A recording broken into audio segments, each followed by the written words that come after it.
Oh, I have no gavel. Okay, councillors, I see quorum in the room. I just need I need bums and seats, and then I'll have quorum.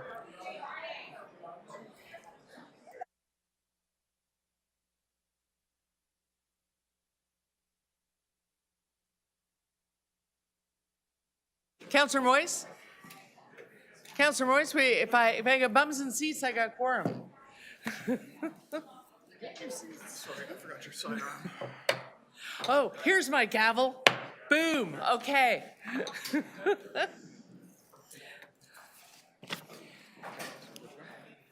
Okay, councillors, and I have Deputy Mayor McKelvey online, who's a member of the Budget Committee, and visitors. Although it feels somehow wrong that Councillor Sachs hasn't arrived. She's been our visitor all week. Maybe she's about to join us, and then you'll have really the full complement we've had all week. So, councillors, this is, I'm calling to order. We're coming out of recess for overnight. So I don't need to go through the whole script because we're not starting a new meeting, but we do, out of respect, want to repeat our acknowledgements. And so I'll just quickly take that time. Although we may be meeting in different locations today, the Budget Committee would like to acknowledge that the land we are meeting on is the traditional territory of many nations, the Mississaugas of the Credit, the Anishinaabe, the Chippewa, the Haudenosaunee, and the Wendat peoples, and is now home to many diverse nations, Inuit and Métis peoples. We also acknowledge that Toronto is covered by Treaty 13 with the Mississaugas of the Credit, and we'd also like to make our African ancestral acknowledgement. Though I'm not a person of African descent, I am committed to continually acting in support of and in solidarity of Black communities seeking freedom and reparative justice in light of the history and ongoing legacy of slavery that continues to impact Black communities in Canada. As part of this commitment, I would also like to acknowledge that not all people came to these lands as migrants and settlers. Specifically, I want to acknowledge those of us who came here involuntarily, particularly those brought to these lands as a result of the transatlantic slave trade and slavery. In support of the City of Toronto's ongoing efforts to confront anti-Black racism, I pay tribute today to those ancestors of African origin and descent.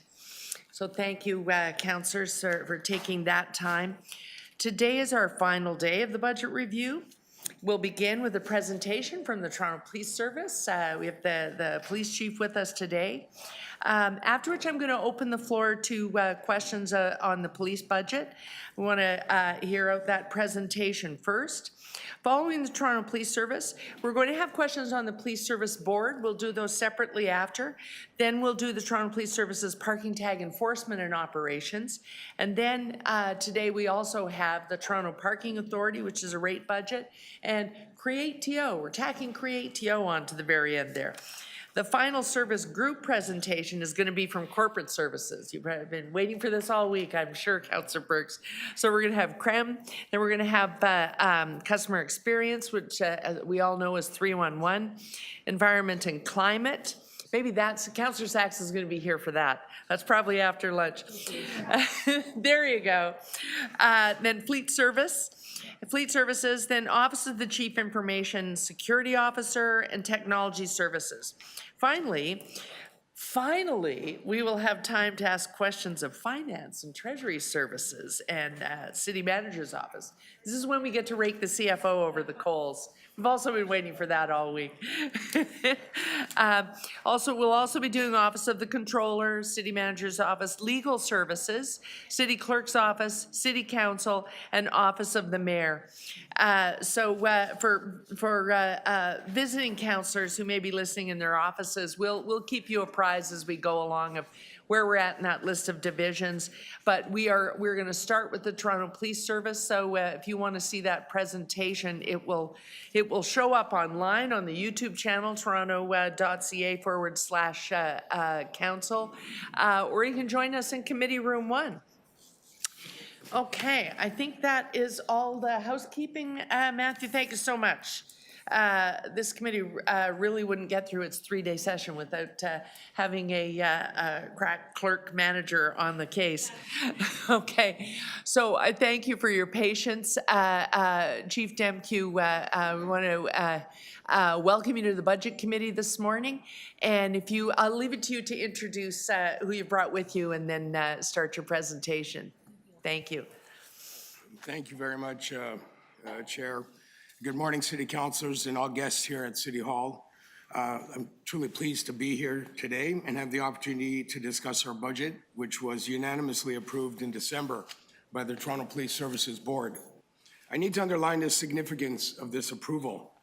The body charged with independent oversight of our service heard me and all of the command say that this budget is required for us to try to deliver adequate and effective policing for the residents of our city. You will see that I'm accompanied by a number of my colleagues here today. The entire command of the Toronto Police Service is present for 2 reasons. One, to ensure that we're able to answer any questions you may have about the complexities of policing our growing city.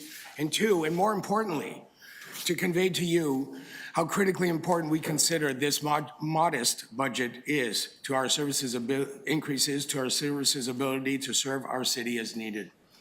I'd like to introduce the command of the Toronto Police Service. You'll remember our Chief Administrative Officer, Savina Dhaliwal, from last year's budget meetings. She is accompanied by our Director of Finance, Cindy Grant, who many of you will also know. These 2 talented members manage our budget planning, and I am truly proud to work with them. Many of you will also know Deputy Chief Lauren Pogue of Community Safety Command. She has been front and center on some of our public communications regarding many public safety issues in the city in recent months. She is accompanied by Staff Superintendent Kelly Skinner. Chief Information Officer Colin Stairs is with us today, available to answer your questions on what is possible in terms of modernizing our systems and what type of investment would be necessary to do so. Also, Deputy Chief Rob Johnson of our Specialized Operations Command is here today. His team is leading our services response to impacts of the Middle East crisis in Toronto. He is accompanied by Staff Superintendent Pauline Gray of Detective Operations. Also here today is Dr. Duby Kenningesser, Executive Director of the Toronto Police Services Board, and he will provide remarks as well. I'm committed to supporting Mayor Chow and to working with her during these challenging times. However, the city staff recommended budget for policing amounts to a significant cut to what we need and what we will be able to deliver, what we will be able to do going forward.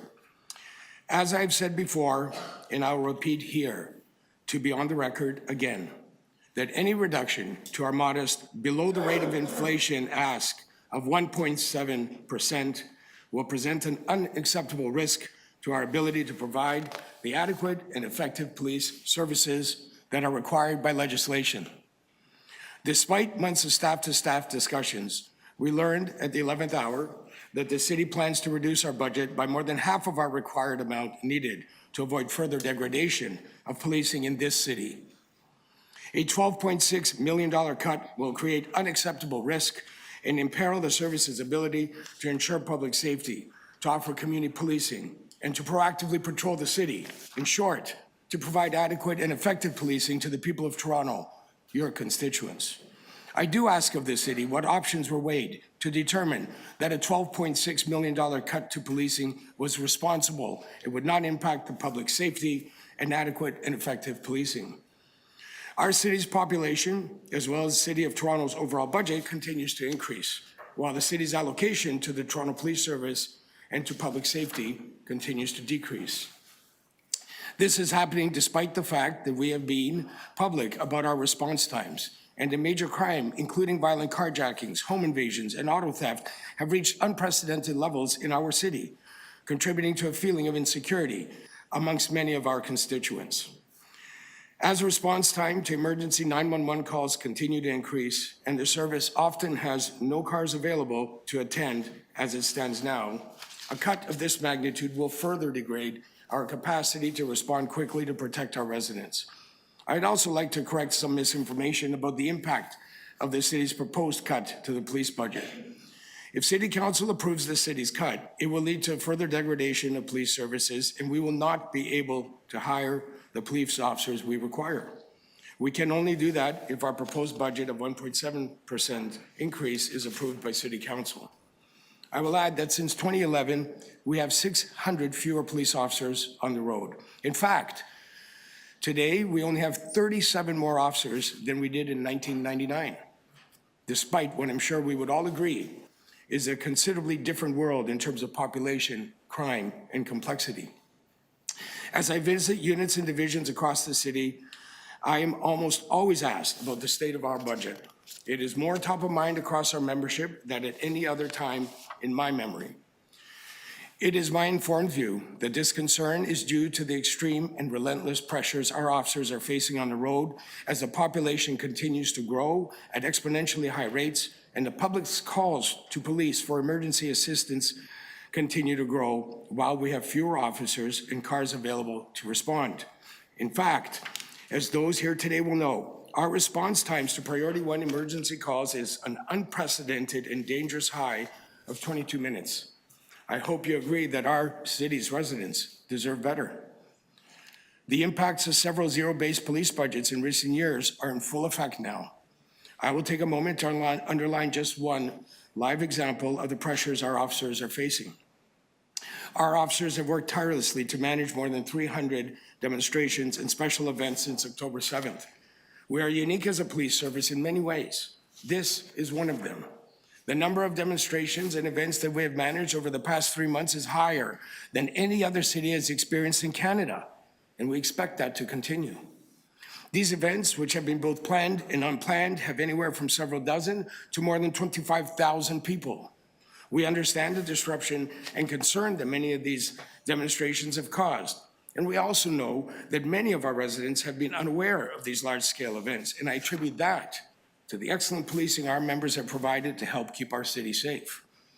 As a measure to enhance the service's ability to effectively manage the unpredictability of the demonstrations we have encountered, the Public Safety Response Team has been redeployed to the exclusive control of the area commander responsible for Project Resolute. Of course, this removes these officers from other duties, something that we continuously have to do to meet emerging policing needs. Our budgetary constraints compel us to make these very difficult decisions. Despite the pressure and the redeployments, our members continue to do phenomenal work during these unprecedented times, even as our resources are strained more than ever. The history of constraints we have endured is definitely compromising officer and civilian wellness. The members of the Toronto Police Service are committed to keeping our community safe, and I again thank them for the extraordinary work they do each and every day, often under very challenging and increasingly volatile circumstances. The board has unanimously recommended a budget that allows us to try to meet adequate and effective policing. In closing, thank you for having us here today. I'll ask CAO Dhaliwal to present our budget, but before I do that, I believe Dr. Getting-Gesser will make a few remarks, and then we'll take any questions. Thank you, Chief. Good morning, Madam Chair, Budget Committee members, and City staff. My name is Dubi Getting-Gesser. I'm here on behalf of the Toronto Police Services Board. The Toronto Police Services Board is the legislative body entrusted with the duty to ensure the provision of adequate and effective policing in Toronto. Under the Police Services Act and through similar language in the Community Safety and Policing Act that will soon replace it, the police service must deliver an adequate level of service in at least the following 5 areas: emergency response, law enforcement, crime prevention, assistance to victims of crime, and public order maintenance. The delivery of adequate and effective police services in these 5 areas is mandated by law. They are not optional, and the level of service delivery must be considered adequate to meet the demands of the growing and complex city that is Toronto. Over the past decade, the board has been working more than ever to enhance its governance and oversight of the Toronto Police Service and engage in broad reforms across the service to ensure that Toronto has a world-leading police service, one that the residents of Toronto trust and that helps keep Toronto the safest and best city in the world. Throughout this challenging process, and despite the increased demands that the board has placed on the service, the board has emphasized fiscal responsibility, requiring the service to find savings and efficiencies wherever possible while maintaining a high level of service for Torontonians.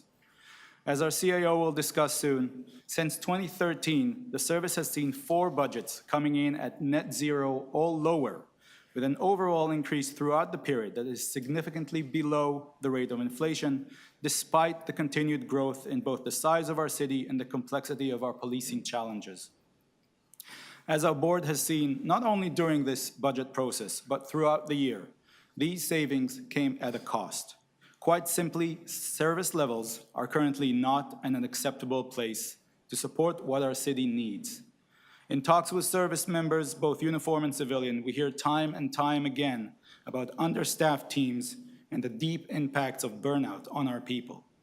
Members of the community have told us heart-wrenching stories of waiting far too long for a police response while fearing for their lives and the lives of their loved ones. Madam Chair, the board has heard and considered the comprehensive analysis that was brought forward by the chief and unanimously supported his request for a fiscally responsible but very much necessary investment in boosting staffing at the service to respond to these real needs, totaling $20 million or 1.7% above our 2023 budget.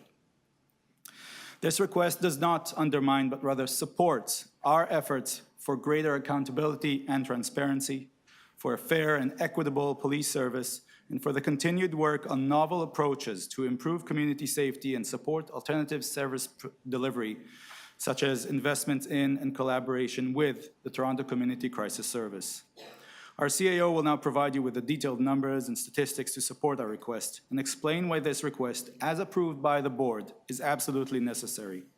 Throughout this presentation, I ask you to remember the people behind these numbers and your legislative duty to ensure that these people have an adequate and effective police service to answer their call at their time of need.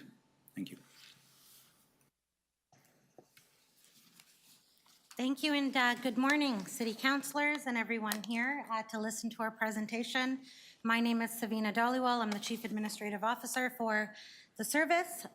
We will get right into the presentation in the interest of time. So this slide effectively outlines what we do and why we do it. We are a service delivery organization, and the services that we are required to deliver as defined under the Police Services Act. We deliver these services not only to meet our duty under this act, but also because we are committed collectively as an organization to a thriving and successful city where people, residents, and visitors deserve and need to feel safe. So we've talked and mentioned about adequate and effective a number of times between the chief and the executive director of the board. So what does that really mean? There's no real formula, but there are generally accepted standards in terms of what determines adequate and effective. These are in particular outlined in the Community Safety and Policing Act that will replace the new Police Services Act later this year. There are basically 5 standards set out in the regulation to help us understand the resources required to deliver adequate and effective services in order to meet the complex needs of the city. And so the subsequent slides will go through some of those considerations based on what's been defined in the Act. So in terms of the city and the uniqueness of what makes Toronto, Toronto, we are the fastest growing city in North America. We have grown, as the chief mentioned, by more than 460,000 residents in 2010. Putting that into perspective, that is the equivalent of the size of London, Ontario, which the city in and of itself has 600 police officers to maintain its public safety footprint. This exponential growth is expected to continue and accelerate, in fact, in the next 2 years, where we are anticipated to grow as much as we've done in the last 7 years in the next 2 years, which translates to about an additional 200,000 people. And from a workload standpoint, what we have seen historically is that for every 100,000 increase in the city, our calls for service go up by about 65,000 calls into our 911. Over and above that, 27.5 million visitors, only city with a Major League Baseball and basketball team, 20% of the Canadian GDP, 40% of the Canadian headquarters, and 87 of the 108 consulates. Given our economic, social, media, sports, and political footprint, there is no Canadian city comparable to the unique demands of Toronto. From a public safety standpoint, being also in a location along the 401 corridor, we have a much higher degree and share of all of the many crime types that we track and that are also tracked through Stats Canada and various other metrics. So to give you just a few examples, 22% of all incidents of human trafficking across Canada occur in the Toronto area. 2/3 of the province's carjackings occur in Toronto. And the chief spoke about the geopolitical events and its impact to the city. No other city has had well over 300 events and protests due to the conflict abroad. This type of demographics and unique characteristics can also be considered in terms of our internal shifts. We are seeing our internal demographic shift as well. At any point, 25% of our workforce can retire. Within 10 years, that number will be 60%. On the other side of the experience curve, 25%, and this will grow with each cadet class, of our front line has less than 5 years of experience. And being on the front line, that is the most unpredictable, most urgent, most scrutinized, and in many ways, most dangerous work. So supervision is critical. Building a resilient pipeline for us is critical. As some may know, we do have provincial capacity limits in terms of how much we can hire in each size. And so any interruption to our hiring plan is very difficult to catch up on due to the capacity constraints at the college. So we've talked about since 2010, the service has been on a cost containment and austerity-driven journey. And the city, during that period, has grown by 13%, while our officers have decreased by 11%. And, you know, often civilianization is mentioned around our use of special constables.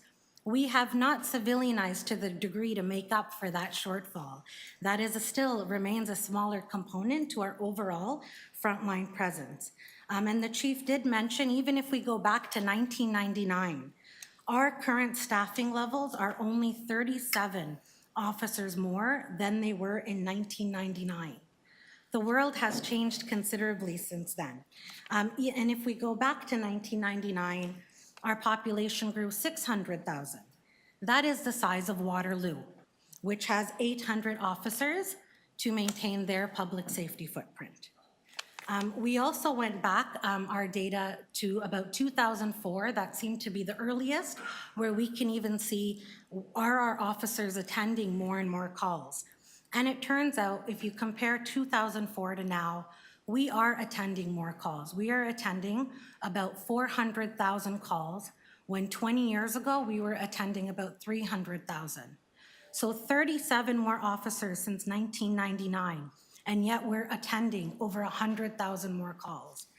What I can tell you is that can only happen through a significant amount of reform, changing the way we do business, getting out of other things. It is certainly coming at a cost of other types of work in order to reap that level of capacity and to maximize and optimize the use of our resources. And you will hear other stats later in this presentation. It has indeed come at a cost. So with a declining workforce, doing more calls, a growing demand, this effectively was only achievable through, as I mentioned, reform, divesting out of work, changing the way we do things. You know, another area to look at is our major crime indicators.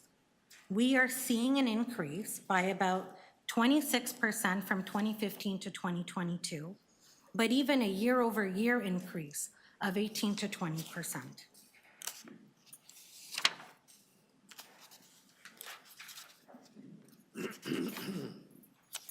So with an increase in population, the service, as I mentioned, also typically gets an increase in the number of calls. 65,000 additional calls for every 100,000 additional residents. And that trend holds true for the most part, excluding maybe COVID years. So from 2015 to 2022, the emergency calls for service also grew by 26%. And we're responding to these calls to the best of our abilities. We are going to more and more calls, we are making more arrests, but response times and other metrics have suffered.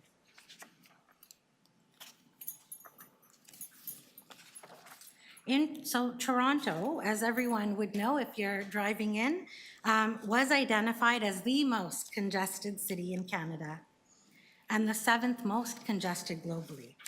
This year, we did see collisions increase. Thankfully, we also saw a reduction in traffic-related fatalities. However, collisions themselves still need to be attended to and investigated. This budget does reflect a commitment to Vision Zero. However, the budget reduction that is being proposed could very well create gaps in some of the proactive traffic work we do. One of the single largest differentiators are the many planned and unplanned events that require a policing, security, and response. We have seen public safety requirements for special events and festivals increase. 8 permitting departments in the city lends itself to many events occurring at the same time. Events are larger, they're in bigger footprints, and the number of sites sometimes have grown, and they span longer in days. Due to the high degree of variability, the amount of unplanned activity and resource constraints, we in fact don't have dedicated resources for this work. When we maintain public safety for events and protests, festivals, all of that is driven through callbacks, through temporary redeployment of resources from all over the service. We do a whole of service response for periods of time, but that effectively takes away from all the other important work and core service delivery functions we must continue to do. It's important to note on the chart that we'd had a projection around where we would end up by the end of the year. We thought we would be around 2,300 events overall. But as everyone is keenly aware, Toronto and its residents have been deeply impacted as of October 7th. And we have, so these numbers are higher now because we just since October 7th have attended well over 300 additional events, deployed resources, asked partner services to support. The service, just on this alone, is stretched beyond acceptable levels for a city as unique as Toronto. So another factor that is considered is how do we fare relative to other cities and jurisdictions? When looking at other major cities, you can see how wide the gap is between the number of residents one officer serves in Toronto, which is 608, and how many residents one officer serves in other cities. The other chart that is provided on the right-hand side is sort of the opposite of that metric. It reflects the number of officers per 100,000 residents. There is often a discussion around these numbers and whether they include special constables or transit units or bylaw. The reality is what these graphs are intended to show is a guide. It informs trends to get the relative proportions. Every city effectively has its own arrangement in terms of policing waterways and transit and bylaw and use of special constables and how even the city is split up. However, any way you look at it, the city remains one of the leanest services of all major cities in North America. We have also seen and examine ourselves comparisons that are made between urban centers and its suburban sort of surroundings. There really, for Ontario, is no close comparator, but you can see if you compare ourselves to Vancouver and Montreal, that generally the surrounding suburban police services typically are smaller in size because everything sort of moves towards the center. But what you can see for Toronto is that gap between our suburban services and the city is actually very narrow relative to our other Canadian big city counterparts.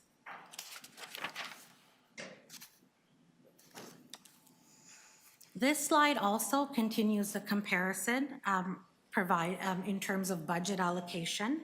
So in terms of cost relative to the overall city budget, we have and continue to take a declining share. This chart was posted in the Globe and Mail in 2019, but the trend in fact holds even in more recent studies. Austerity measures over the last decade have put us towards the bottom in terms of investment in policing relative to other cities. We are also well below the provincial average of what increases our partner services receive. Just in 2024 alone, the average proposed increase for Ontario for policing is 8% compared to our ask.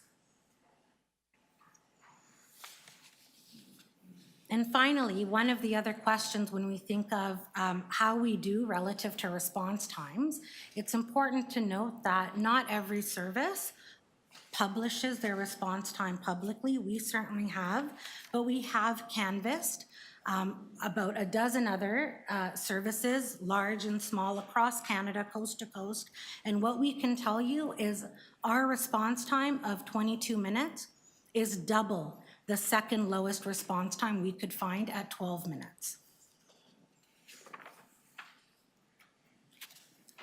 And so since we have mentioned that there have been many years of cost containment and effort reflected in our budget, it's important to note that our ask does already include $270 to $400 million of cumulative cost containment measures. And examples of that, 0% budgets over the last 10 years meant we had to absorb those collective bargaining increases and inflationary pressures.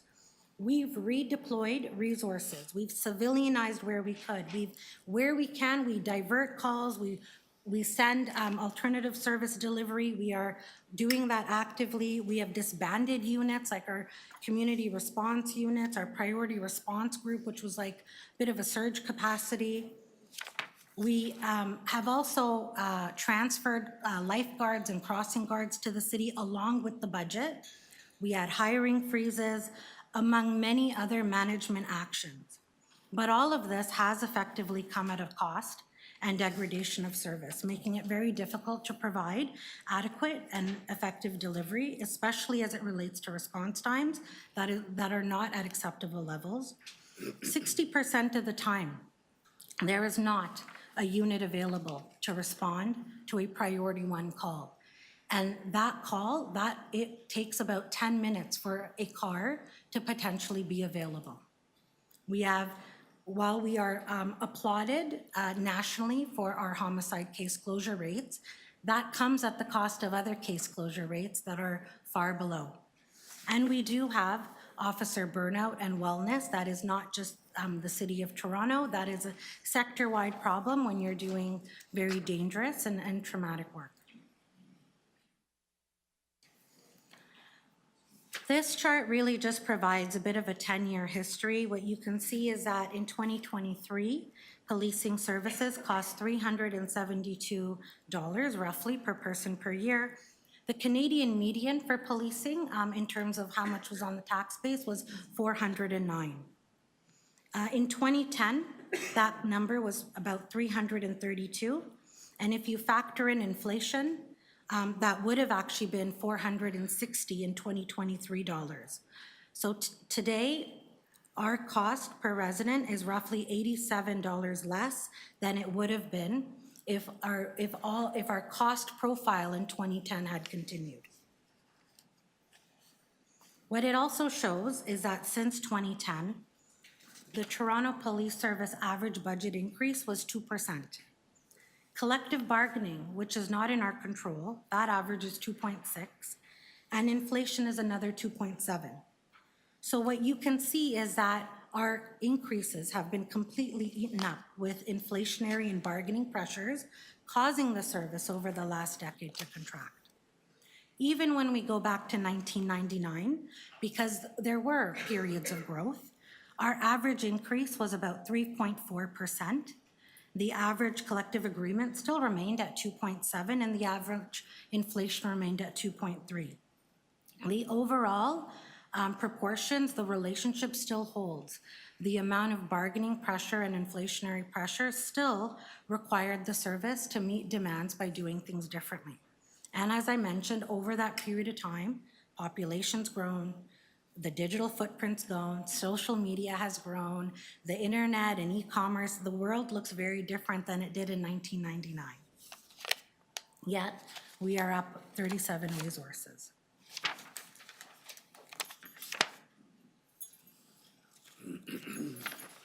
We've already mentioned that we do take a declining share of the city's budget. We won't spend more time here, but it is there for your reference.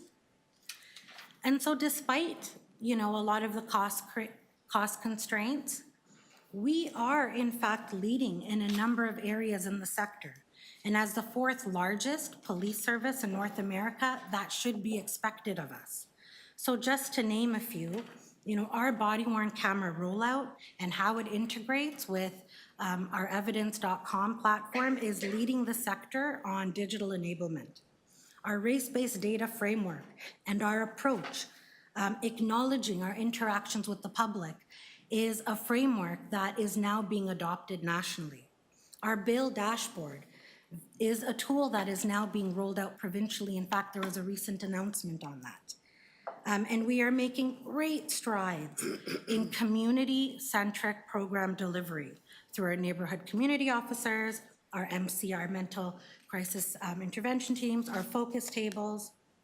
But there do remain significant core service delivery areas where we're falling apart and falling short. In terms of what's most important to the communities we serve and the greatest public safety impact, response times are not where we're at, and we would not be seen as a best practice in that area. Call wait times, we know that's been a recent story in focus, is also not meeting NENA standards. Our investigative capacity constraints means case closure rates are not what victims would want in terms of seeking justice. And we do have a significant backlog of disclosure to support the court process, backlog that has mandated timelines to meet.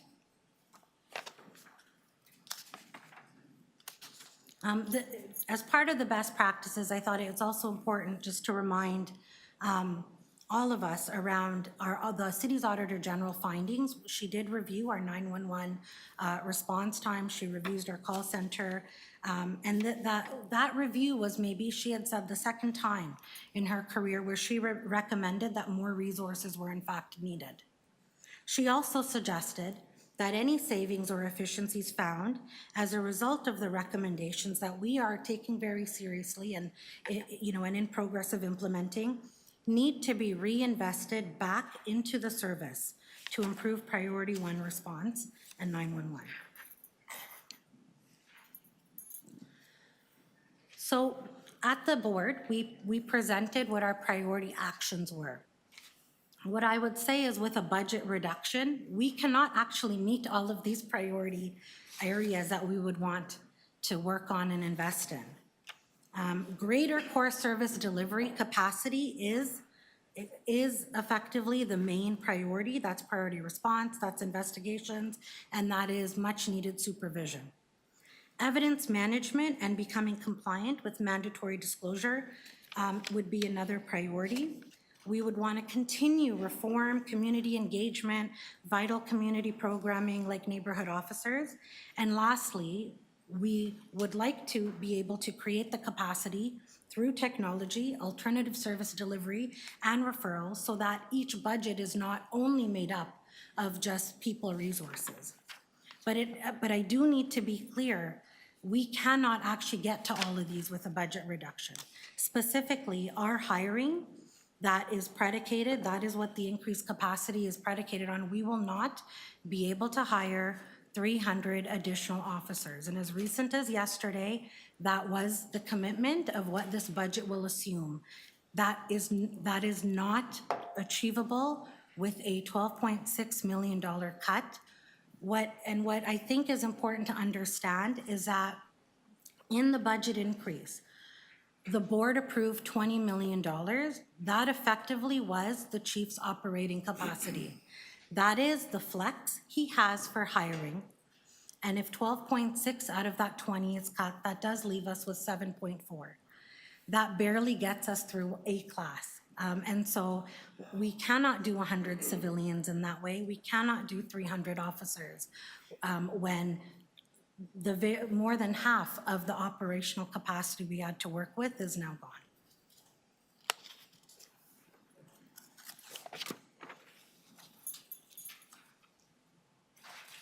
So this really just summarizes, this is something we presented to the board, and we do have this also in the city notes. It talks about where our starting point was.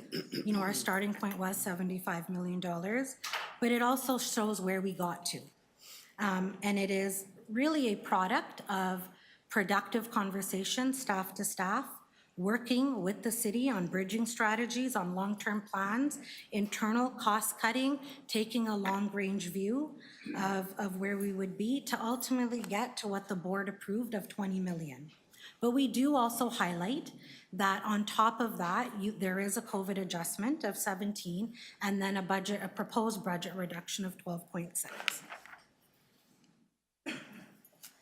This chart again is in the city notes and also represents the approved budget. This one though more clearly shows the COVID adjustment that we were asked to incorporate. This slide, however, it does not include the proposed budget reduction. So again, it's important to note, this is our proposed hiring plan, but the budget reduction will not allow us to actually achieve this.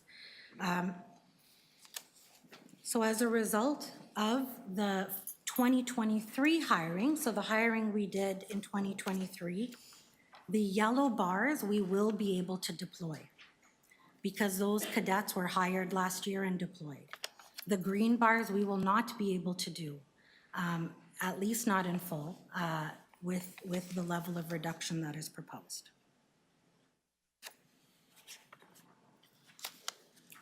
In terms of the civilian hiring, already said we probably can't do any of it, but what's important to, I think, highlight is when we talk about civilian hiring, for the service, that means direct frontline service delivery members, whether that's 911, special constables, court officers, bookers in the station. What it also means in terms of our civilian footprint is direct frontline support. So mechanics, fleet property, our IT footprint, property and evidence management. The true corporate footprint is 10% of the civilians, and that 10% has generally been consistent. Sometimes it's a little bit lower, but the, finance, HR, IT, for us, that's about 10%. The rest of it are direct frontline or frontline supporting service delivery members. And so I'll conclude the last couple slides just on the risks and challenges that we also did talk to our board about. Because our board also expressed some concern around how low our ask was. We did talk about the bridging mechanisms, and to be clear, we are thankful for those. Those are, though, one-time in nature.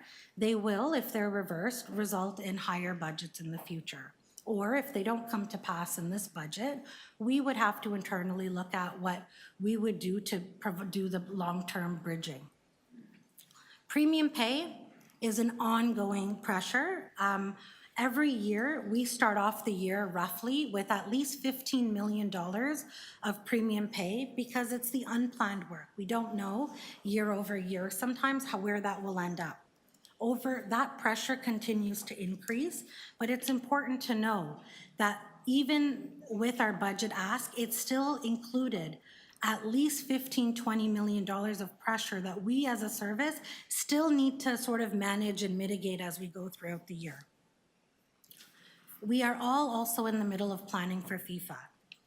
We don't yet have an agreement around what those, an agreement on the costs. And so it's just important to know, our planning work has started, but it may not be able to continue if ultimately we don't land on agreement. I am told those are productive conversations, but it is waiting just on other levels of government. But it's important to highlight that that is a big piece of work and a big cost, in particular for next year.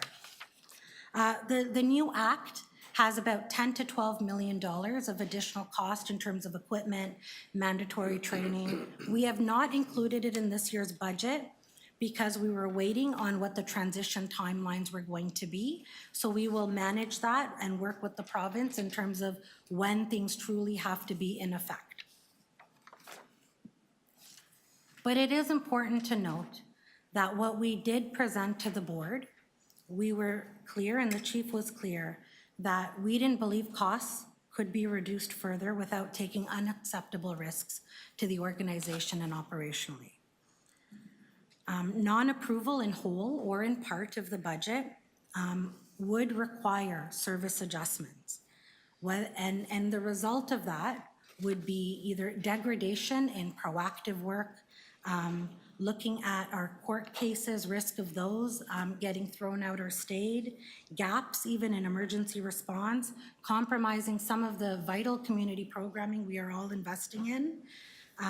And so we effectively are saying we wouldn't have any prospect of delivering adequate and effective with a reduction of the size that is being proposed. I will leave it here. And the next few slides were on capital, but I think we can just take those questions as they come. Thank you. Oh, okay, so we'll just take questions on capital. Okay, so councillors, we're going to get into questions. There's a lot of confusion between the presentation and what's on the analyst notes. I want to make sure that you have the analyst notes so that we can quote page numbers. I took the liberty of making copies because the focus probably will be on operating, because unspecified cuts, that's where they'd have to come for. So just as a level set, I want to make sure that Sabina and the chief have the analyst notes in the city's format. I understand that the city put the budget into that format. So we have before us the presentation. We also have before us the analyst notes, include, Sabina made reference to it. The analyst notes have embedded in them, you will see if you look on page 11, that here the chart looks slightly different from what's in the PowerPoint presentation because it includes an unallocated reduction request from City Finance of $12 million. But you'll note that that changes the total, but the numbers are the same. You will see, for instance, approved positions include an increase of 408 positions. I believe that's a mixture of civilian and uniform staff. And so just so that we have a level set there. So for instance, if we were going to proceed with the unspecified cut, and you're a highly service organization, so that does mean that means human resources, but just so we're clear in this room, we're not governed by the Police Act. The Police Board and the police are. So we can ask questions, we can advise, but we can't then, if we do require an unspecified allocation, we can't say, and we therefore suggest X number of officers and we suggest X number of civilians. That's not in our purview for this morning, but we can ask questions about them. Simple math, for instance, it's actually convenient, and I don't think it worked out this way deliberately, but 12 million, for instance, generally to bring on a new officer and include his benefits and everything all in is about 120, I think. And so 100 officers is $12 million, but we don't have the power in this room to direct something like that. We can just ask you questions about your budget and you know, wade through and propose solutions, but we can't direct them. We can request of the board going back. if there's a board meeting that follows budget deliberations. So I wanted that to be crystal clear to folks, and then we'll go into the questions. We have a lot of visitors today. So I'm going to suggest, I'm going to start, we have a virtual visitor, then we'll go to in situ visitors, then we'll go to members, and we'll start with virtual on the member side as well. Okay, so that means that Councillor Crisanti, you get to go first. Do you have questions of the police services? We're just on the police service now, not on the board and parking tag enforcement. Yes, Chair, thank you, and good morning, everyone. I did hear a good portion of the presentation, Selena, very excellent presentation. I understand the Chair's comments in terms of, what we could direct or ask, but I do want to just point out what stands out to me as a big red flag is that, first of all, the fact that I'm quite unfortunate that you didn't get the full amount that you asked for. That is a very low ask. I was sitting on the board with you for a number of months, as you know. So I'm very, very much not pleased about that. But could you please take me through the proposed hiring plan once again, please, that you outlined just a few minutes ago? And also you indicated that you would not be able to meet that hiring plan as outlined. Sure. Through you, Madam Chair. You caught that question? Because Yes, it I cut did, out a little yes. bit. You're clear? Okay, Summary good, on the good. hiring plan. So effectively on the uniform side, we do hire in classes. We are presuming 4 classes of 90 cadets each.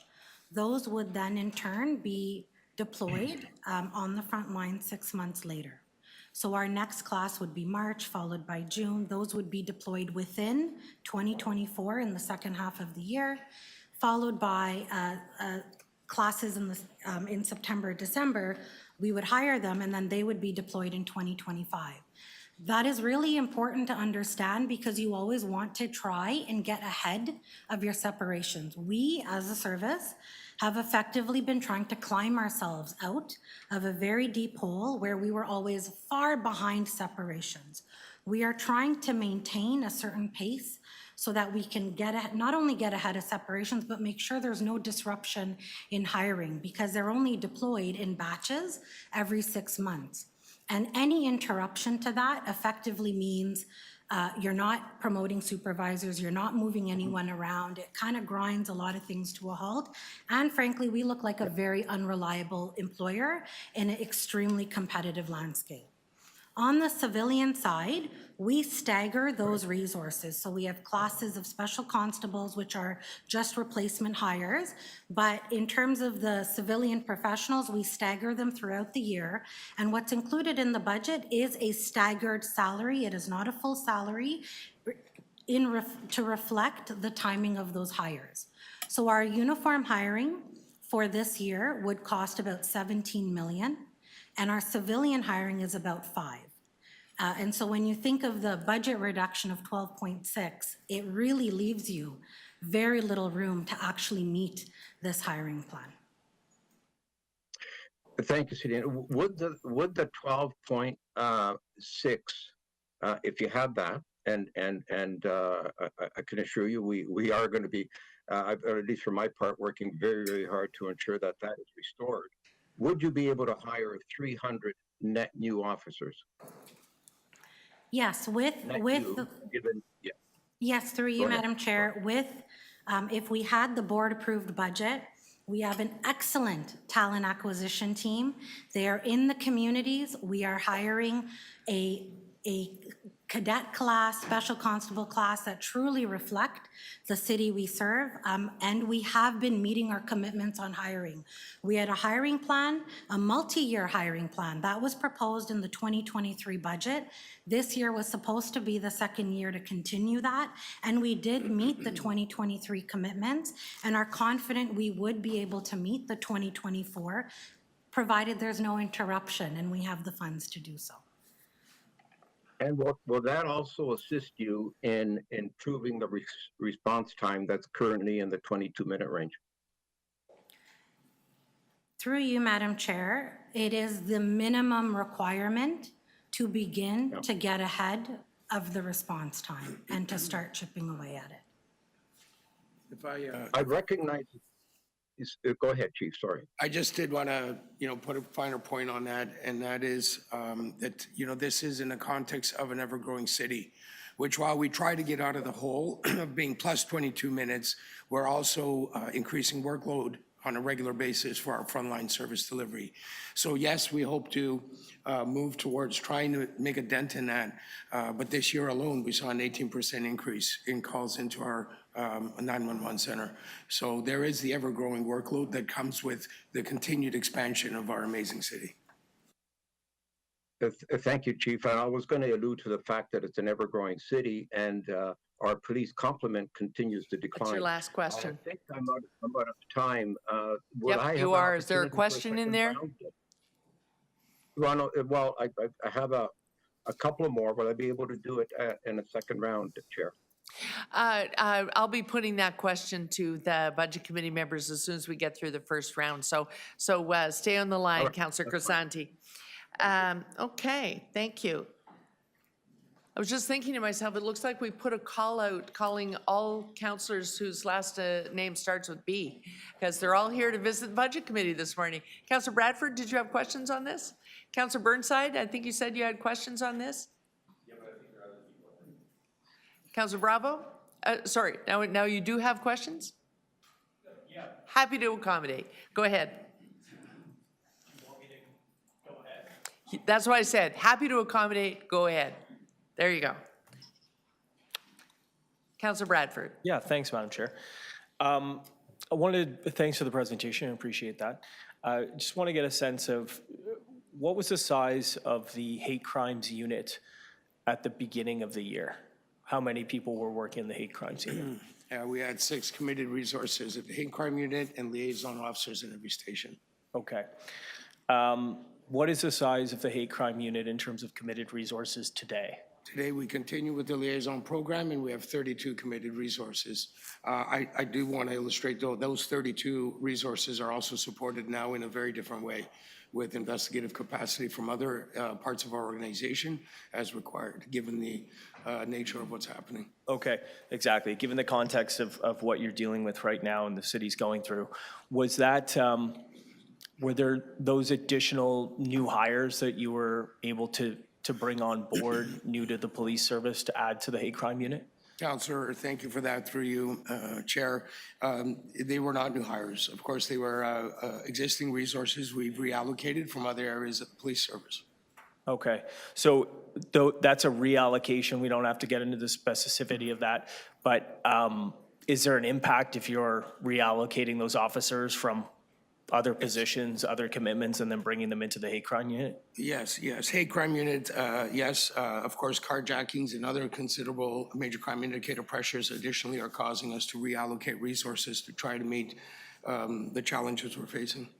So is that, do you consider that sustainable for Toronto Police to reallocate, pull those from other things and bring them over to the hate crime unit, or what are we going to do to resolve that in a more permanent way? I know that right now, given the context, it's important to have them there, but it comes at the expense of other things. Through you, Madam Chair, so part of this budget has 110 resources, given the very big critical vacancies in other investigative areas as a result of this redeployment. So other things So are now critical not happening. vacancies in other areas as a result of this redeployment, Yes. which I think all of us would agree is pretty important to do, but it exposes us to critical vacancies elsewhere. Yes, Okay. What is the solution to address that? that was the hiring plan. And what happened to the hiring plan? Well, our hiring plan right now, based on the numbers put forward for consideration by city staff, will be compromised. Meaning you wouldn't be able to We do will it? not be able to hire towards the operational needs we need to try to deliver adequate, effective police services. Want to talk about response times. Just remind me, which are the priority ones? Yeah. fuss in here. Priority 1 type calls is what we're referring to, which are the calls that are uniquely for Toronto Police or for police. These are not calls that, qualify for other resources, and they are situations with the greatest emergent fear of safety, harm, and/or death. What's the average response time for priority ones right now? We are average over 22 minutes. 22 minutes. What's our service standard? The standard established by the board many years ago was 6 minutes. 6 minutes. So when was the last time we were hitting our service standard of 6 minutes? I cannot recall the last time that was the case, Councillor. Okay. You've been with the police for a while. I've been with the police 34 years, sir. Okay. Cop to pop ratio is something that people talk about, imperfect, I understand, as a metric, but I see that that's gone from 208 in 2010 to 163 in 2022. That's a 20% decline. What kind of an impact does that have in our neighborhoods? How do people see and feel that? So part of that is directly translated to our actual metrics. It is the 22-minute response time. It is the fact that 60% of the time, a unit, a car is not available, and they're waiting 10 minutes for priority 1 just to have a car available, plus the 10, 12-minute drive time. It is also a community sentiment. I'd additionally add that it caused us a couple years ago to collapse our community response units across the city. We only maintain 3 out of 16 divisions. It's also making it very, quite frankly, we cannot continue any further expansion of neighborhood community officer program. So I probably only get one last question here, I'm sure, but the Police Service Board approved budget. What steps were you taking in that budget, which has since been cut, to address that? Well, our hiring plan is designed to maximize our capacity to help us to try to achieve adequate, effective service delivery. We've prioritized our resource needs. We've identified our most significant gaps, and our staffing model would be to incrementally address those most significant prioritized challenges staffing-wise. Okay, thanks very much. Thanks, Madam Chair. Thank you, Councillor Bradford. Okay, now it's your turn, Councillor Burnside. Thank you very much. You said I could ask staff questions, correct? Yep, with respect to the police budget? Well, I'm kind of trying to understand it relative to the fire budget. So if they can answer, great. If they can't, then I guess that's fine too. So through you to staff, was the TPS Toronto Police Service asked 3.3% increase? Through the chair, so when you reverse out the funding that we would have included in last year's budget associated with COVID impacts, the Police Services Board approved budget would total 3.3% in additional property tax funding. Okay, that's fine. And the approval from, I think this is a staff budget, the amount proposed by the staff is 2.2%? Through the chair, in terms of direct additional property tax funding, it's 2.2%, and there were other measures that were included in the budget as well. Thanks. And I'm a big fan of Toronto Fire, but I'm just trying to understand they're another emergency service. Was their approval 3.1%? Through the chair, I'm just calling up their notes to ensure I have that in front of me. So while you're doing that, because I'm just trying to understand the consistency and way so when Toronto Fire puts forth their budget, how do we assess their needs? Do we listen to them as professionals, or do we just sort of randomly pick numbers? Through the chair, in both instances, we work with the program areas. It really does begin even prior to the budget submission process. I can speak to the work that was done with Toronto Fire was consistent with a hiring plan that was identified, that had included a multi-year hiring plan, while at the same time working at some of their needs, their challenges, opportunities for offsets, consistent with the approach that we would have taken with the police service. Okay, but somehow they end up at, if I'm not mistaken, at 3.1%, and I don't know, maybe fighting fires, the 8% that they do has become more complex, and I'm not an expert in fire, but I think we have heard from the police that policing has become more complex. Certainly there are more requirements placed on them. I'm just trying to understand that delta of 3.1 to 2.2. I would have thought they would sort of gone in tandem. Yeah, no, Once happy again, this to- isn't an attack on fire. No, I fully Is there a support question in their there? The increase. question is the delta? The delta, yeah. Okay, looking for the question. No, and through the chair. There, it's there, Madam Chair. I'm hunting for it. Chair, and in terms of fire services, it's actually an appropriate comparison. In both instances, As we looked at their budget, there's the direct funding needs we would have seen. They're both actually in a collective agreement year. So in both cases, we also worked with them in terms of provision we would have set aside in our non-program. The major differences I would see in terms of the total funding you see in that page is we were working with fire services in relation to a multi-year hiring plan and building that into some of our outlooks and how we would accommodate that. We also had similar challenges in the Toronto Police Services. We looked at other methods and avenues that we had available to accommodate those needs. Police Services highlighted a challenge that they had in their premium pay budget. In that instance, we were actually able to add a contribution to our major special events reserve of about $10 million. And allow the Toronto Police Services to directly draw from that. We were also looking at bridging strategies, which either allowed them to defer costs or allowed the city to assume some of those costs, as well as looking at one-time costs and one-time action. So in looking at the two budgets, we definitely work consistently with both programs, and we look at all avenues that we have available to address those needs, not necessarily just through property tax funding. But so I just want to be clear, though. Staff made the decision that the Toronto Fire needs 3.1%, and staff made the decision that Toronto Police only need 2.2. Is that correct? Through the chair, I don't know if that's an appropriate representation because that's strictly looking at property tax-based funding. It's not looking at all funding avenues available to support their gross expenditures.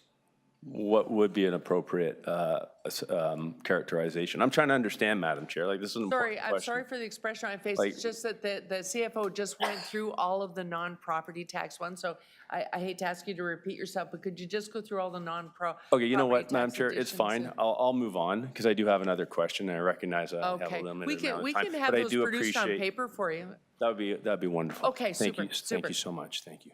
I just want to ask about the transformation, and welcome, Chief, about the Transformational Task Force report that was, I believe, 2016 to 2017. At that time, there was I think, an emphasis placed on community policing. With the realization or recognition that was one of the best ways to improve relationships with communities, and I just wonder where we're at with that, and are we able to, with the budgets you have, recognizing that priorities for response has to be the priority, emergency response. Just wondering where we're at with that, because my concern is that maybe council loses sight of those things, and then 10 years from now they will ask what happened. That'll be your last question. Through you, Chair. We're going to ask Budget Committee about a second round, so don't leave the room. I'm pretty good, thanks. A full answer, though. Go ahead, Mr. Chair. Counselor, thank you very much for that question. I appreciate the opportunity to highlight the importance of our Neighborhood Community Officer Program. That is an essential program that, quite frankly, serves my first priority as the police chief, to increase trust within our communities. But importantly, it serves what our communities have told us, and we're being responsive to our communities, to have greater ties, closer ties in the local communities to find solutions locally. That is what the program provides us an opportunity to do, as well as improve trust and confidence in police, the justice system, and all systems, frankly. We are intertwined and integrated with all the systems that this city brings to bear in our neighborhoods, particularly supportive and leading in the safe TO environment, the integration of multi-sectors to come together and solve problems in communities. That's enabled by Neighborhood Community Officer Program, and importantly, to recognize there are a number of things that are going to be available to me in the event that we're not able to get the budget that we desperately need to try to get towards adequate and effective policing services. And the tools available to me are service cuts. And there will be a need for some very considerable decisions to be made operationally that are the purview of myself and the command on how we address the constraints to our ability. And neighborhood community policing is an area of concern for us. Thank you, Chief, and thank you for your indulgence, Madam Chair. I appreciate it. You bet. You bet. Okay, so visitors, I have Councillor Bravo, then I have Councillor Sachs, Councillor Fletcher. Councillor Bravo, would you like to go ahead? Thank you, Madam Chair. My first question, thank you for the opportunity, has to do with the proportion of the city budget that you indicate here on page 19, 2011, 26%, and now going down to 23.7%. I just looked at the numbers of shelter beds we had in 2016. It was around 4,000. It was less in 2011. So we're talking about like a massive growth. We're over 10,000 shelter beds now. And I was thinking about some of the other services that have had to be created to respond to the social challenges that are faced. Things like Safe TO, other programs that are around climate change, other emergencies that are, would you acknowledge that the city's costs in some areas of social and other services have really gone up? And in addition, I perhaps, I mean, you would know better than I would, around 2011, I understand there was some provincial money in addition for TAVIS. So I'm just trying to understand if in fact that proportion isn't really that different if you think about the surge in need for things like shelter. Through you, Madam Chair, you know, what we can tell you is that over the last 10 years, the service has worked with an average increase of 2%, and 4 of those years were 0. We have included $270 to $400 million of cost avoidance since 2010, and our headcount has come down. And that includes working with our community partners and working upstream, and certainly support investment in those areas. Thank you, but I understand, and that's very clear in the presentation, thank you. It's just that when you look at page 19, I think that, I just want to say that, does it tell the like accurate story that in fact the proportion looks like it's come down, but there's been a surge in spending in the total envelope of city spending because of needs like shelter, which we see this year. So thank you, like if there's, for that. I'm a little confused about the way that we have two different sort of numbers here between what has been presented by the Police Services and Board and what we have in the analyst notes. And I think that perhaps I need clarification about how we're accounting for COVID funding. I have the impression, and correct me if I'm wrong, that perhaps the way that we're looking at COVID funding as continuing in this budget, so I really need to understand where we are there. Sure, and through the chair, I can assure you that in terms of both the budget that the staff prepared and the budget that our finance staff and police services have prepared ends with the same final gross expenditure and property tax-based funding. The difference is the comparator to 2023. As we started this year's budget process, we spoke to one of our greatest challenges heading into 2024, which is a large part of the $1.8 billion opening pressure, being that in 2023, we had budgeted for and assumed $933 million in expected COVID funding. As we entered the 2024 budget, the expectation of there being any continued COVID support funding programs from the federal or provincial government ended. And that was one of the challenges that we were facing this year, and you see it reflected in all of our budgets across all city divisions and agencies, where the comparator first backs out that funding expectation from 2023, and then in 2024, to continue with those expenses, they either had to be accommodated or they had to be funded through the property tax base. And it's why you see such an increase in the TTC's budget, in shelter's budget. There's a $17 million change in police budget. Even last year when we had agencies like Exhibition Place, you would have seen a pretty significant percentage increase because they still hadn't fully recovered the revenues that they would have collected prior to pandemic. And in terms of following up on Councillor Burnside questions, are there two different kind of sets of numbers when we think about other first responders like fire and paramedics as this come up? Because I think it would be good for councillors to understand as we go into that budget meeting and why there's this sort of different set of numbers. Yeah, and through the chair, and I want to stress the point that I don't believe there are different sets of numbers. I think it's a comparative lens. It is consistent across the entire city that one of the challenges we faced this year was the need to back out that level of funding expectations. I think even if you look at the police services presentation, and I forget which slide it was, it does highlight two numbers. Just want to squeak in one more question. Sure. So thanks. Just to quickly 4 seconds. Reference the Auditor General's recommendations, and I just want to pick up on the recommendation that that there were some calls that were being attended to that maybe weren't necessary, 40%, including things like wellness check or address check. How is this budget reflecting those recommendations in terms of not attending to those calls? So this budget, we remain committed to implementing every Auditor General recommendation and working with our city partners on diverting calls that where another response is more appropriate. In fact, we have a mutually interest in diverting calls to the right place. I think the important thing to note in terms of the available opportunity that represents, we go to over 400,000 calls a year. The opportunity, and the Auditor General references, it's a percentage of a percentage that effectively amounts to less than 1%. She, in her report, says that there's about 85,000 hours of officer time that could be saved over 5 years. That translates to about 10 people, about $1 million a year. That is the realm of that we are working through. There is still that other 99% of our call volume that would not, unfortunately, go away. Thank you. Okay, thank you, Councillor Bravo. I have Councillor Sachs next. Yes, thank you. Okay. Thank you very much, everybody. A lot of my questions have already been asked. One of the recommendations that's coming to council is that we should be encouraging the night economy by allowing later closures.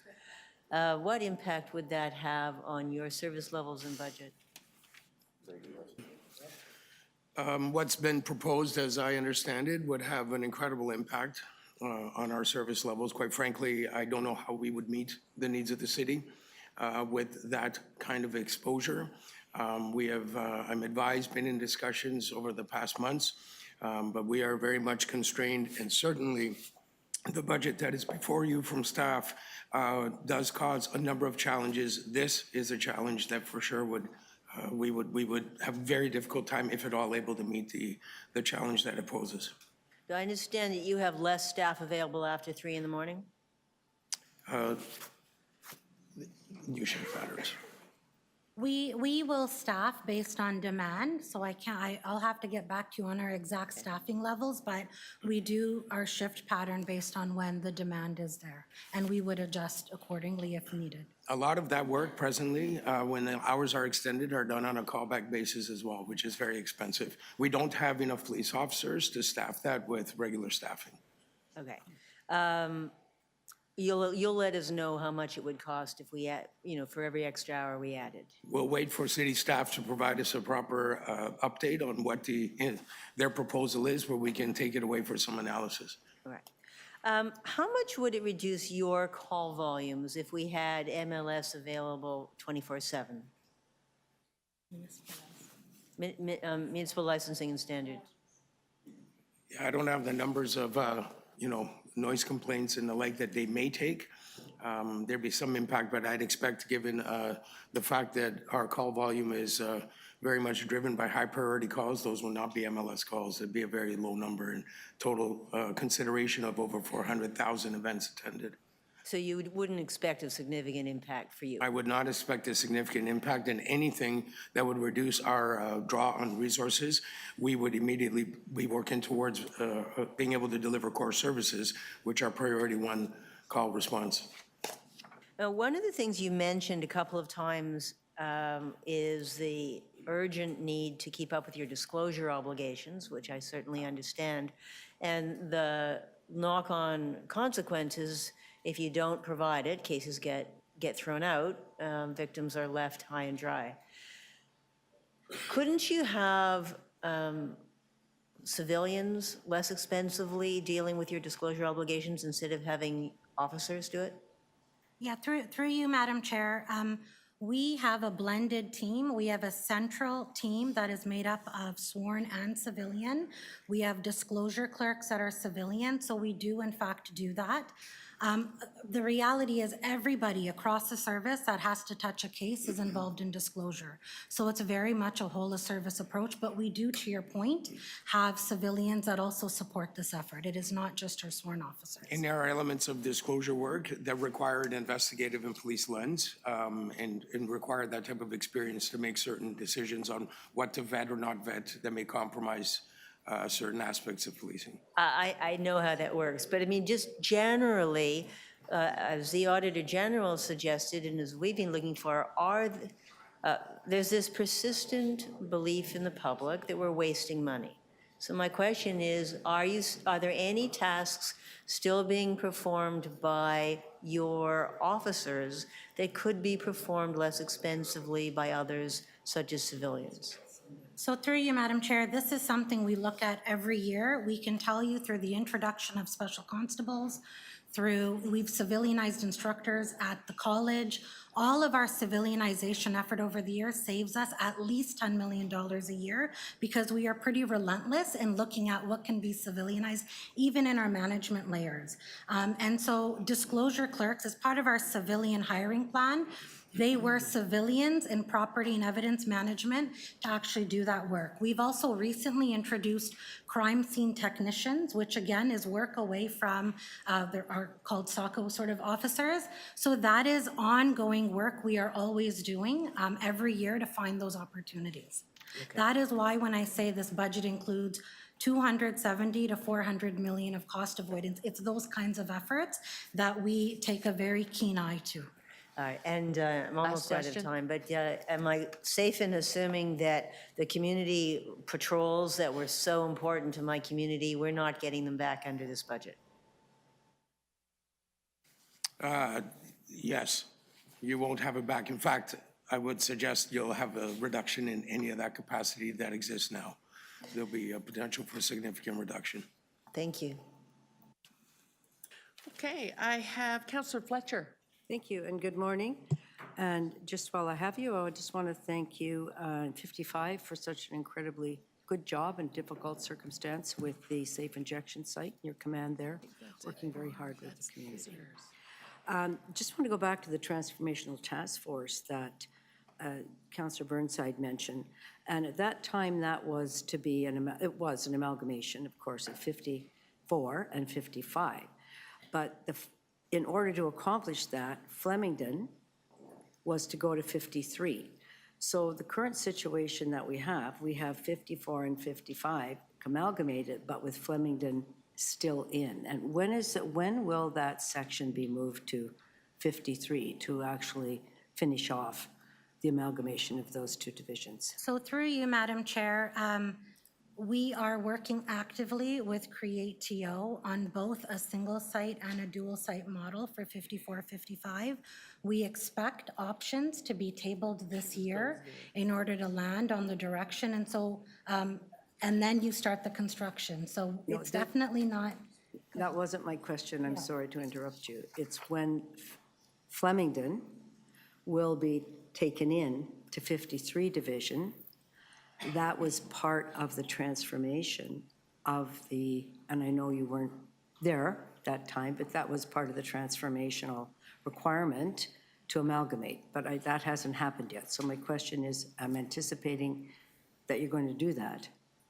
We will certainly look into that and get back to you during the session. Will you? We are not Okay. aware of You're not aware of that timelines, requirement? no. Okay, thank you. No, predates certainly. Yeah, and the other thing that I have is the building requirements for any new station. I understand that that might not have been the bedrock of how many floors of parking, how high the ceilings are to be. There were things in the building that perhaps, and I'm not sure those specifications were ever documented. And I'd like to know if they have been, or we have those specifications now. This is for the 54-55 amalgamation. Yes, for the building that was designed. So that is part of the options analysis, is looking at those requirements and actually figuring out what the need is. But they weren't including the looked at parking. at the beginning, were they?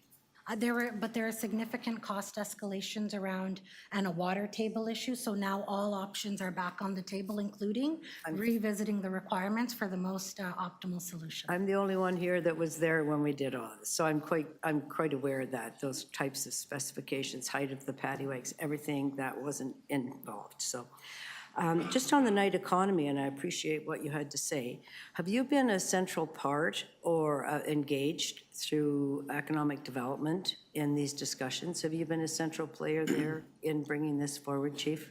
Councillor, thank you for that. I quite frankly cannot qualify how engaged we have been. I understand there has been some level of consultation, and we provided feedback about our concerns, but I can't tell you that we've been central or otherwise. I couldn't qualify that. So I should probably ask, I'll ask offline city staff. And then I did read that MCIT, you were planning on expanding that across all the divisions. That was never my understanding, that that service would be expanded. So there is a cost to that, and I thought that we were going to move to our secondary model. That was just, I read that this week. Now, somebody might be wrong in what they wrote. No? Well, I'd love to read what you read. Okay, to I'll be able give it answer to that. you. I can show it to you. And the other thing, while I still have a couple, 1 minute, is we just had a noise consultation here the other day, and we had about 40 people come to speak to us about it. And they expressed their frustration. They'll phone 911 and be told, phone 311, phone MLS, and then MLS will say, no, phone the police. So would you agree that there's a bit of fuzziness there still around noise and who's going to be responding? And how can we smooth that out as we go forward? So through you, Madam Chair, I think that is some of the work through the Auditor General's report. What is the process and how do you smooth out those communication flows? Okay, thank you very much. Okay, those are your questions, Councillor Pletcher? Okay, so I think we can take it into committee now, councillors. So we're going to start virtually. So we'll start with Deputy Mayor McKelvey, and then I have Councillor Moyse, I have Councillor Perks, Councillor Morley, and I'll put myself down here when we to end the first round. Councillor Chang, you have any questions? Yeah. Okay. Okay, Deputy Mayor, if you'd like to start. Thank you. And firstly, I just want to say thank you to the chief and all of those officers behind you and quite literally behind you today. My first question was really focused on what I think all of my colleagues have already. Councillor McKelvey? Councillor McKelvey, I'm sorry to interrupt you, but your volume level's kind of going in and out, and I'm the people that you're asking questions of, I'm noting that the chief's straining to hear you.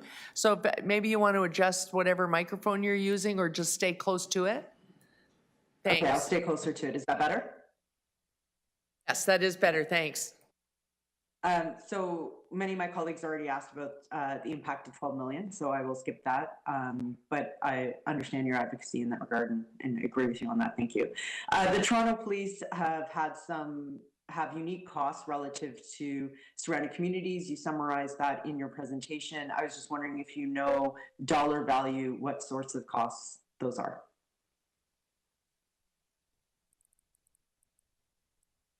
So through you, Madam Chair, if the questions around the cost towards protest demonstrations, other visitors coming into the city, that brings an intelligence unit, your public order unit, often callbacks to police, whether it's nightlife or weekends, and so all in. That would be anywhere from 10, 15 million of just labor cost, plus the unit support that comes with, securing international borders and things like that, upwards of 30, 40 million if we had to factor all of that in. Has our provincial or federal counterparts recognized that unique challenge for Toronto? Certainly provincially, I think, yes, and we're quite fortunate to be in receipt of, grant funding that absolutely supports the priorities of the city. We do have a meeting coming up to talk about these very things that make Toronto unique. Emergency medical services and Toronto Fire both have multi-year hiring plans. Are you amenable to developing a plan like that for Toronto Police Services?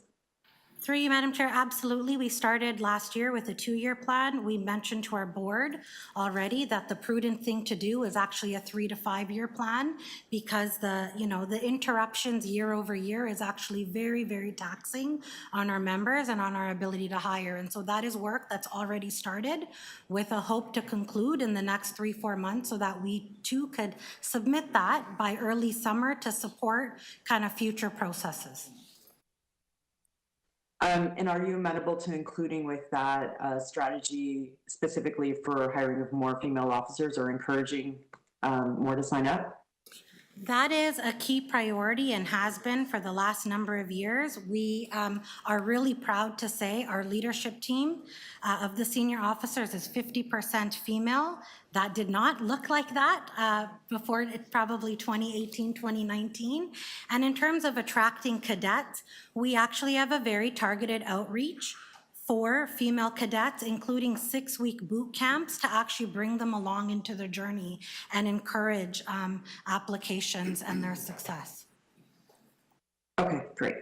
And my last question is Toronto Public Health and also Toronto Council through the roundtables that I helped convene last year. We have been advocating for a change to the Mental Health Act that would help to release police officers earlier from emergency rooms. Do you know how much of a benefit would this be for you? I don't know if you have dollar values or hours, or do you know how much time you have officers tied up in the ERs? Yeah, through you, Madam Chair, it's roughly $3 million a year. The time tied up at the hospitals could be as little as 45 minutes. The average is, I think, about an hour 50, but there are those cases that will drive it to 4 hours. If something like that was contemplated, and I'm pretty sure the chief would say we're very supportive of those reforms and amendments to the act, that could save upwards of about 20 to 25 sort of officer time worth. Okay, thank you, and thank you again to everybody for keeping our city safe. Okay, thank you, Deputy Mayor. I have Councillor Moyse next. Councillor Moyse. Thank you to you, Madam Chair, and thank you to the chief and his team for being here today and taking our questions. My first question is to the CFO. So how did city staff determine the amount to propose in the budget compared to what was approved by the Toronto Police Services Board? Through the chair, so as is the case with all budget submissions, there's quite a bit of work that happens between our group and the finance groups that you would have in each of the divisions. We receive initial submissions across all city divisions. That's part of the $1.8 billion.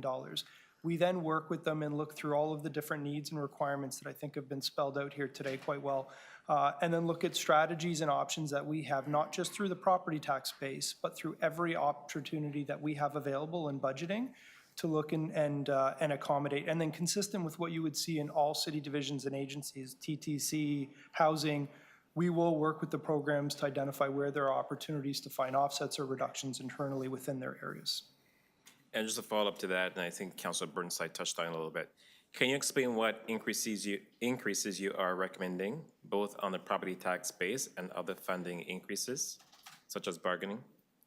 Sure. So what you see reflected in the staff-prepared budget is an increase in property tax-based funding of $25 million, directly reflected in the police's budget.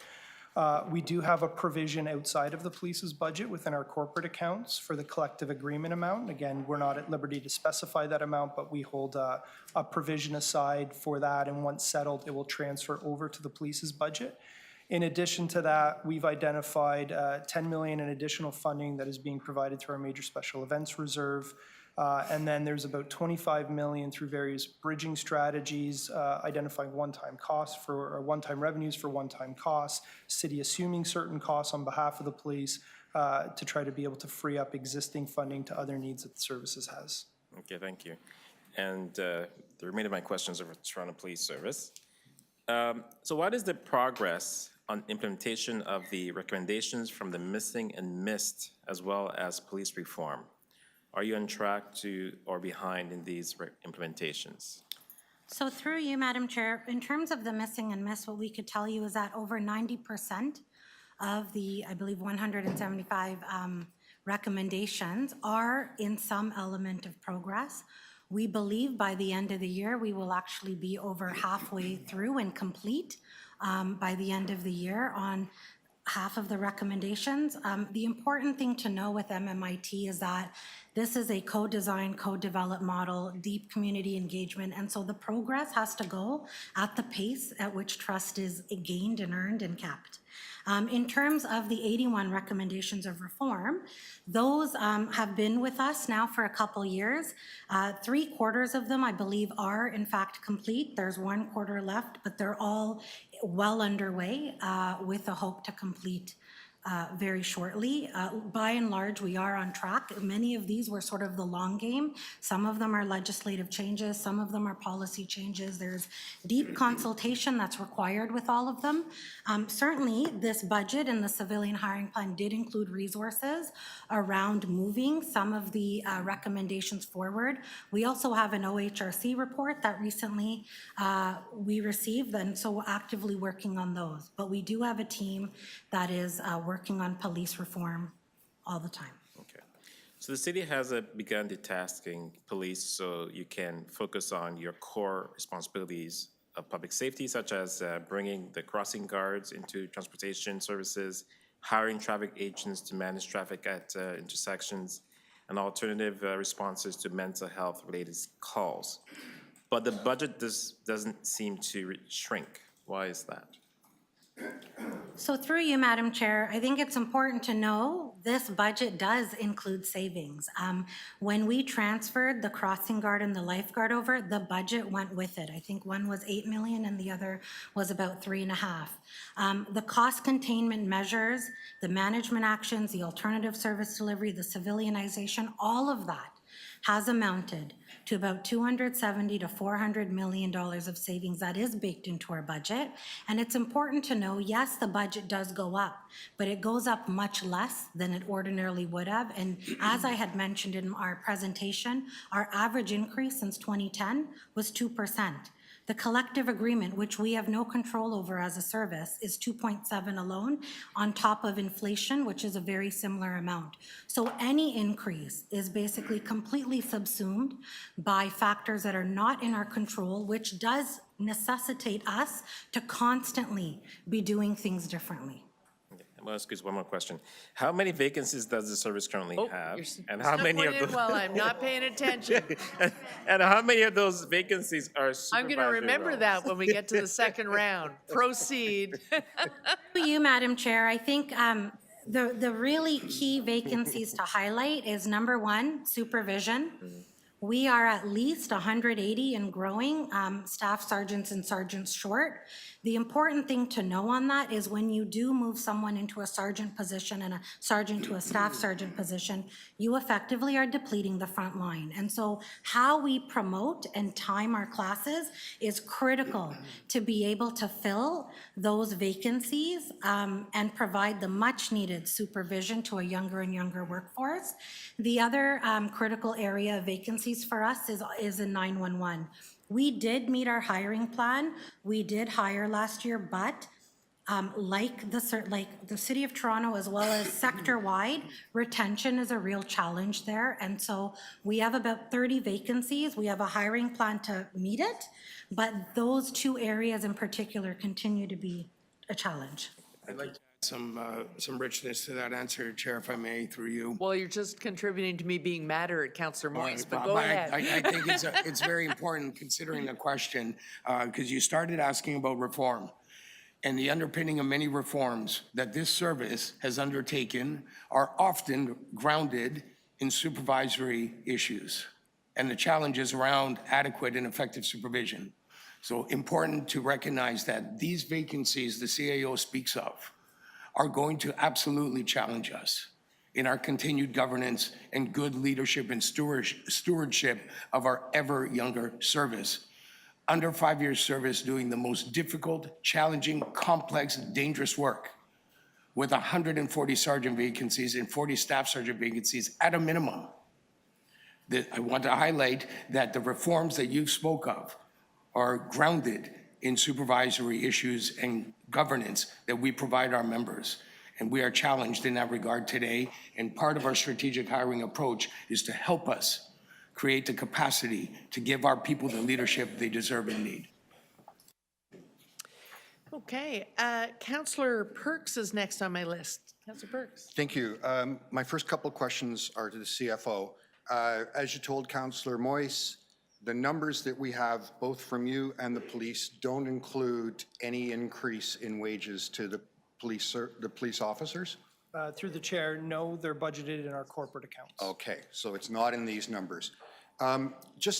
Could you give me a sense, just so I can get a context for how big the number might be? If the Police Association gets a 1% increase, how much would that cost the city on top of the numbers we see here? A 1% would likely be in and around $10 million. So $10 million per percentage point. And just, you know, I know you can't give me what you put away, but for context, what's inflation right now? So not to cause a correlation, but the December inflation number for the Toronto census area was 4.2%. Okay, thank you.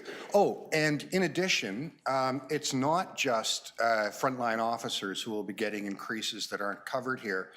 Isn't the practice that the senior officers get a number after bargaining and they get the same increase? That's kind of the practice? Through the chair, yes, and the provision would include that amount as well. And that's not shown in the budget that's in front of us either? No, that would be in the corporate accounts as well. Okay, thank you. If I could just ask the clerk, my next couple of questions, I want to thank you for providing some historical context for the amounts here. I know that when you presented your budget to your board, there were some deputations that looked at it in a longer term. And I just wanted to see, now that you've had a chance to think about it, there's a red line missing, but there it is. So the presentation you gave your board and us shows the red box, but if you go back to amalgamation, the Toronto Police Service budget has actually grown considerably, hasn't it? So through you, Madam Chair, it was those deputations, in fact, that caused us to go back to 1999. And so, yes, we do acknowledge that there's ups and downs in the budgets. However, 1999 to now, we are effectively up 37 FTE. What captures the other budget increases, as I had mentioned, we did have an average increase over the full duration of 3.4%. 2.7% of that still was bargaining, and another 2.3 was inflation. So still eaten up by our increase. So if I could just draw your attention to the title of the slide, this is adjusted for inflation. So it's not inflation that's caused that growth over the period. If I may, it's adjusted for inflation, but it's not adjusted for population size. Okay. Could I have the next slide, please? So this is in terms of per capita funding. So again, the red box is what you showed the Police Service Board, but the whole graph here goes back since amalgamation. And again, you can see the same trend. Per capita, the funding since amalgamation has grown considerably, correct? So what this does not incorporate is the workload and the amount of growth in the demand for services also during this time. So the amount of funding per Torontonian has grown considerably since amalgamation, and you're saying there are other workload pressures beyond just the growing population. Is that what you're telling me? No, but I'm not as familiar with what this is exactly saying. This is the per capita funding since amalgamation. So in your presentation, you said the workload is growing because the population is growing, but this actually accounts for population growth. And I also said collective bargaining also accounts. And that was the last slide, which accounted for inflation. No, not just inflation, but our actual bargaining. Okay, on bargaining, you said a couple times in your presentation you have no control over the wage rates. My memory is that the current collective agreement was not arbitrated, but it was agreed directly between the Toronto Police Service Board and the membership of the Police Association. Is that correct? Yes. Okay. Board, not the service. Oh, okay. So the issue is that you're saying the above inflation is the responsibility of the Police Service Board concluding that agreement. That is correct. I see. Thank you very much. Those are my questions. Okay, thank you, Councillor Perks. I have Councillor Morley next. Thank you, Madam Chair, and thank you to the Chief and staff and command for joining us today, and of course CI Odalawa for the great presentation. I want to just pull the thread from Councillor Perks a little bit and maybe invite the Chief Information Officer Mr. Stairs, to provide a little bit more color, because the other reality, in addition to population growth that we're navigating, is complexity related to online video evidence and these pieces. So I wondered if there could be a little bit of color provided to that aspect of the additional challenging of policing in a modern city like ours.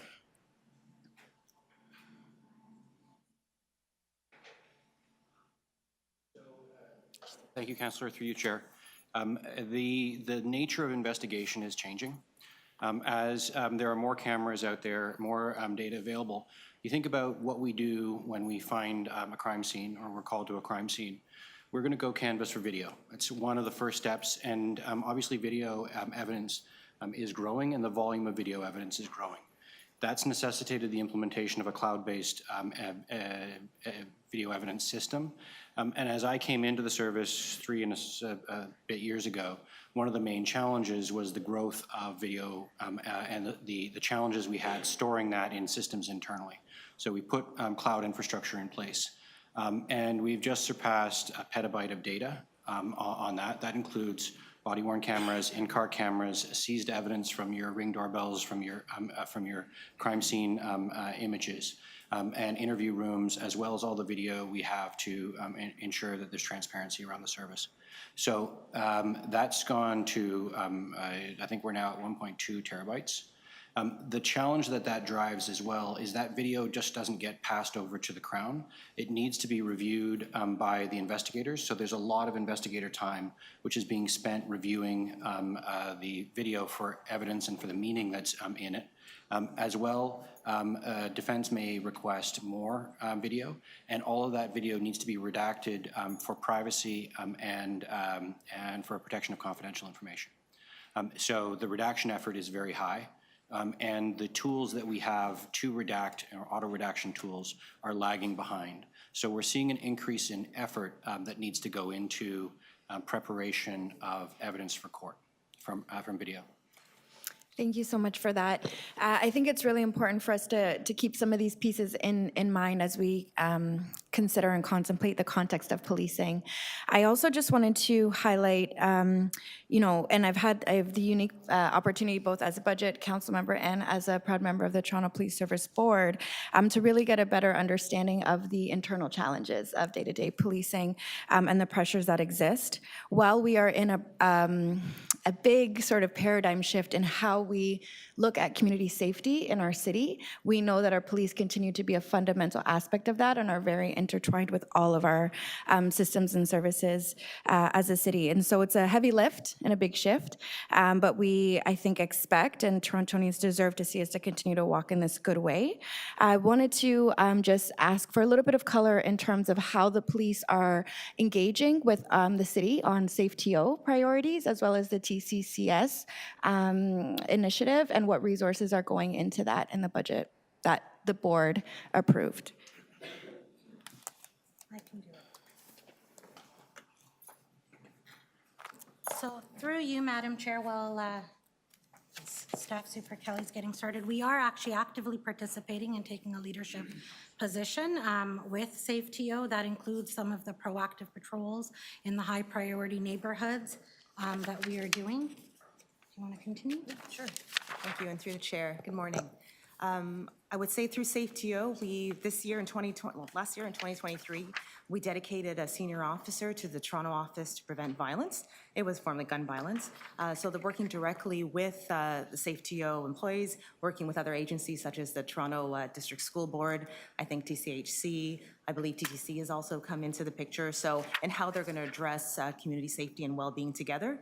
As you said earlier, Councillor, this is not something that we can do alone, so it's a multi-city agency kind of endeavor. So they're working full-time, and it's a lot of work for one person, but we're developing protocols, information sharing protocols to ensure that when traumatic violent incidents occur, that our CCRP from SafeTO is being contacted quickly. So we're working really hardly to ensure that SafeTO is being fully integrated with our service. Fantastic. Appreciate that. Good work. I'm going to sneak in one. Yeah, go ahead. I didn't pause when we had some movement of chairs. Thank you. So Thank you, Madam Chair. I yeah. appreciate the indulgence.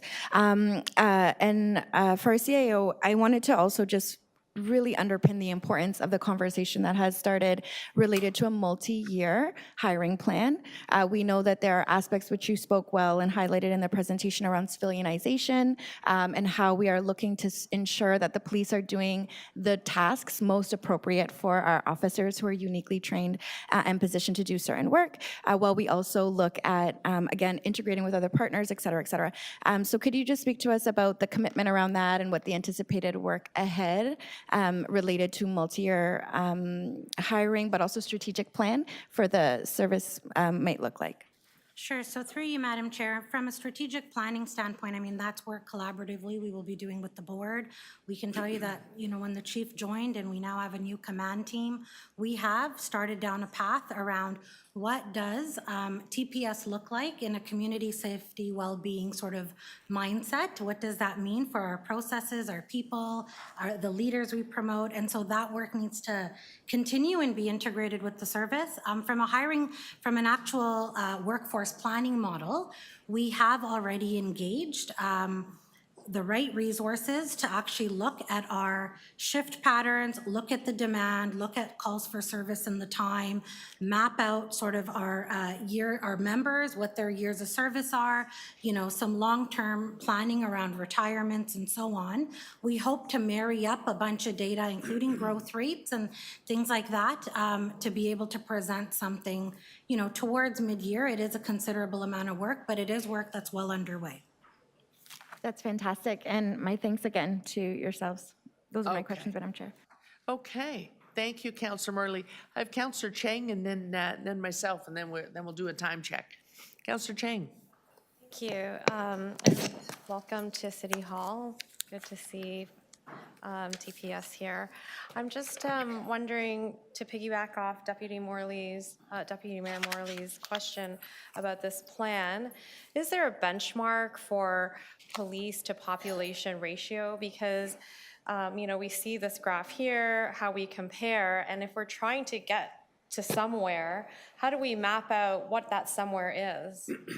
So ultimately, through you, Madam Chair, it does come down to what is the service level the city wants, what's the service level achievable, and what resources are required to be put in. What we can tell you through the graphs that we've shared here, but also through the last three budget subcommittees through the Toronto Police Board, we've provided a number of data points that suggest we are far short from where we should be. There was a data point that said, had we continued on with maintaining the COP to POP from 2010, we should be, you know, closer to 6,500. We also provided input around if we wanted to match, you know, a city like Vancouver or Montreal, that range would be still something around 6,000. And so we're not ready to say exactly what that number is. We do know it's far short. And ultimately, what drives it is the service level that we want to achieve. And one thing that I think is a parallel universe that's happening is the City of Toronto is saying to the provincial and federal government, we are unique. We are a unique city. We have very unique needs because of our scale and our complexity. And in the same way, you are saying this to the City of Toronto, we are unique. And we see, you know, there's a page in your slide deck about the embassies, the demonstrations. In Ottawa, I'm just wondering, how do they handle all of the international nature of the impact in policing in their city? So I don't want to speak too much for obviously the Ottawa chief and their command team, but what I can tell you as a former resident of Ottawa is that there is core municipal sort of Ottawa police. There's also the National Capital Region, which is RCMP. It also has 400 series highways, which is OPP. It also has a dedicated Parliament police. And so I can't speak to specific arrangements, but I can say there's other jurisdictions. There's other policing resources and tools. And I guess, is there an opportunity at some point, since the city is kind of doing this, that we would collectively illustrate the unique policing needs and the need for other levels of government to fund the international nature of our city? We look forward to the city leading those discussions, and we'll participate as we've already requested to and asked to participate and we look forward to being at the table with city staff. And we talked about in your presentation, you talked about a pipeline, the importance of maintaining a pipeline. You have approaching 65% eligible for retirement. How many years does it take to train a cadet to become someone who can be a supervisor? What does that pipeline look like? Well, I'll provide an operational perspective because what you're describing is, basically career pathing experience to provide you a rich enough set of operational experiences to supervise others. We, of course, have the formal process of our constable development, which officers are given opportunities to be exposed to different training and experiences, uniform, investigative, community focused. So they get a broad swath of understanding of what's expected of a police officer in Toronto. That takes a number of years. Then, of course, when you get into some specialized work, it again depends on their particular KSAs, their desires on how they would like to develop and frankly test themselves. Sorry to interrupt, I'm just going to run out of time, but I'm just wondering, is that a 5, 10, 15, 20? Because if we're looking at the trajectory of retirement. I will tell you it's a multi-year program that is different for each individual, but there are nobody's ready to be a supervisor without many years of experience. Right. Okay, my last question is about disclosure. We have a fast-growing backlog, and I'm wondering, how does the board-approved budget address that backlog? How many cases are currently at risk of being thrown out because of the legislative requirement in terms of timeline of disclosure? And what impact would the reduction proposed by the city impact on that disclosure? So through you, Madam Chair, what we can tell you is as part of that civilian hiring footprint, there are disclosure clerks, there are property and evidence management clerks. There's also backfilling approximately 10 officers to support that effort. The backlog in terms of high priority cases is roughly 2,500. The total backlog is actually 16,000. And so you have to sort through and prioritize. And so not having sufficient funding, which is, what's left after 12.6 million is 0.6. That is what the chief has to work with, 7.3 or 7.4 million. We cannot hire the civilian footprint we would need to be able to tackle this disclosure requirement in a timely way. And the operational considerations are mine, and when the prioritization of what we need to focus on is determined based on the envelope that is provided at the end, I will make decisions on what operational services we will collapse or otherwise move resources out of to serve our greatest priority, and disclosure is an emerging significant priority. There will be an impact on other services. Thank you. Okay, thank you, Councillor Chang. Okay, so but to ask my questions, I kind of have to start back at last year. Last year, we had a little more detail for the additional positions. Last year, we added 336 positions, of which 200 were officers, but we had more of a breakdown there. The 200 new officers, at the time we were adopting the budget, we knew that 162 would be PRUs, 22 would be major case, 16 would be neighborhood officers.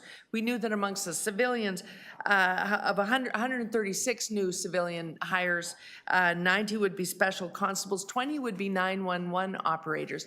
So that's a pretty good level of specificity, and I'm having trouble finding that specificity. That was the 336 last year. I wonder if you could break down the 408 for this year, so that we, if we're asking something of you, we have a better idea of the impact. So through you, Madam Chair, I think in terms of the 300 officers, if we start there, which to be clear, the proposed budget reduction does not allow us to do. That's why I'm asking. Yeah, and so there's 170 uniform officers that would go to priority response, including the associated supervision. There's 110 that would go towards the investigative capacity. That is backfilling the hate crimes unit that the chief mentioned. Right. The carjacking task force, which is about 30, centralized fraud intake, as well as critical backfills that have now been created because we are redeploying. There are 10 video and digital evidence disclosure, as I had mentioned, and 10 towards the towards road safety to keep Toronto moving, as well as about 7 to actually advance the Auditor General missing and missed OHRC reports. On the civilian side, approximately half of the 100 is really around digital and technology enablement, and the remaining is all around disclosure and property and evidence management. There's an extremely small portion that goes again towards the recommendations that our board and us have actually committed to do. That's the general breakdown. Okay. I took the liberty of watching the presentation to the board because it fell before Christmas. And so then over Christmas, I had the easiest way to become familiar with the budget.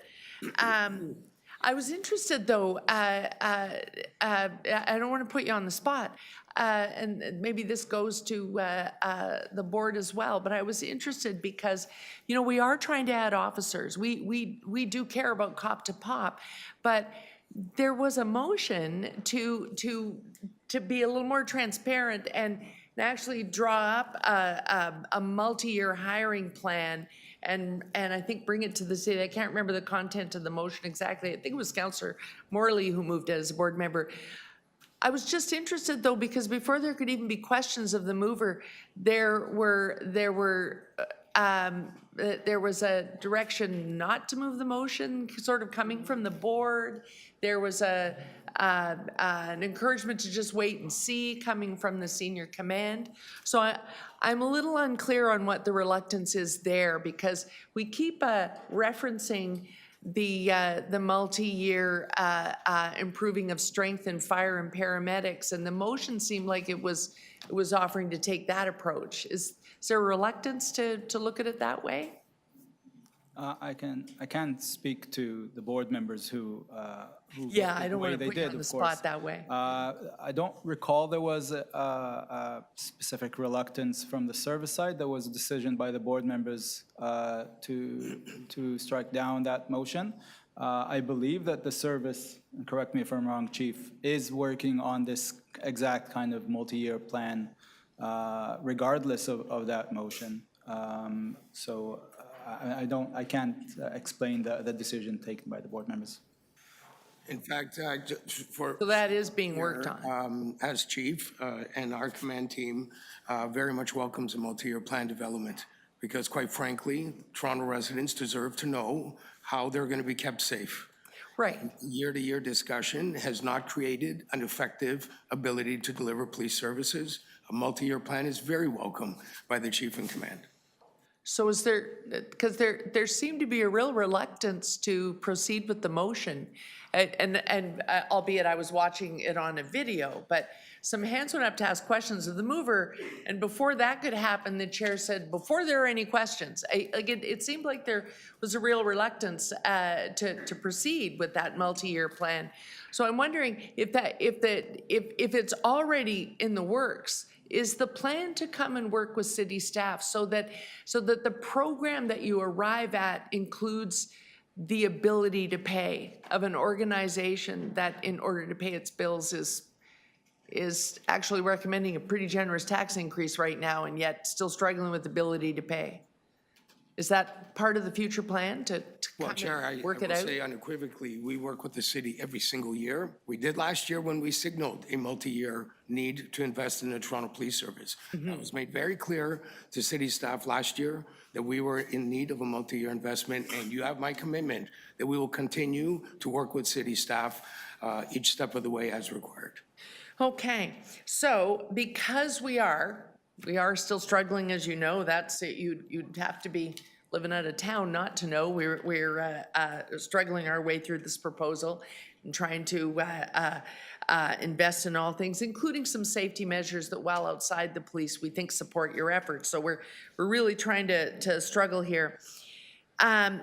I thank Sabina for the detail on the 408 positions that are in. Now it kind of matches the detail we had last year. Are those 911 hires from last year in place? So through you, Madam Chair, we did. I'm sorry, I just realized after being such a good clock master all morning, I didn't turn the clock on for myself. Someone should have yelled at me. Miguel has probably videotaped it and tweeted about it already. I'm very sorry, folks, so I'm gonna wrap up soon. I'm sorry, Sabina. So with that amount of detail, the 911 operators from last year are in place? So through you, the hiring plan that was proposed in 2023 was met. We did hire a few classes of 30 each. We hire them in batches of 30. We do, however, have vacancies there because we have retention challenges, not unlike the rest of the sector in terms of PSAP, Public Safety Answering Point workplaces. So this budget does still provision for kind of the replacement hires to make sure we get and stay at strength. Right. So if you tell me if I'm putting this the right way, because I think it's really important in how we communicate to the community. The numbers last year are clear, that the 162 PRUs did hit the streets last year. Yes, they I'm did. assuming the 72 major case and the 16 neighborhood officers, we hear favorably from councillors all the time. They're very happy about that. So this year, your proposal has 170 PRU, 110 that will go into backfilling to get people into that supervisory class, hate crime unit and some other units. And so if we need to stick to, we don't have that last $12 million in the coffers, then it will be up to you to go back to the board and deliberate over how you would want to deal with the 12 million, probably within these numbers, your 110 civilians and 307 officers. It would largely come from there, I'm assuming. Through you, Chair. The process, as you mentioned earlier, the city cannot instruct the service. How That's to right. reduce its That's what budget. I'm saying. We will take into consideration the sum that is allotted to us, and we will have to consider our next steps. The board's responsibility is to ensure adequate and effective policing. If the board is not convinced that with the amount suggested that can be achieved, then the board will have to consider the other options that it has, including going to the province to request additional funds be required from the city. And last question, you have the 408 positions coming in.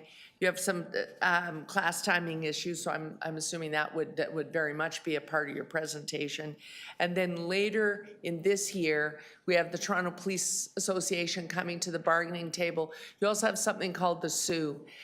Is it still the practice that whatever is awarded to the TPA greatly influences what is awarded to the senior officer organization? So, yeah, but I think the clarity that's needed here is a senior officer organization is also a union. We must bargain with them Right. in good faith, the same way we do with the Toronto Police Association. And in terms of the actual level of increase, the reality is labor relations follows pattern bargaining, which means standards are already set before us that we must adhere to as the comparators. That's sort of the way the overall framework works. It's Right. not optional, it's I've been through a person bargaining. on your bargaining team. Yeah, really familiar. Okay, I think those are the questions. So councillors, I think we have some decision making to do here. I've talked about a second round, but I'm going to put to you that we have 45 minutes left, and then we have a lot of divisions we're going to have to do after lunch if we do a full second round. So I'm going to suggest if we did a second round, I would move the motion be that second round is 3 minutes per councillor. As a budget committee, can we entertain that motion? All in favor? Thank you very much for that. Okay, so I'm going to entertain a second round. Councillor Crescenti, I don't know if you heard that. We're now doing a second round of questions, but we are shortening the time for the second round to 3 minutes in the interest of hoping to get the chief back to work by the time we get to lunch hour. Go ahead, Councillor Crescenti. Yes, thank you, Chair, and I did hear that comment. So I'm going to maintain my comments specifically on the community officer program. Chief, again, I want to thank you and your members for the tremendous work you're doing, considering the restraints that you're faced with on an ongoing basis. Given if this potential reduction, how will that impact the expansion of the community officer program? Because there isn't a day that goes by up in my community that it's a loved program up here in Etobicoke North Ward 1, and I know that it's very, very well embraced across the city as well. So what does that mean? Councillor, thank you for that. Through you, Chair, I think you raise an opportunity for me to highlight, as you just said, the importance of the Neighborhood Community Officer Program to all our communities across the city. Everywhere I travel, I hear that. The reduction that is proposed will absolutely be compromising our core service delivery and our ability to make a dent in very, very degraded service levels. That leaves me very little opportunities operationally as to what resources I can move or otherwise redeploy. You can expect a reduction in the Neighborhood Community Officer Program. You will not see an expansion of it. You can expect a reduction, and I'd suggest a significant reduction over time. Yes, and that's terribly concerning. Okay, I got a bit more time. Let me ask you this, go to a different topic here. So how will lack of funding or investment in staffing today impact the service's investigative capacity in the future? Can someone speak to that? Thank you, Councillor. Through you, Chair. Again, a very important topic for us, as we know that public sense and perspective around safety and security is often tied to our ability to solve the most violent crimes and or deal with some of the most impactful criminality that undermines our city, such as organized crime. We are presently very concerned, and as you know, our staffing request was broken down to include support for our investigative roles that are critical to us, that are vacant and in jeopardy now. Any further degradation, we can expect that, first of all, the pipeline from a human resource perspective to build the capacity to be qualified to work in places like the homicide unit will be compromised. This is incredibly concerning to me as chief. You do not become qualified to speak for those who no longer can't overnight. That takes many, many years of experience and exposure to different levels of policing. That will be compromised. The capacity of the units will be compromised. You will see an erosion in our capacity to tackle organized crime. Very concerningly, to deal with frauds. Our greatest victimization that I'm concerned about as chief, outside of gun and gang violence, is senior citizens being victimized by frauds and other elements of organized criminality. Those efforts will be compromised. Yeah, thank you, Chief. I'll just conclude here. Yeah, those are your questions, Councillor Crescenti. Crescenti, your 3 minutes I'll just conclude that. Yes, I just want to say, if we care about cop to pop, reinstating the 12.6 is a no-brainer and should be a priority. Thank you so much. Okay, if we're going to get through this and stick to the 3 minutes, I'm gonna be fairly strict from here on out. We want questions as opposed to statements. Who is next? We have Councillor Bradford. I feel like I've jumped the queue both times here, but I don't know if it was Councillor I couldn't find my page. You want to go first? Oh, okay, sorry. All good. Here, I'm going to reset. Go. Thanks. To the chief in Toronto Police, budget note mentions that there's a large number of officers that are increasingly eligible for retirement. I guess my question is, do you have a sense of the number of officers, percentage or absolutes, that we're going to see over the next 5 years? Chair, over the next 5 years, we can expect anywhere from 1,000, maybe more. It all depends. Ultimately, 25% are eligible. But you certainly can expect about 1,000 roughly, depending, and it's a bit of an art. Okay, so I have to be quick, but 1,000 officers retiring within the next 5 years, roughly 25% of the existing complement. So the question is, if your hiring plans are disrupted in any given year, as they are proposed to be with this budget, does that have knock-on impacts for years down the line in terms of career advancements, vacancies within more senior officer level positions? 100%. The moratorium of 2016, 2017, we are still digging ourselves out of. We cannot even promote to meet our vacancies because we cannot deplete the front line at the pace that would be ideal had our staffing levels been stronger. When we look at ranks of constables, but then you get into more supervisor roles, whether that is a sergeant or a staff sergeant, my understanding is we have considerable vacancies there, but you have to draw from frontline officers in the constable ranks. What impact do we see in day-to-day service delivery when we have those challenges of promotion through the ranks? Well, listen, the one thing that you see when you don't have adequate supervision is our younger members don't get the guidance they need to handle calls the most effectively. You see impacts on our call time spent on calls. You also see a degradation in the governance that's required, where we have a number of occurrences that require supervisory attendance for very good reason, because we're managing a very significant risk out in the community, a risk that is, causes harm. The ability to meet our governance needs gets compromised and eroded. Okay. My last question then, the budget and your long-term plans also admirably reference the need to diversify our policing force. What impact would this year's hiring freeze and cuts have on our impact, our ability to have more diversity in Toronto Police Service? So through you, Madam Chair, this is a very competitive landscape. Every service across the country is effectively hiring. Everyone is facing long, a high number of retirements. We will not be seen as a reliable employer. What makes us unique is we offer a service that is different than other, services around Ontario. It's urban policing, it's complex, it's multi-layered, it's a very diverse city. The compensation and benefits are not a differentiator because everyone goes through bargaining. But we need to look reliable. We need to look like we have a resilient pipeline to move people around so they can get a richness of experience and that they have a hope of getting promoted and not stalled because we're having hiring interruptions that don't allow us to sort of move our people up through the pipeline, if you will. And so that rich diversity, every other service is also seeking, and they will go elsewhere. They will have offers, and in fact, we saw that. In the moratorium, our applications completely dropped off.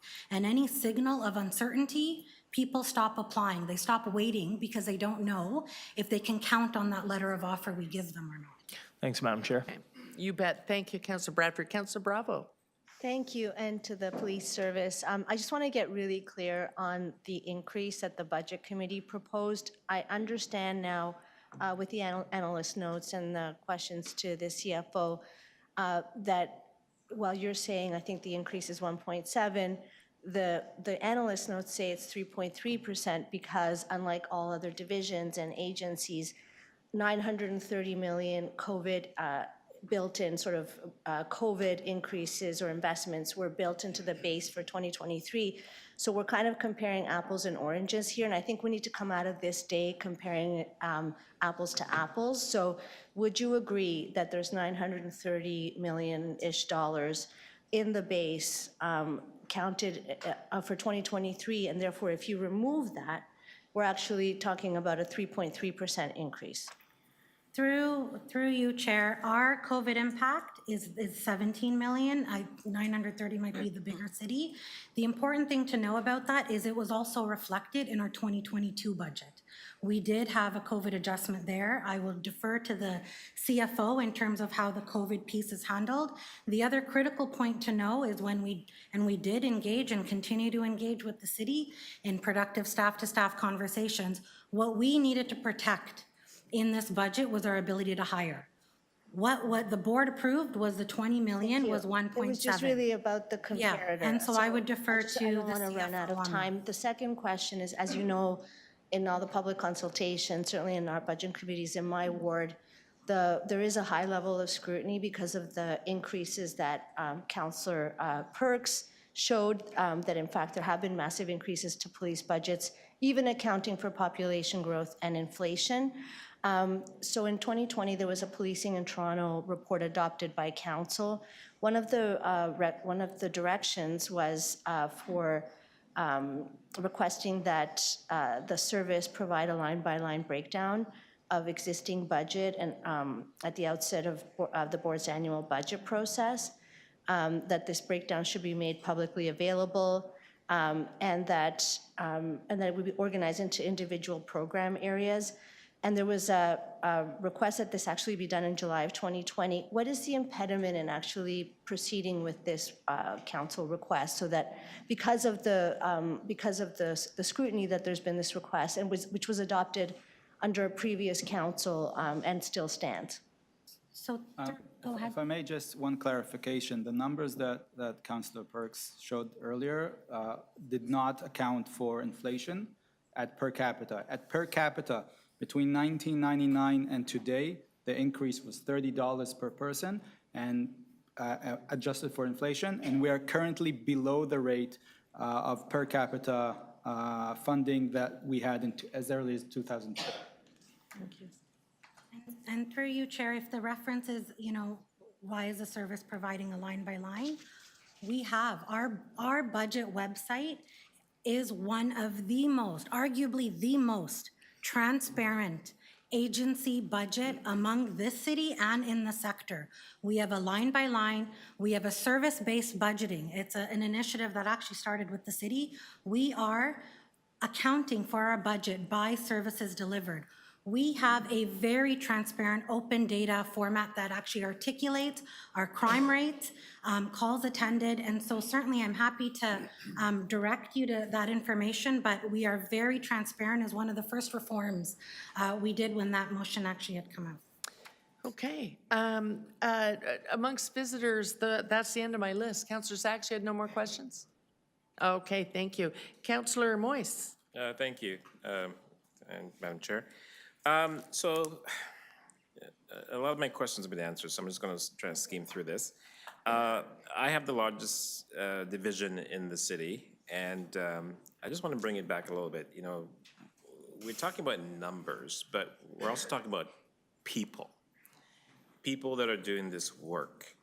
And I know that a lot of our officers have actually left for other police services. For example, I know the police chief in Durham, and one of our deputy chiefs now is from Toronto, which was the superintendent 51 division. So retention is an issue, and as we know, it costs money to actually train and get these people up to par. But so what my question, I'm getting there, is that is there a morale problem in the police service? And let's talk about the PTSD and the trauma associated with the job itself, because there's a cost to that as well. And one of the things that you haven't mentioned that I think is important is the increase of drugs in the city of Toronto and what impact that plays on the service itself, which has ripple effects, of course, across the city, and the resources that you put towards all of those things. So I know it's a bit convoluted in my questioning, but perhaps you can try and fit it together for me. Through you, Chair, I'll try to do that through bite-sized approach here. As it relates to the illicit drug supply in the city and our ability to tackle the organized crime that's behind the illicit drug supply, that's of course something we are focused on when we have the resources to be focused on that. As I said earlier, these repeated austerity measures have led us to make some very difficult trade-offs. And one of the trade-offs where I'm very concerned about, should our budget board-approved request not go forward, and this reduction is what ends up coming to pass, is our ability to focus on some of those very activities that exist behind the curtain. that we feel on our streets in such real human ways. Behind a lot of that activity is organized criminality that is preying on innocent people in our city. And our ability to tackle that and make this a city that feels safe and is safe from organized crime is something we certainly try very hard to do. But these are issues that are very challenging when we're not resourced. So I'll leave that there. As it relates to morale, I will tell you, as I visit units, there's a couple of things that are spoken of often. Budget, resourcing, relationship with the mayor are things that I'm asked about often. And what I will report is that while our members are certainly fatigued, tired, and concerned about what's coming in the future, you have an incredibly committed police service. And you have members who, quite frankly, my concern is they don't call in sick when they should call in sick because they don't want to let their colleagues down who they know are under-resourced. And that's a real human concern, and that's a concern from a mental health and wellness perspective as well. And we do have a culture of problem solvers and caregivers who serve this city admirably each and every day in the face of danger. And there is a culture where they will not call in sick to not let their friends down. So that's a very serious concern for me as chief from a human resource and wellness perspective. And I think the CAO can speak a little more about post-traumatic stress and the inherent challenges that exist with accumulated stress. Because I know now you're out of time, but Well over time. I think the important thing to know is for the last number of years, we've embarked on, a very proactive and preventative wellness strategy that is really focused on a balanced and rigorous set of disability management practices. And its focus is on early, safe, and sustainable return to work, proactive and timely access to care, and efforts obviously to mitigate the human and real tolls on our members. And what we are really proud to see is that, yes, obviously absences and disabilities and PTSD is a factor, but we are seeing average sick days and things like that starting to come down as a result of a lot of early access, accommodations, things like that, and really very proactive pieces to support our members. Thank you so much. I have myself next. First,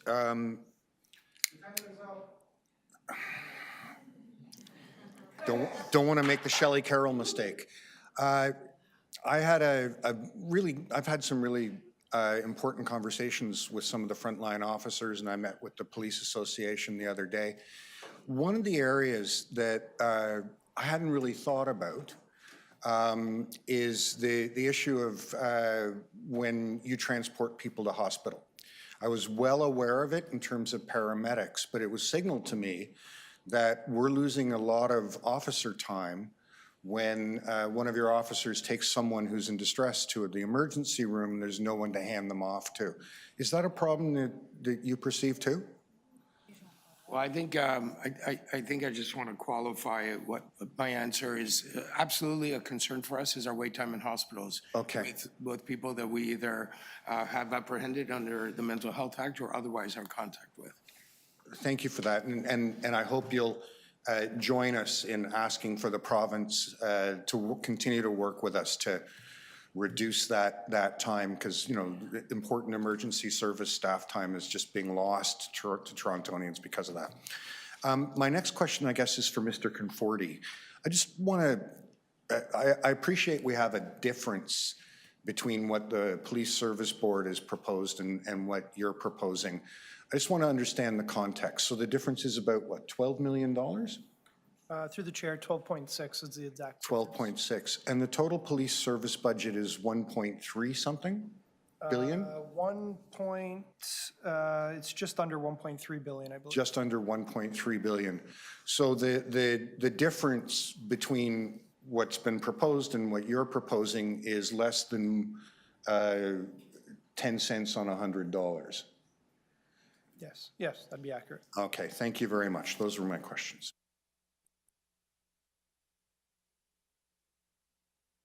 Thank you. And I just have sorry, Councillor Chang, I didn't have you on the list. Go ahead. Thank you.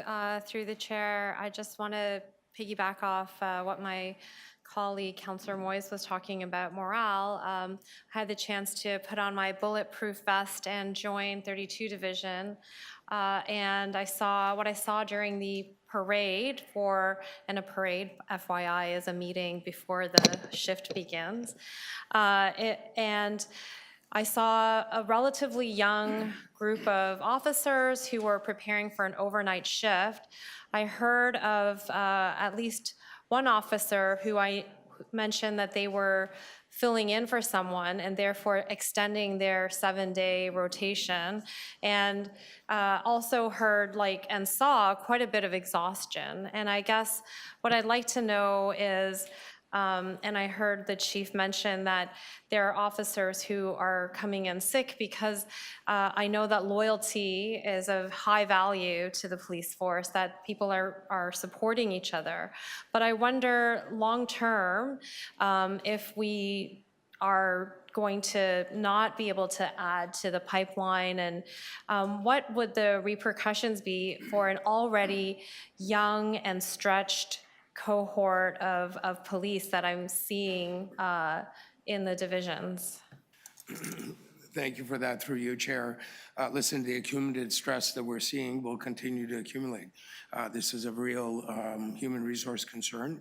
There's been a number of, studies and otherwise examinations, including by the coroner of Ontario, around police stress and death by suicide, and the inherent challenges that exist in policing. These are all exacerbated on a human level when people are under-resourced in their workplace and their caseload keeps growing. These things do not come without a mental pressure and a psychological pressure. These are people who take on a responsibility to speak for and care for victims, sometimes speak for people who can no longer speak, and bring people to justice. This comes with an incredible amount of responsibility, and that burden weighs on our members. And when they can't succeed, this is a real concern. And so I guess there just seems to be this difference where the people who look at the city, a lot of constituents say, trim the fat. There's something you can trim. You can definitely cut. Nobody trusts our budget. Well, I'm going to say nobody. A lot of people don't trust the city. And similarly, there's a trust issue here, perhaps, where you can get by. We don't need that many police. So just point blank, right? Do you need this 12.6 million? Will this have a real repercussion? Are there areas of savings that can result in the necessary complement while maintaining this proposed cut to what is being requested? We are very concerned about our ability to hope to deliver adequate, effective police services. Responding to a priority one call, for context, is when people's lives are in jeopardy. We're responding in over 20 minutes. This is not the standard. I, as a resident of this city, believe anybody I know in this city would suggest is adequate or effective. Any further reduction, I've been clear since day one, including last year, when we came and discussed the need to invest in the resourcing of this organization. We are at a crossroads. We need to invest in service delivery capacity in policing. The numbers, statistics speak for themselves on crime, sense of safety, ability to deliver core services. There are a number of metrics we've spoken of on December 19th and here today that speak to the need for investment. The time is now. We've spoken of this in last budget cycle. We are here today speaking about it. We need to invest in our ability to deliver core services. Anything short of what already is a moderate request is going to have significant repercussions. Through you, Chair, I think just the one piece to maybe clarify as this discussion unfolds is, first of all, 1.3 might be our gross budget, our net budget is less. If we look at what our projection is in 2022, in 2023, and 2021, we are year after year 99.99999% spent with what we have. There is no excess capacity. In fact, this year, we are doing our year-end books. We're not even sure we're making our budget this year. We are still running through that because it is that tight. So the idea that out of the operating capacity, which was 20 million, that is it, in terms of being able to hire. To take 12.5 from that and think the service is going to find that somewhere, when I've already explained, we actually already carry $20–30 million of underfunded premium pay every year to absorb. We still have unpredictable work every day between festivals, the demonstrations, the protests. There's already an unpredictable level of risk that's just routinely built in to our budget. To then on top of that, have this level of cut does not allow us to actually find savings to continue hiring. In fact, it would be very irresponsible for us to continue hiring knowing we don't know what lies ahead next year then. And we work in a legislative framework where it is not an ability to just, cut 100 officers. That doesn't exist. That is not the legislative framework we work in. And so with a budget that is 90% people, that is the area and the only area that you really can go to try and absorb it, and that is the hiring plan. Okay, thank you, Councillor Chang. So I have myself down last. So just to review, I just want to review my math. So we're not so much talking about cutting the police budget as what is the level of increase. So I just want to check my math. If you did, as you've said, it's an HR strong organization, that's why it's called the service. And so if you did have to do this all in positions, this is a matter of last year you got 200 new officers onto the ground and 130 new civilians. If we did have to reduce the 408 positions, it would be up to you to decide how to distribute them. But even if it was all officers, we're still looking at 200 new officers. If I understand the math correctly, a starting officer is about 120 grand all in. So the math actually works out. So we're talking about the number of new officers, not no new officers. So my question, I guess, is this.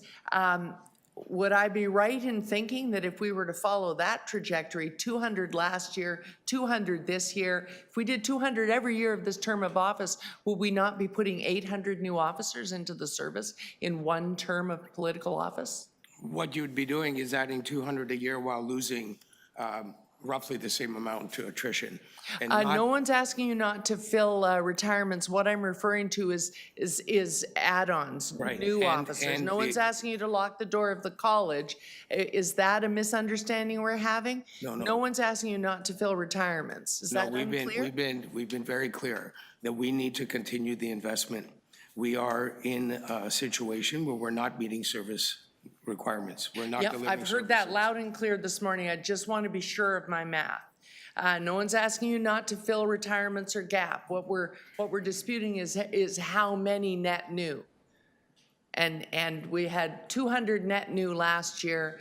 We're talking about net new this year, and we could continue along that trajectory and have 800 new officers by the end of this political term.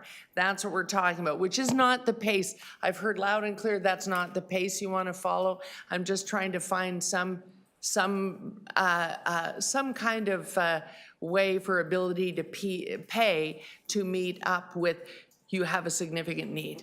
If I may, Chair, there's two elements here. One, I'm not sure about the math, but that we can fit in 200 Just new saying officers. 120,000 times 100 is $12 million. But 12 million is what's being reduced. That's what I'm saying. What we're being offered is 7.5 million over our existing budget. So already we're at No, your 75 books off. say you're getting 20 million over that. And later this year, each percentage point of raise for the officers currently on staff will be another 10 million. To be clear, we are getting 7.4 million, plus there is the COVID impact. So the true operational capacity that we have to work with is 7 million. That has to cover all of the hiring we do this year. We will obviously internally, we would have to look at what those trade-offs are. But Right. just to put it into perspective, Yeah. the promotions alone of just filling even half of the supervisory vacancies, you will not move the needle then on the front line. Like, we will actually go down in terms of service delivery, even if all of this went towards officers. That is certainly a scenario, but response time would degrade it in particular. In 2025, We would have no replacements coming in when we go down in 2025. So I've now because our gone over my own separations- time, but I'm going to ask one more question because this is where we get very, very confused. You know, we did allow 200 more officers and some civilian staff. So right here on the page, it says that you had a total complement, civies and uniform, of 7,690. We increased the budget last year, which brought you up to a higher number. Are you saying that the 400 additional here would not be there and would decrease next year, or would not the total staff be higher, save and except for the $12 million? Well, no one's asking you not to fill retirements. Through you, Chair, we did add 200 as of the end of December 2023. That increase in complement actually is less than the amount of growth in the calls for service. So this is not about In the calls for service, I'm actually talking about true numbers. Sorry about that. That's where the misunderstanding is. Okay. And I want to reiterate, we're facing a wall about 5 years down the road, maybe less, when we will not be able to hire fast enough to keep up with retirements. So we have a limited period of time now to staff up. In 5 years, at the end of this council's term, we will not be able to hire fast enough to account for retirements because there will be too many of those. I think I understand. The question, and I think maybe we can take this offline more because I think there's a misunderstanding. No one's talking about not filling retirements or locking the doors of the college. We're talking about net new, and maybe that's the challenge we have in our discussion. But I don't want to take up more time of the budget committees, and so I think what we're going to do is thank you for your presentation and the city manager and the CFO have heard today's presentation, and we thank you for it. Thanks for your patience. Thank you.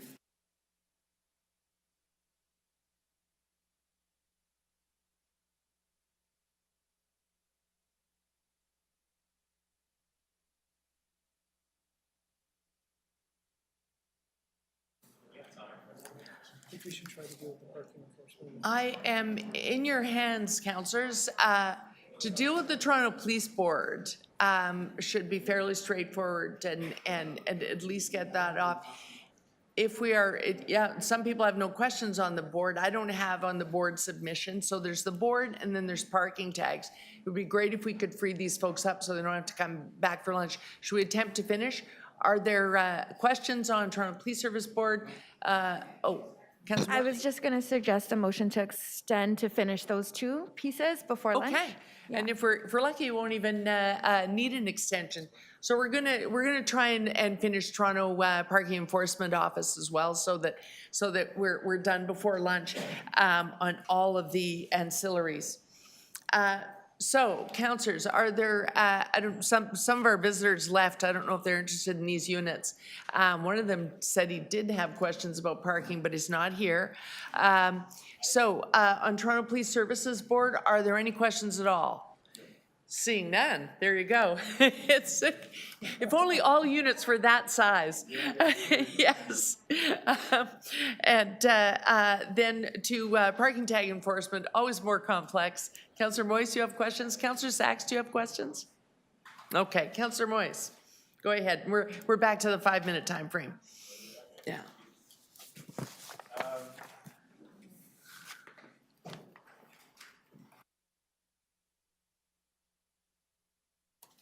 So I know that parking enforcement must bring in more than $1.5 million to the city. So whose budget is that revenue recorded in, and why isn't it mentioned or accounted for in your budget note? Through the chair, so parking tags enforcement and operations, there's actually multiple components to that budget. There's the expenditures that reside within the Toronto Police Services Parking Enforcement Unit.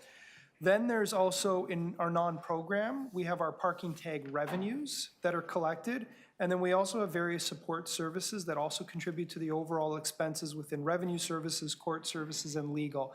Understanding that this is complex and there's multiple aspects, we actually create a briefing note as part of this year's budget process. It's briefing note number 4. Okay. That's in the documents, and it attempts to bring together all those different components that contribute to both the expenses and the revenues generated through the unit. Thank you. And how many vacancies does your division currently have? And again, I know that the costs to hire and retain are high. What are we doing to retain employees and ensure wages and benefits are competitive? So through you, Chair, we don't have, we currently don't have vacancies in our parking unit. That's good. That is partly why we have a 0% increase. And do you have a dedicated cycling unit that enforces parking and bike lanes? I'd like to just introduce Mr. Brian Moniz. He heads up our parking enforcement area. Through you, Madam Chair, we do have dedicated. Through you, Madam Chair, we do have dedicated resources that enforce our bicycle lanes. Oh, that's good. And we have about 50 bicycles within our unit, and a lot of those members that utilize bicycles do enforce the bicycle lanes. Okay. Are those mainly downtown? Because again, I see a lot of people parking bike lanes. So predominantly downtown. Not only is it those that are on bicycles, all our members within our unit, we have about 350 frontline parking enforcement officers with supervisors have a responsibility for enforcing bicycle lanes throughout the city. And then another very serious issue that affects my ward and the downtown core is routes. Priority routes are not being adequately enforced, especially Dundas Street over here. That's my route in and out of the building, and there's always vehicles parked on Dundas, which impedes the streetcars and other vehicles going through there. And of course, we all know the King Street story. So Right. what are we doing to address some of these deficiencies in enforcement? Again, we do have dedicated resources for the bicycle lanes. We do saturation patrols in areas that need it. But what I could tell you, it is a bit like a cat and mouse games. You have couriers, tremendous amount of couriers that do not respect the bylaws, specifically to bicycle lanes, that continue to park and receive fines, and they sum it up as the cost of doing business. And you have many transient vehicles that park there momentarily, very quick to engage in whatever practice they need to. We don't have staff on every corner in order to enforce every bicycle lane. I'm going to push back. It is difficult. A little bit. It is difficult, and we do have a pathway in the next few years to use technology and ALPR, fixed cameras, in order to saturate areas that require a more consistent and focused and strategic enforcement. Okay, well, that's good to know. But again, you know, with Queen Street being closed and King and Dundas being used as a priority for streetcars, I mean, I think, you know, we need to recognize that and put more resources in those areas. Councillor, we'll connect. I'll have my office connect with you, and I'm more than happy to add more resources where it's needed. Okay, those are my questions. Thank you. Shelley? Sorry about that. We're just trying to get ahead of you. Sorry about that. Okay. Councillor Chang. Through the chair, I just wanted to confirm that you just said, so there's 350 enforcement officers in this budget? Our unit. Yes, that's correct. Stayed the same for the last few years, it looks Correct. like. And are they all special constables, or are they officers? What is their designation? They're called parking enforcement officers, so they're not a sworn officer in the same way that a police officer would be, and they are a slightly different designation because they have different authorities than a special constable would be. So as a counselor, I get a lot of calls. I think Councillor Moises is saying something similar. Why isn't there enough enforcement here? Why? And in some ways, I feel like we see people are emboldened now to do things because they don't really feel like there are consequences happening. So because I can't see briefing note 4, is there a financial case that we should be adding to the number of approved positions? Is there enough revenue generated that would make a case to strengthen our ability to discourage people from thinking like that right now, enforcement is low and therefore we can just do whatever we want? Through you, Chair, what I can tell you is that each PEO essentially generates about 340,000 in gross revenue and about 310 in net, kind of for the broader city. So is there an opportunity to examine if, since this is a net zero impact on the budget because it's generating revenue, could we increase our complement?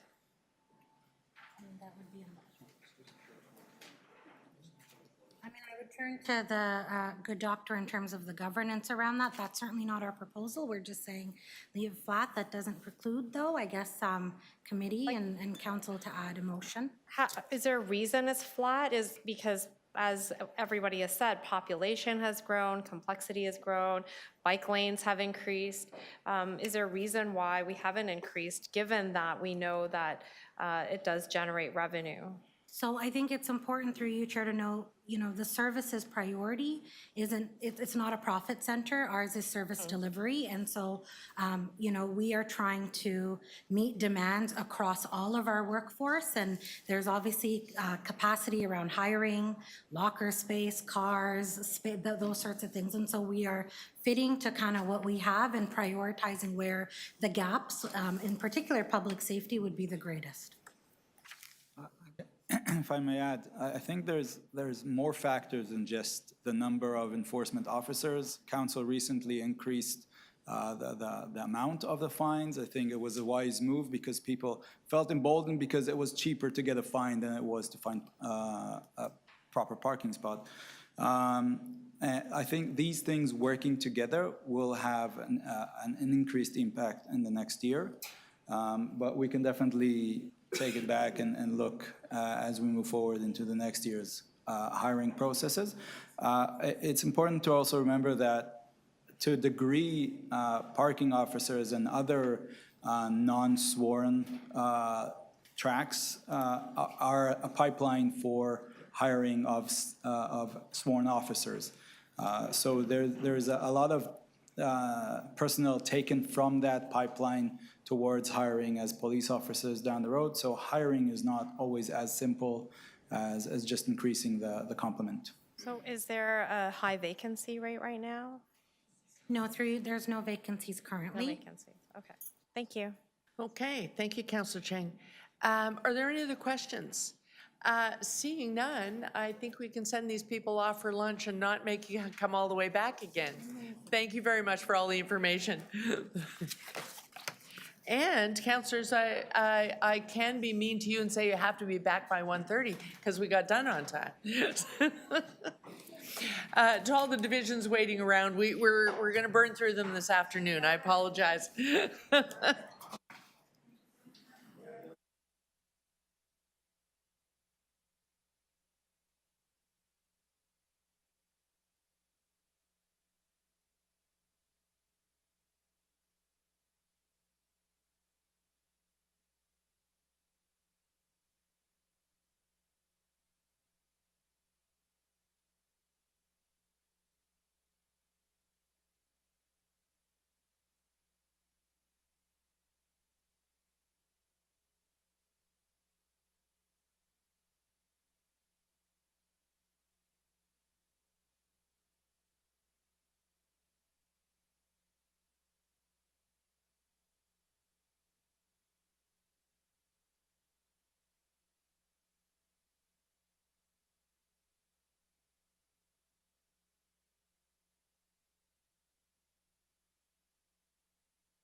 Budget Committee members, if you're still in your offices, I need one more member for quorum.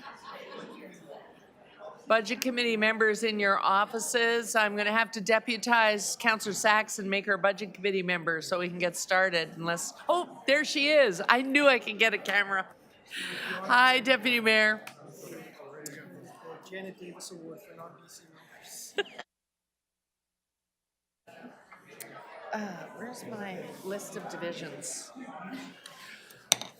Okay, councillors, I'm going to call this to order. We got a lot to do. I have 2 virtual members now, so it's not, we're not as light as it seems. I have Deputy Mayor McKelvey and Deputy Mayor Morley on the line. Okay, so councillors, we got through all of the Toronto Police and parking enforcement things. The following divisions are left, and I'm going to suggest, so that we're not needlessly holding anyone, and also so we can achieve lots and lots very fast. I'm going to ask for a show of hands on whether or not people have questions. Rate-supported budget and profit maker, Toronto Parking Authority. Are there questions on the TPA? I lost my writing utensil. Hang on a sec here. Oh, sorry, thanks. Thank you, Matthew. Okay, Toronto Parking Authority, we do have a question. Create TO, questions on Create TO. Seeing none, we're really pressed for time, and I have another mayor's town hall tonight. So if you, that would be wonderful. So if Mr. Gupta might not even be here yet. My staff will inform him that we're reserving questions. We don't need him to be here for those today. And then we get into corporate services, where there'll be a brief presentation. But I want to run through the divisions just in case we can relieve someone. Corporate real estate management. Yes. Customer experience, we all know is 311. Yes. Environment and climate, I'm not even going to look up. Fleet services, okay. Office of the CISO, Chief Information Officer, yep. And technology services, okay. Okay, oh, here we are. And then we get to be mean to these guys. Okay. Finally, we're going to have questions of staff in finance and treasury services. Questions there? Okay. City manager's office. No questions of the city manager's office. Okay. Office of the chief financial officer and treasurer. No questions for Steve? Seriously. Mr. Well, he has to be here anyway, so. Oh, okay. So we definitely will field it, and he's here anyway. Office of the Controller. Seeing none, no questions for the Office of the Controller. Legal services. City Clerk's office. Councillor Chang. Questions of ourselves. City Council. Are there questions? Oh, is there questions of council services, technically? Yes. You do, okay. And finally, Office of the Mayor. Okay.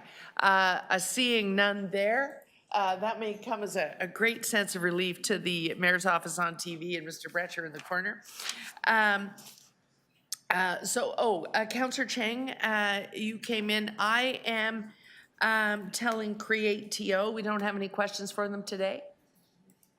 We are keeping CREM, so real estate within, with some of the stuff we were talking about earlier, that's probably who you would want to ask about AODA.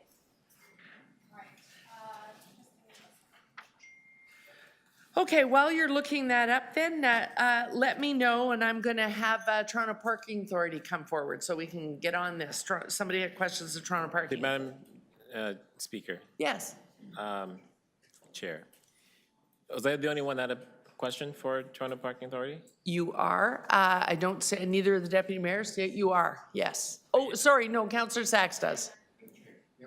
Okay, lots of questions, don't feel guilty. No, I Toronto don't. Parking Authority, please join us. So I'm going to start with our visitor. Councillor Sachs, are you ready to go? Okay, thank you very much. Hello, Jeff. Good morning, or good afternoon. All right, so in the CFO's overview that we got, I know a long time ago on Tuesday, they said we were going to get a $5 million increase dividend from the Toronto Parking Authority because you've been allowed to increase parking rates. But what I see in the budget note is that increased parking rates have allowed you to raise $8 million, or you're forecasting $8 million more, but you're forecasting your costs to be more than $13 million more. Why, you're a rate-supported program, why aren't your rates high enough to pay for you? Go for it. Do I push this? Hi, my name is Roseanne Lee. I'm the CFO at TPA. We are actually, the numbers you're quoting is just for the regular price increase. Our revenue is actually going up $14 million over 2023 with a corresponding cost increase that's less than that. So our overall net income is actually going up $5 million. All right. And how much revenue are you, of the revenue that you get, how much are you using for support to low-income folks, such as reduced fares, the reduced memberships and so on? How much of your budget's going for income support?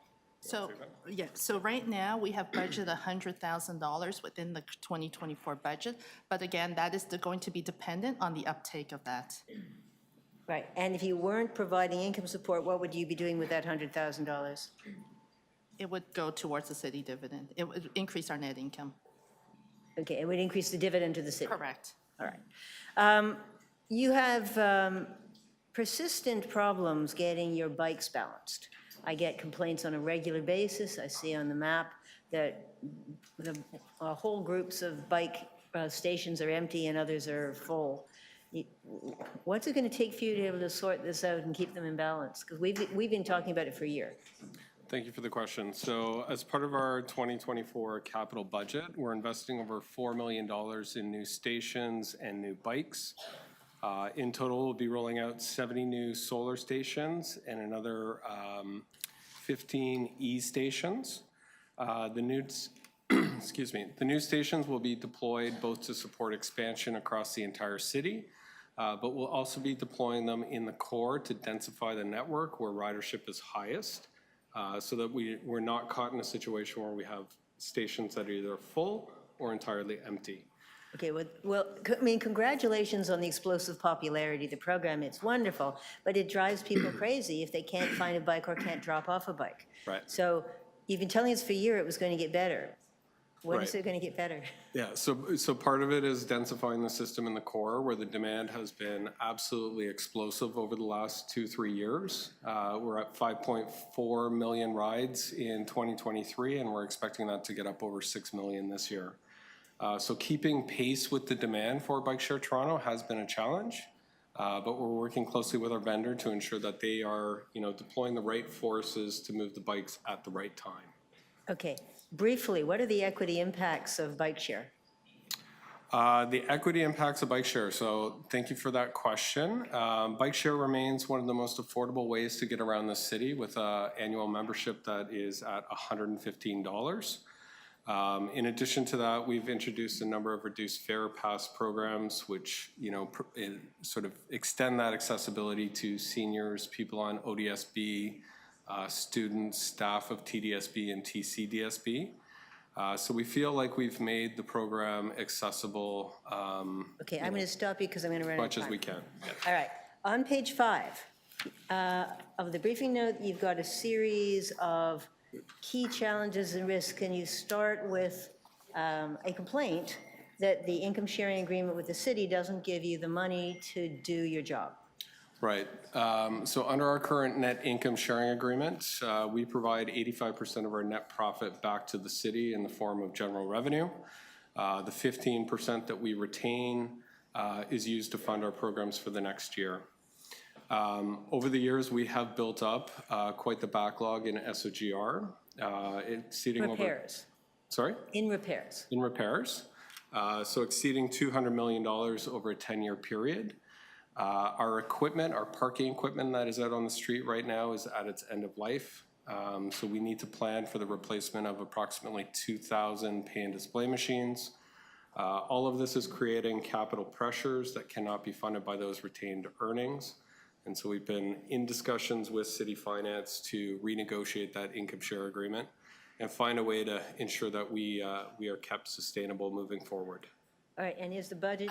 I'm afraid you're past time. Thanks. Yeah. Okay. Councillor Moise, you had TPA questions. Thank you for being here today. Nice to see you again. Nice to see you. Through the chair. So you touched on it a little bit. Councilor Sachs asked a lot of my questions, so I'll just go through some of these. Your capital lots, many of them are in disrepair. The one downstairs, for example, and there's a larger one on the Esplanade. The one at Queen East is also in disrepair. Is there enough capital funds to deal with these massive infrastructure issues? So we have a number of projects in flight right now, rehabilitation projects focused on our garages that are in the most disrepair. We've got 3 in flight. The size of the backlog of SOGR is currently not funded with the retained earnings that we'll have available under the current financial model that we have with the city. So it's very much at risk, and we need to land on a more sustainable model that gives us access to those retained earnings to invest back into our facilities. And I know you're also investing in more charging stations on street and also to near lots. And so, again, the capital, is it there to actually help you over time to deal with that? So as part of our budget submission for 2024, we have signaled that our cash reserves will be fully depleted by the end of 2024. And so there's a need to renegotiate that agreement in the short term. And my final question is around revenue. We had Toronto Parking Authority here this morning. And so even though some of these assets you oversee and you take care of, you actually don't manage the collection of fines for that. Do you feel that this is an area that perhaps the city should look at to help maximize the revenue around those type of that service? Thank you for the question. I think there's an opportunity to leverage technology to make enforcement a lot more efficient, whether it's, off-street green P parking facilities, whether it's on-street paid parking, on-street parking in general. There's certainly an opportunity to use automatic license plate reading technology, cameras, to quickly pick up offending vehicles and issue tickets potentially through the mail.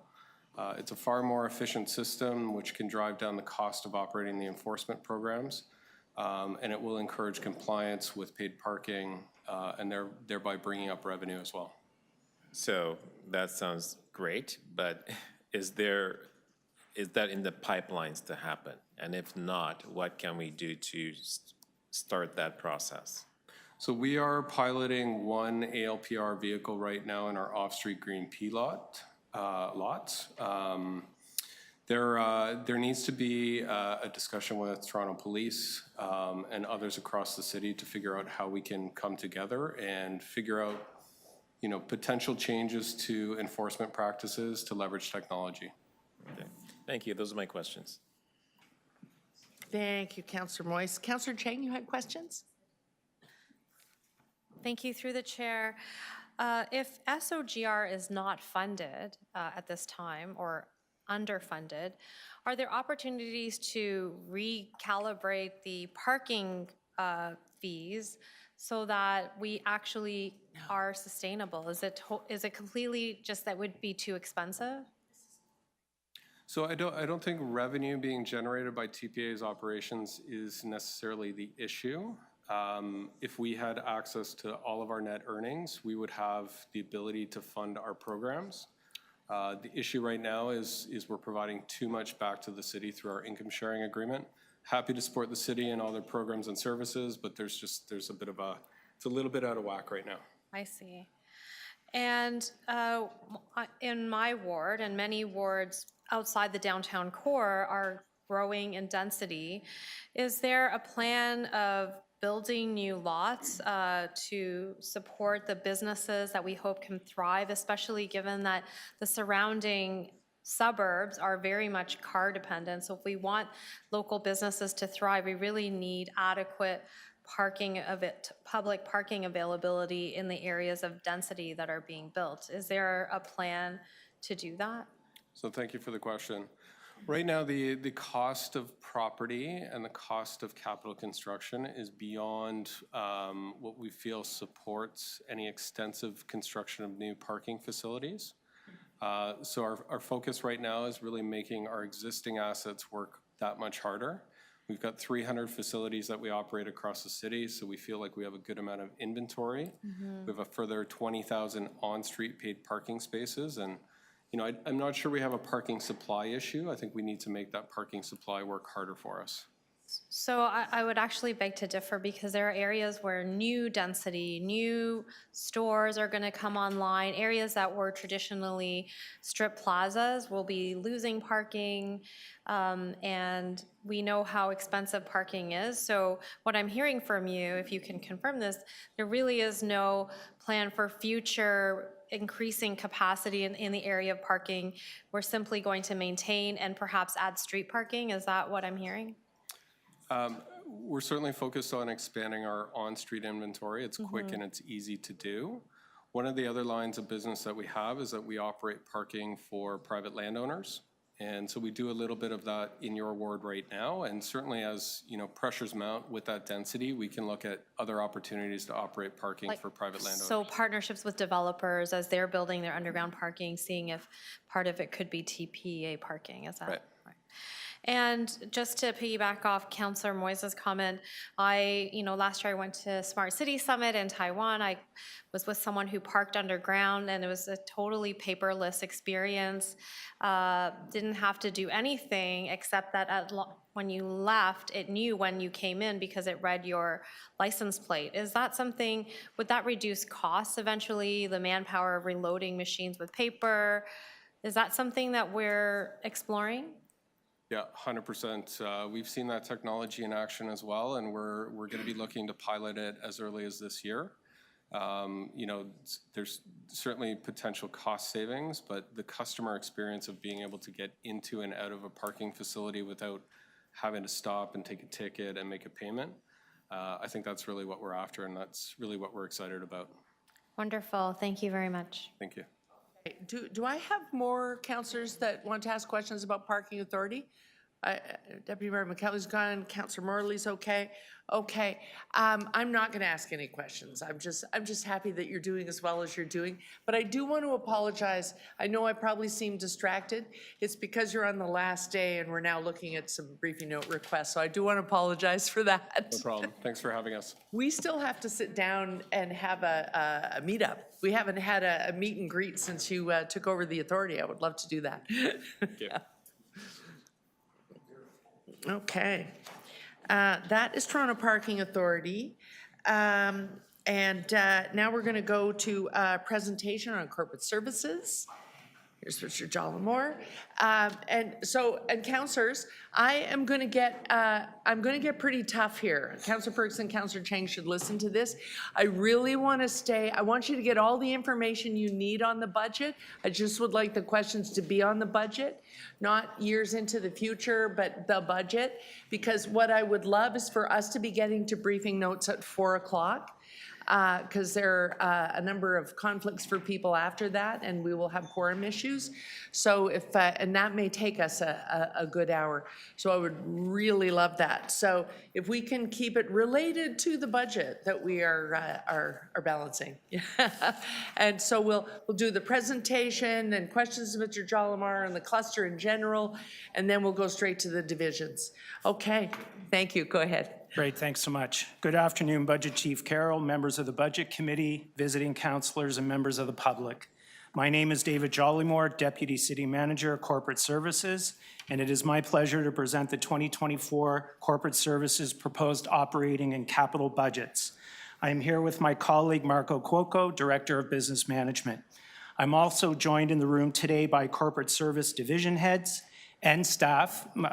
Multiple staff are here as well, and I'm very privileged to work with a team of talented leaders and staff who are highly committed to providing excellent service every day.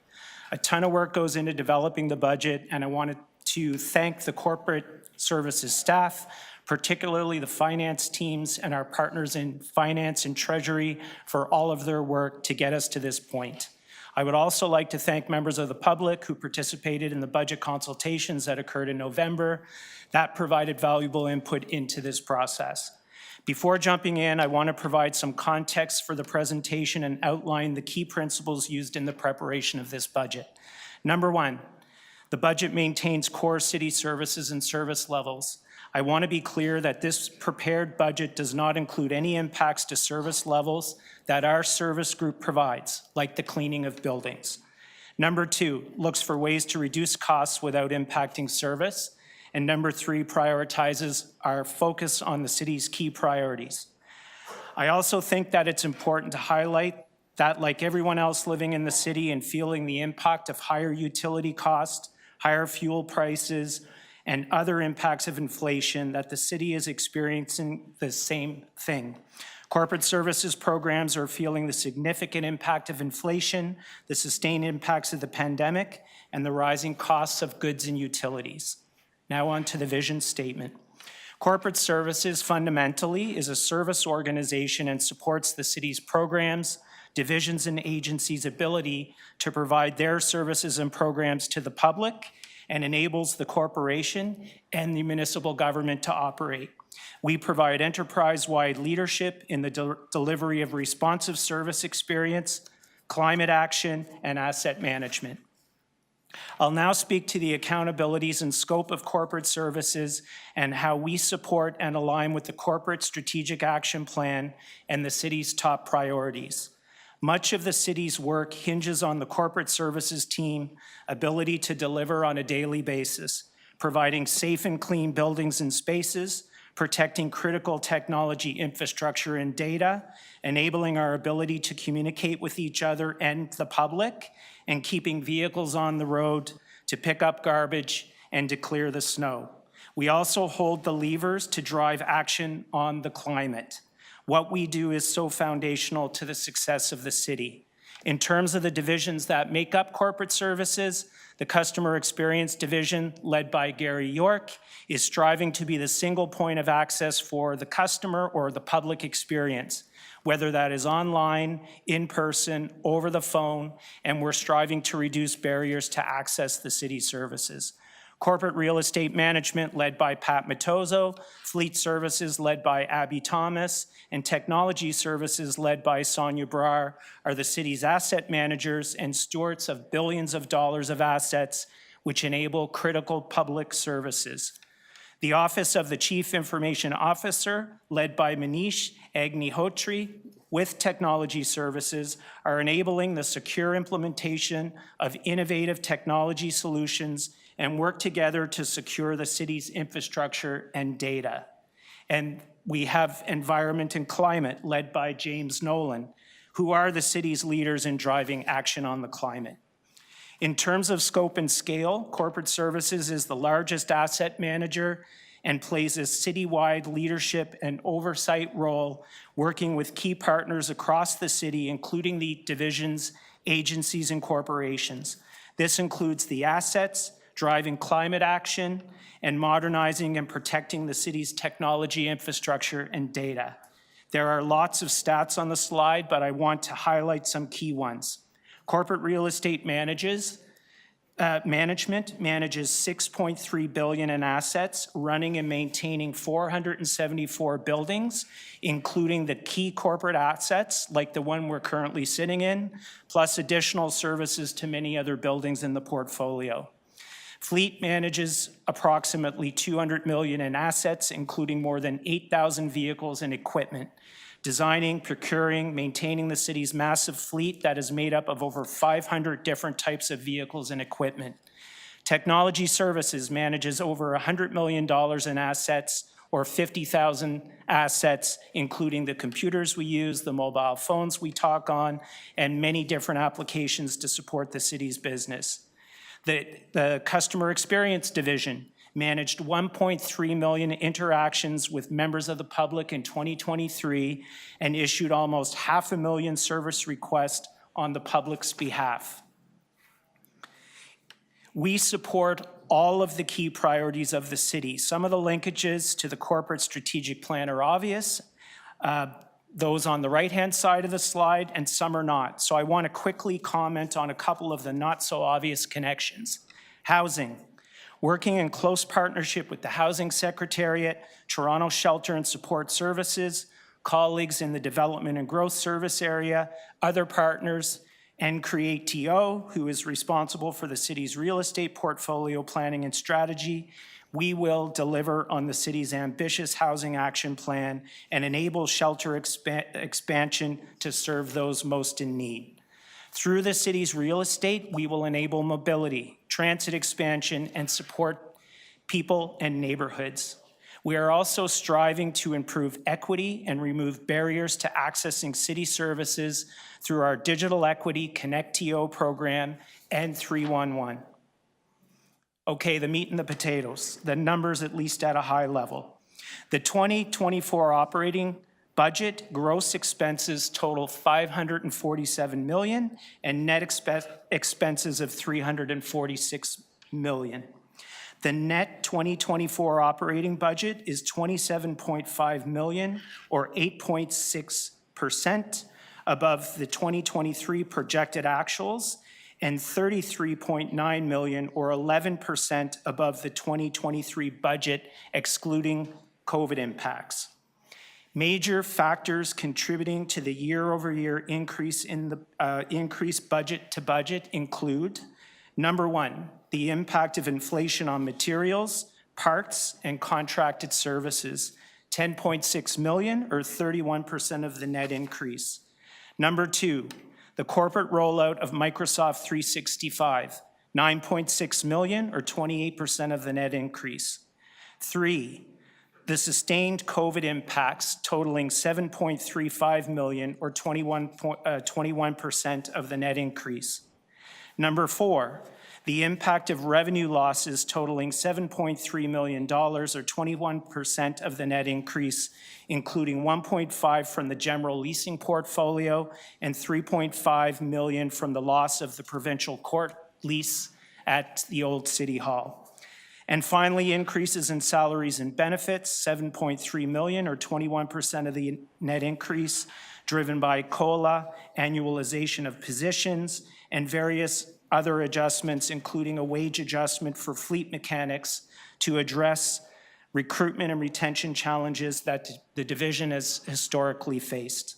When we started this exercise, the opening pressure was actually much higher, and as a service group, we were able to identify efficiencies and offsets totaling $12.8 million. Some of the key actions we took included decommissioning of old technologies, gaining efficiencies from the centralization of administrative functions, increasing cost recovery from our lease portfolio, conducting line-by-line reviews, including review of the hiring plans to align spending with our historical experience, reprioritizing new and existing strategic programs to achieve affordability targets in technology in our cyber areas, and negotiating savings from better pricing on external contracts and review of external maintenance providers, primarily impacting fleet and the technology service division. Headcount increases by 57 FTEs from 2,401 to 2,458 FTEs, which is a 2.4% increase year over year. 36 of the 57 FTEs added have no net financial impact and are temp to perm conversions due to the sustained impacts of the pandemic. The balance of the increase is due to the addition of the new St. Lawrence Market North, which is coming online later this year, and positions in environment and climate to drive new programs related to action on the climate, and positions in information security to meet their work plan. The 2024 10-year capital budget is $3.5 billion. Big ticket items in the corporate services capital program include those projects related to health and safety, legislative requirements. SOGR represents about 65% of the program to ensure access to safe, clean, operational facilities, vehicles, and maintenance of the city's digital infrastructure. Service improvements and growth represents 35% of the program and supports climate action to achieve Transform TO goals. Real estate capital projects in support of city priorities like housing, and technology solutions to modernize, protect the city's infrastructure, and improving the public experience. Moving on now to 2024 key risks and challenges. Number one is talent. We provide our service through our people, and they are our most valuable resource. We are in a very competitive marketplace for talent. We have a broad set of talent in the team, everything from skilled trades, our mechanics, our plumbers, our welders, to our niche roles that we have in the Office of the Chief Information Security Officer in Technology Services. Climate action. We have a broader responsibility that goes beyond the city as a corporation and transitioning our assets to zero emission. The city's assets only represent about 5% of the community-wide emissions. We need to influence the broader community, and City Council has limited levers to enable that through regulation. We need the other orders of government to step up and support us financially and with policy. Asset lifecycle management. We are balancing the city's program and divisional needs with modernizing and optimizing the city's assets, which are aging. Over the next 10 years, we are expecting to have a $1.5 billion backlog in the state of good repair, which continues to put significant pressure on the operating budget. We also need to continue to rationalize every asset the city owns. The cost of maintaining our assets has significantly increased, and this is expected to continue. Resilience.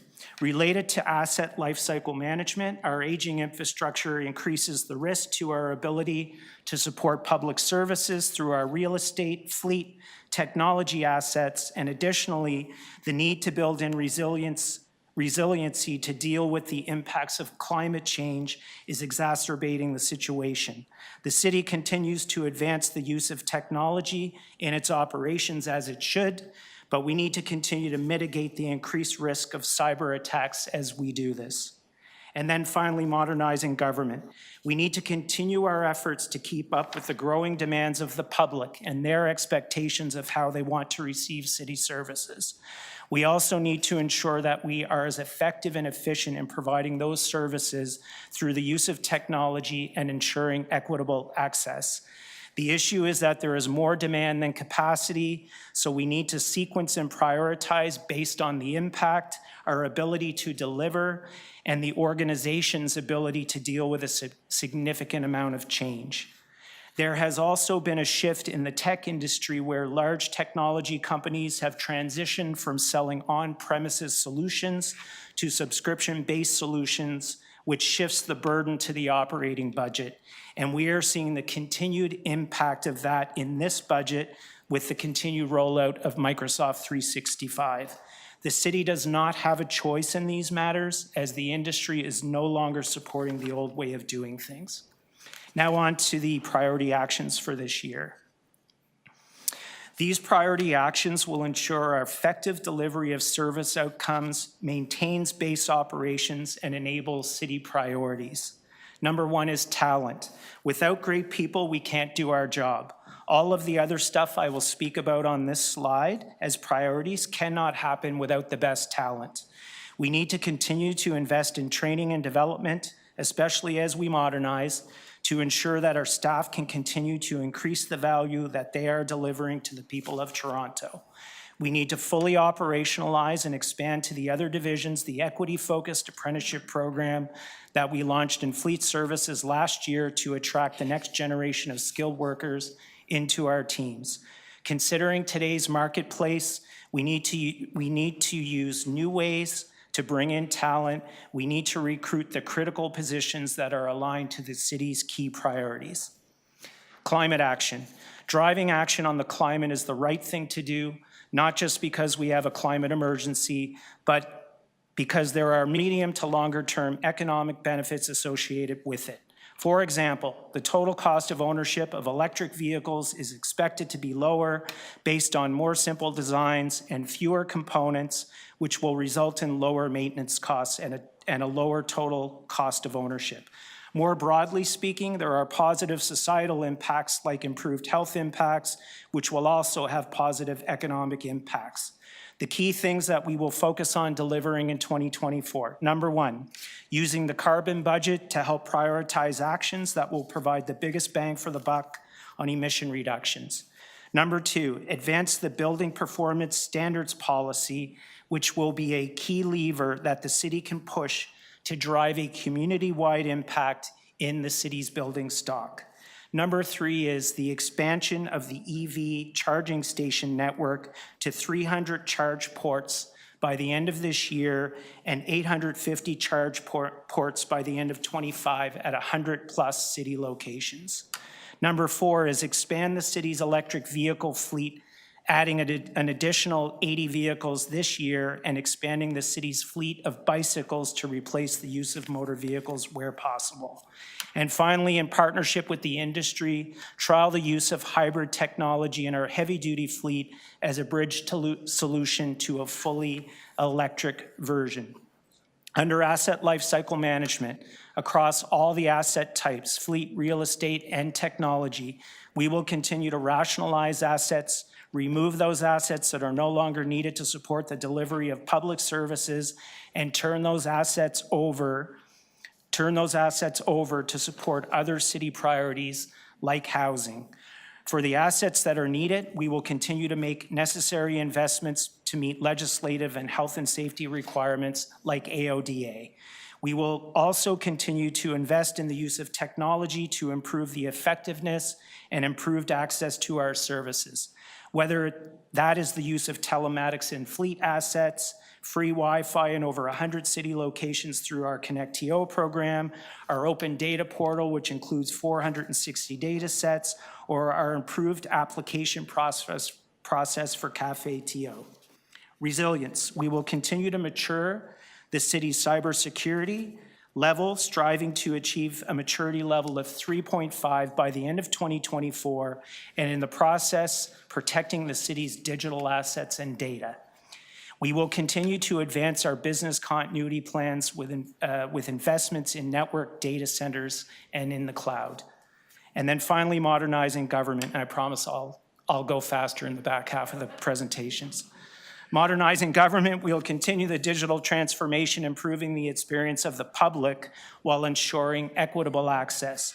We will continue our workplace modernization, an example of real estate asset rationalization, reducing the city's office space by 1 million square feet with an annual operating and capital cost avoidance of $25 million once fully implemented, and freeing up assets and land to support other city priorities like housing.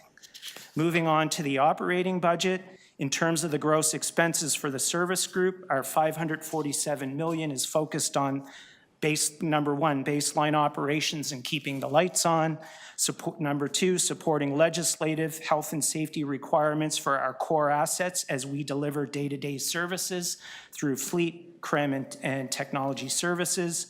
And number three is supporting the key priorities that I covered in the last slide, driving action on climate, asset lifecycle management, including rationalization, resilience, and modernizing our service delivery.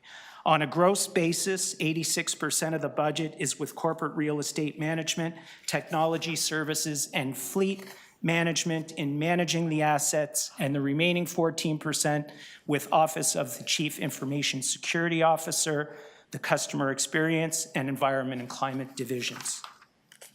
In terms of where the money comes from, 63% comes from property taxes, 16% from other revenues, which are mainly recoveries from the rate-based programs in the agencies to whom we provide services, and 8% from user fees, which is primarily lease revenue, and the balance from other sources. In terms of where the money goes, 53% to salaries and benefits, supporting our teams, 32% services and rents, which includes contracted services and software licenses, 13% materials and supplies, which is primarily utilities and fuel. As I covered in slide 6, corporate services 2024 net budget represents a $33.9 million increase over the 23 budget. All the divisions, with the exception of the Chief Information Security Office, experienced an increased budget year over year, with the most significant increases in corporate real estate management and technology services. Now, switching gears to the capital program. Looking at the 2024 capital program totaling $497 million and how it is funded. $210 million, or 42%, is funded by debt. $170 million, or 34%, is funded by reserves, and this is mainly the Fleet Capital Reserve, which is funded by divisional and agency contributions from their operating budgets. $94 million, or 19%, from other revenues, primarily land sales, and the balance from other sources. And where does the money go? $257 million, or 52%, to CREM, to Corporate Real Estate Management, for SOGR, the AODA program, workplace modernization, new builds, and property acquisitions. $129 million, or 26%, to fleet services for vehicle replacements, including zero-emission vehicles. $57.7 million, or 12%, to Technology Service Division for infrastructure refresh, life cycle management, and disaster recovery. And the balance is with the other programs. This slide summarizes the service group's 10-year capital program broken down into key buckets. $2.2 billion, or 63.2%, tied to life cycle asset management for vehicle replacement of the fleet, facility SOGR and AODA programs, and technology asset lifecycle management. Second, $692.4 million, or 19.5%, in strategic real estate development. The new Etobicoke Civic Center, the workplace modernization program, strategic property acquisitions to support housing, among other things. $340.1 million, or 9.6%, supports climate action and resilience. And then finally, $272.8 million, or 7.7%, for tools and technology, software development and purchases, cyber investments, and customer experience improvements.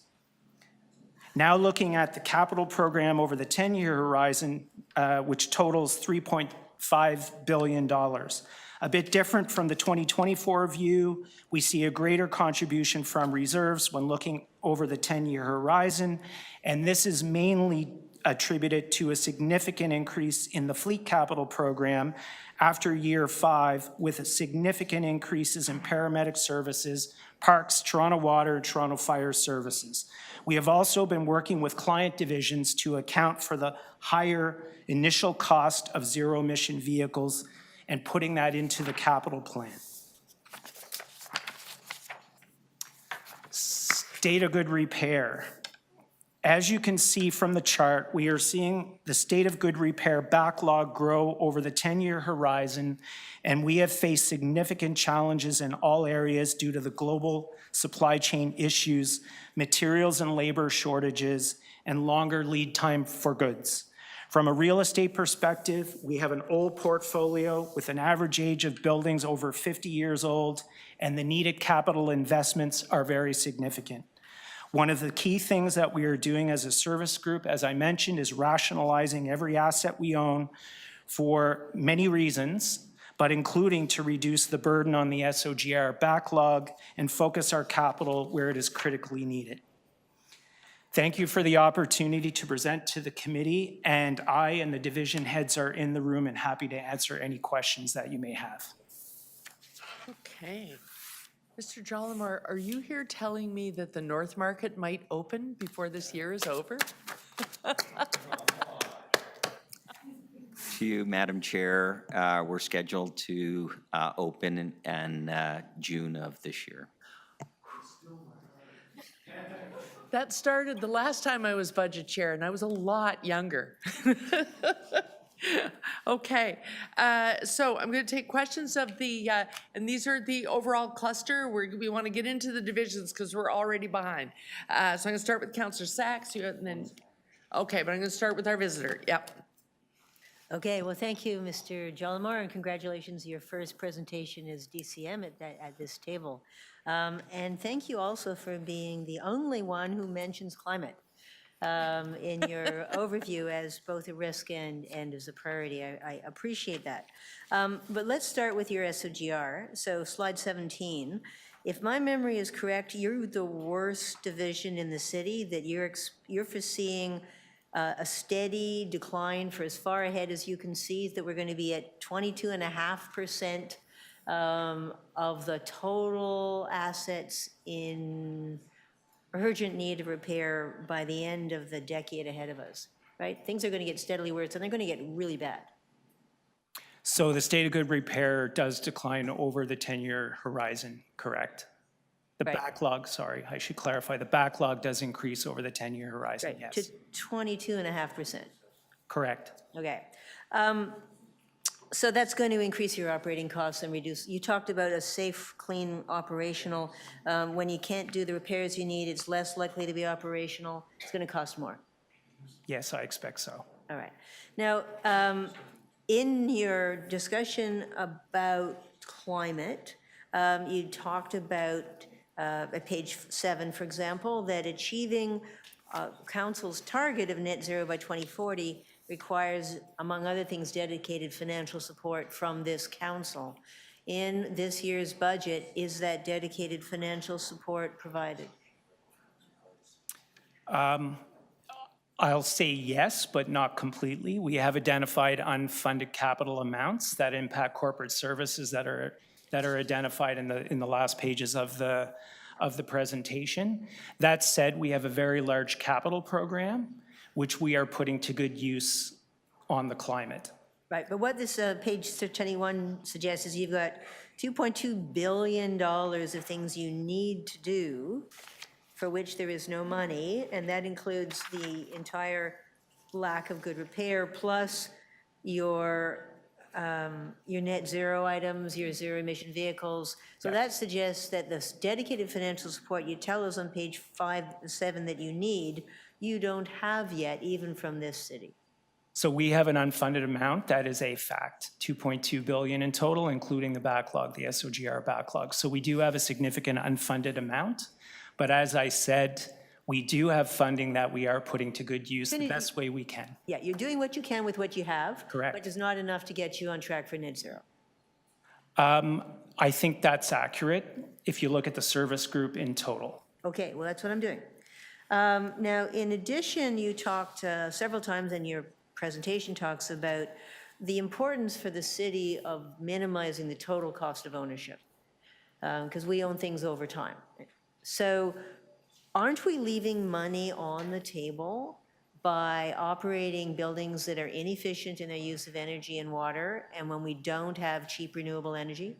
Wouldn't we save money if we did those things? Yes, I would agree. Right. Can you estimate how much money we're leaving on the table by not making these improvements? I couldn't. I do know, I mean, you know, looking at fleet as an example, we have a significant impact to operating based on a significant SOGR backlog in that particular operating division. It's measured in the millions. Right. But bottom line, we could save a lot of money if we would get on with making our buildings and fleet more efficient. Yes, I would agree. Thank you.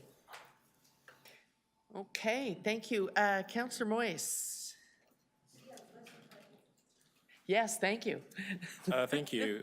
through Madam Chair, and thanks for coming in today and presenting. I probably could ask this of the CISO, but I'm going to ask you.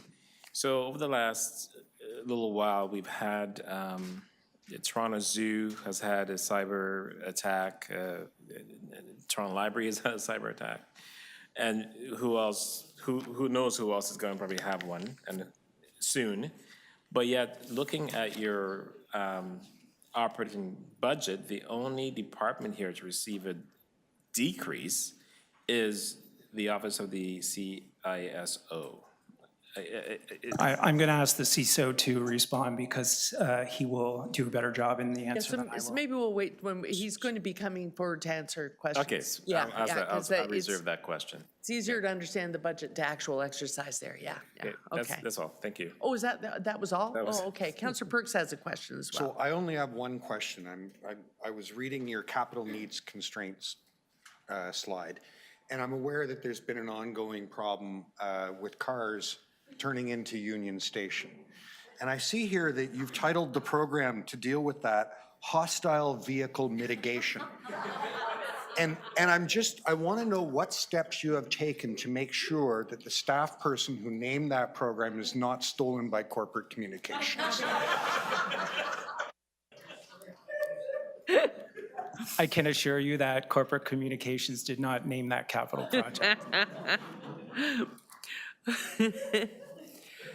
But is it that significant? It's now a project? My goodness.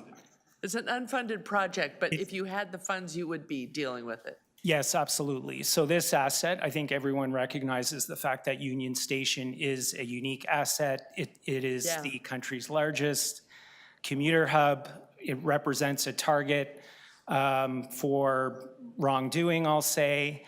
Yeah. And, you know, the solution that's been in place for multiple years since the incident we had on Yonge Street up in Willowdale was the use of jersey barriers. So those jersey barriers do need to be replaced. There's been a lot of public comment about the use of those jersey barriers, and they do need to be replaced with a permanent solution. I see. Okay, thank you. Okay, I think those are the questions for the cluster. Okay, thank you.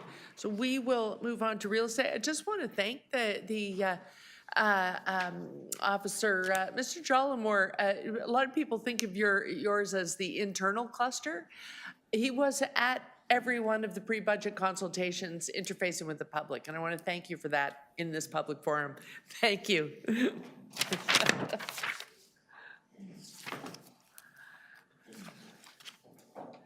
Okay. We're getting into real estate. Okay, questions I don't even need to look up. I know Councillor Sachs has some questions, but I also know Councillor Cheng has some here as well. Councillor Sachs, why don't you get us started? Thank you. Okay, hello, how are you? And thanks again for keep a roof over our heads and the heat on. Your division's not on track for net zero by 2040, right? Through Madam Chair, that is correct, we are not. Now, last year, we had a little surprise in April when we discovered that your budget had an undisclosed cut to our lowest paid staff, which we had to reverse. Is there anything like that this year? As the Deputy City Manager in his presentation had indicated, there are no cuts. I'm happy to advise this committee that we had come forward in July of last year with a report to convert part-time into full-time. So I'm happy to advise this committee that the recruitment is done for that, and hopefully those people will be on board by February. Well, that's great. I just wanted to make sure there were no more undisclosed Easter eggs. There are none. Okay, good. We don't want any more Easter eggs. How much can you save the city's total cost of ownership for the portfolio of buildings by improving energy and water efficiency and bringing in cheap renewable energy? So, through Madam Chair to you, Councillor, we have allocated resources to look at an energy-wide program, business performance for buildings citywide. So we're actually in the embryonic stage of that. So I can't tell you what we will say, but over time, once we roll out the program and do the energy modeling across the city, that'll at least allow us to look at where we could potentially save. But conversely as well, the other challenge we have is utility costs are going up. Right. So we know we're leaving money on the table, but we don't know how much yet, and you're going to figure it out. When are you going to tell us? That is correct. When will you tell us? So there's a couple of things, Councillor. One, we have to look at the portfolio citywide. I think it'd take us about a year to get the data and then look at where there are opportunities. Okay. So in a year, you're going to tell us? Approximately about a year, yes. Okay. Please don't come back next year without having told us. Old City Hall. So this is something we've known was coming for roughly a decade. I see the council talked about it in 2015, and then there was a motion in 2018, and here we are in 2024, astonishingly enough, and you're losing, what, $9 million a year because Old City Hall is vacant? So from a revenue perspective, yes, there's a decline in our revenue, which has obviously impacted our operating budget. In 2018, and we had undertaken a feasibility study to look at different options for Old City Hall, and we had put forward a proposal to council to look at doing entertainment along with other complementary city services like a library, et cetera, a wedding chamber and a museum. We went out to market in 19. We received 2 proposals in late 2019. Based on the capital that required to convert it into an entertainment event center, cultural center, the two proponents that we had looked at were only willing to put in less than 5% of the capital requirement. Those evaluations and meetings happened in February of 2020, then COVID hit. And so now we're in a situation post-COVID that business model or service model doesn't work. However, we are working closely with Create.to on a couple of options that we... Excuse me, Mr. Matosa, I'm sorry to interrupt. Councillor McKelvey has just told me the feeds, we're back up? So, yeah, it okay. did drop, it just went back up. Yeah. Oh, there she is, I just got a text we are from pursuing a couple, evaluating a couple of options that we will hopefully bring forward a report to council in Q2 of this year. Okay, so it's hard to persuade my constituents that we're doing a good job managing the city's portfolio when we have 10 years' notice and we still have a vacant building. What should I tell them now? Council, Old City Hall is a unique building, like many historical buildings, and in some cases, certain buildings don't have the flexibility in programming, especially when it's a heritage site. So staff are doing the best they can, given the economic circumstances right now, and hopefully we can come forward with a couple of good options in Q2. That was your last question. Thanks. Okay, councillors, I have Councillor Chang is next, and then Councillor Moise. Thank you. Through the chair, can you maybe share a little bit, because I can't see it on this high-level report, the impact of community tenancies? We have a lot of assets where community organizations are renting, and sometimes it's challenging financially for them to afford and maintain those assets. And I'm just wondering, is there a financial implication as cost to maintain buildings on the viability and sustainability of community tenancies, which are so important to our city? Thank you for the question, Councillor Cheng. So Community space tenancies are managed through SDFA and funded through SDFA. From a corporate real estate perspective, we provide the real estate asset. So how the community space tenancies agreements work, or lease agreements work, they're responsible for the operating. And as a landlord and asset manager, we're responsible for the capital. So the capital for base building would be included in our state of good repair budget. So if an HVAC unit needed repair, that's the responsibility of the landlord. So for something like St. Lawrence Market, is that a community tenancy, or is that a city program? Is that a cost recovered program? So St. Lawrence as a whole, as a precinct, is for the most part a commercial property. So we have tenants in the South Market that actually pay market rent. At St. Lawrence Market North, there'll be offices and the court services on the upper floors, and then on the lower, in the main floor will be an event center. So the Fresh Market will eventually move into the new market, and then there's programming space. In addition to just from a commercial perspective, there'll be opportunities as well for public and community use as well. So when we have a commercial space that we operate, we actually generate revenue for the city through that aspect? That is correct, and it helps offset the cost of that facility. And we, of course, we always work to a net zero budget with respect to our facilities where they're commercial. I've also seen that there is new technology available that makes managing buildings easier. So embedding smart technology into pipes and heating systems that can then allow for easier reads of how a building is doing. Is that something that we will also be moving towards implementing in our city?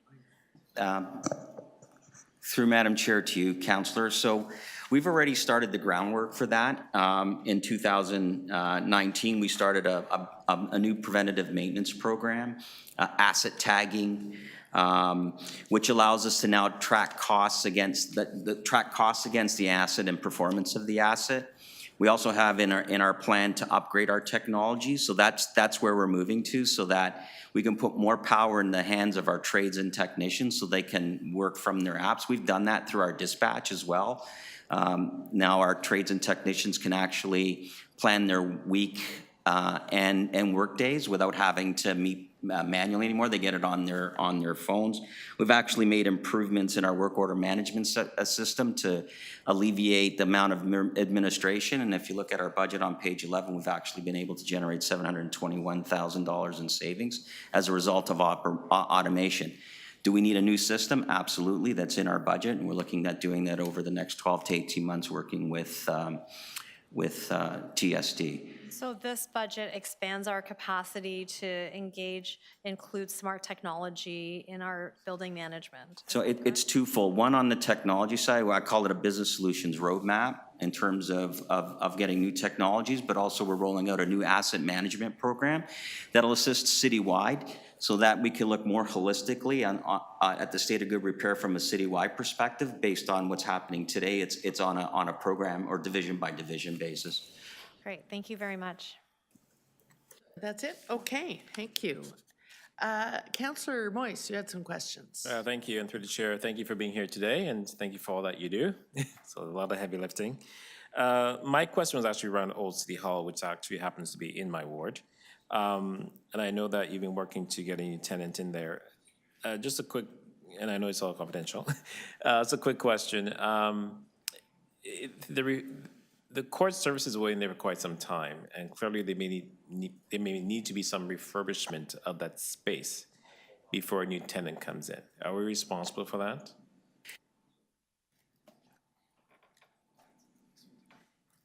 There we go. Sorry, through you, Madam Chair.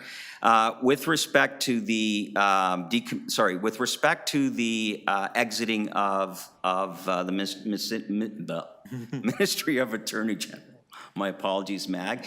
There are some make good costs, and we're currently negotiating that right now. So you are correct. There will be some costs that the Ontario government will have to give us in terms of make good for their vacate. Because there's the city court services that are still there, and then there's the Ministry of Attorney General that left just this past summer. So we are still working through what that number will be. Is city court services, well, they'll be moving to the St. Lawrence markets. Yeah, that's right. Okay. Which is also so there was MAG, who was there, was the predominant tenant. Yeah. And there are some make good costs that we're still negotiating with Infrastructure Ontario. And I'm happy to hear that the St. Lawrence Market, North Market will be opening in June, which is my birthday. Thank you.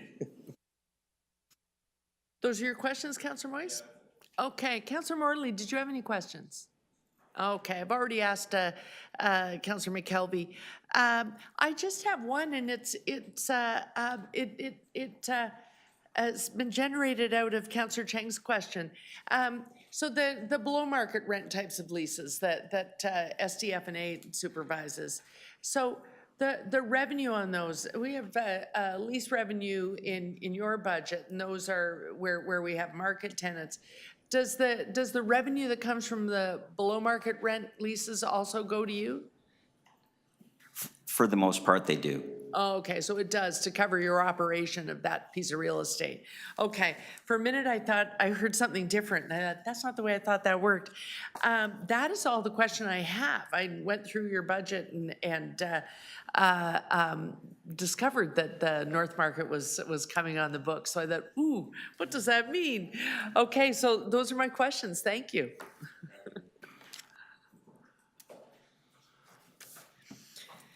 Okay, customer experience, Mr. York.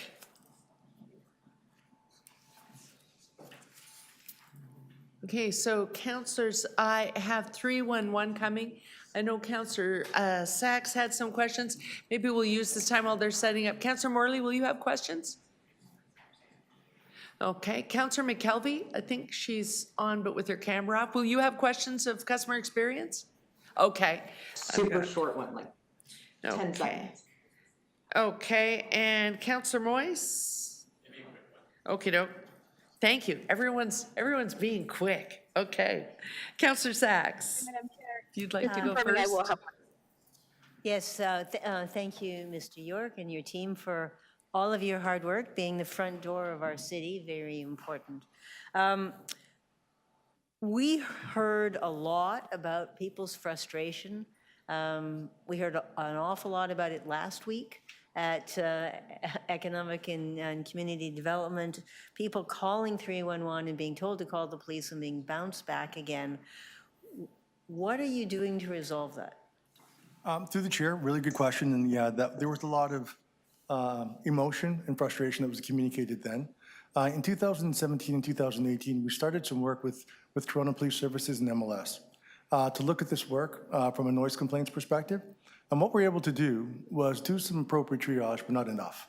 So what we were able to do was to deflect or redirect 9% of the calls that went to the Toronto Police Services that were not managed or didn't have the capacity to manage those particular items.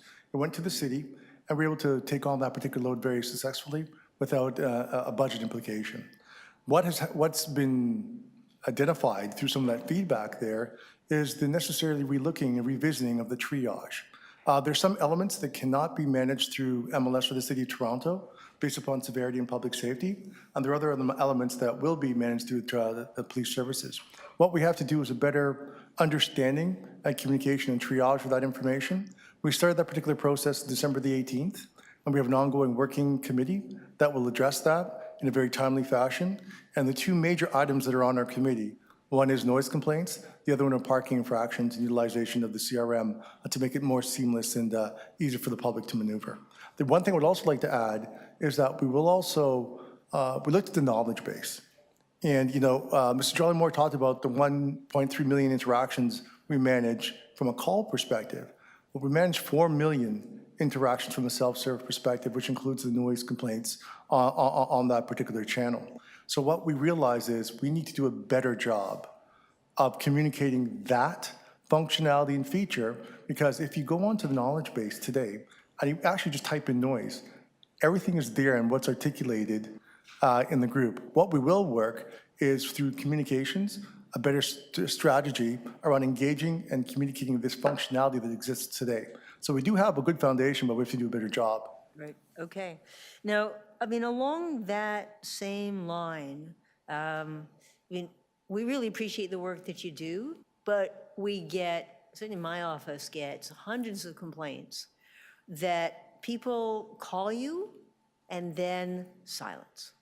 They don't know what happened. They don't know if anybody's listening. They don't know if anybody's done anything about it. If anything was done about it, they're not told. If it isn't done, they don't know why. And so they feel worse than if they hadn't called, because they feel they've been ignored and belittled. And the system that you have, just, if you manage to look it up, it says either in progress or done, but with no details. And can we not do a better job of telling people, yes, yes, we're on it, yes, it's done at such and such a time? Give people more satisfaction. You're working hard, but people feel they're being ignored. What are we going to do about that? Through the chair, very good question, excellent question. And the good thing that I could say is that's why now we've been involved to the customer experience division, not just the 301 perspective, so we're looking at it from an end-to-end perspective. That means that what will the public see very different in the very near future is that not just coming to 311, but also the delivery of service through the integrated division such as MLS, Toronto Water, Transportation, Solid Waste, and so forth. So they will see it and actually have a dashboard of what's happening in their wards. Councillors as well will see that too, which I think is a beautiful thing. Having said that, though, what we're also looking at is working on closing the loop.